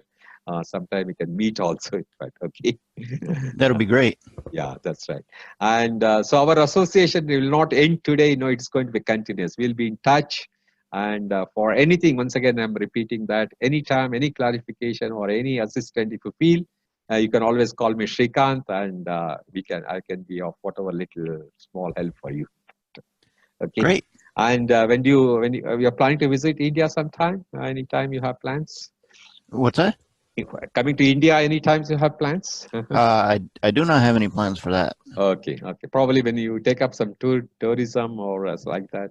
Maybe when I retire. Yeah, when you retire. Because I don't think you will retire. You are so energetic and you'll be keep working like me, in fact. Okay, I'm 66, I'm 64, I'm still working like that. Yeah, right. So it's good. Great to be in working atmosphere. It's always good. It's like that. Correct, that's right. So fine. Anything else? If I missed out any points, you feel? I think I'm all set. All set, in fact. Okay, great. You have downloaded the PMP guide also, you said already, am I right? Yep. It's downloaded. Okay. Yep, I'm going to go through and highlight pick out the areas I need to improve on and then work on those, and then I'll get the application into the exam. Yeah, correct. And I think we have gone through the syllabus. We have covered all the subjects, and I've also included this the last minute, the knowledge and skills, because that's also, I feel, it's very important to just recap all those things. That's important. Yeah. Yep. And once again, repeating that EVMs, earned value management, get memorize those formulas. That's the only way, you remember and you can answer those questions in a jiffy. That's very important. And there are about 18 to 19 formulas. Again, for the sake of repeating, I'm doing that. As soon as you go through the exam, You can ask for if you want a calculator, they'll give you a calculator also. Okay. Of course, your computer will be having the calculator, but suppose you need an external calculator, they will give you that also for you. Okay. So you can have it on the table and ask for a sheet of paper and pen. Write down all these formulas as soon as you go to the examination. I'm repeating again so that you don't miss out. So once you have it in front of you, it is very easy to answer those questions because the question can come 5th or 10th or whatever it is. You will have some, it's easy to answer those things. Correct? Okay. Yep. Okay, that's fine. So unless if you don't have anything else, all the very best once again, and good luck to you. Keep me posted about the progress of your examination date when you are taking and when you're planning, and even in your filling up the application. In case if you find any difficulties or problems, please do let me know. In fact, so that we can help you to fill it up in case if you require it. Awesome. Yeah, that's great. Okay. Great. Okay, all the very best. Nice talking to you. Nice interacting with you, Mr. Eban. Very good luck. Same to you. Great. And do send me a feedback mail whenever it's possible. Okay. I will do that. Yep. Okay. Great. Thanks a lot. Great. So nice of you. Bye-bye. All right. Bye. Take care.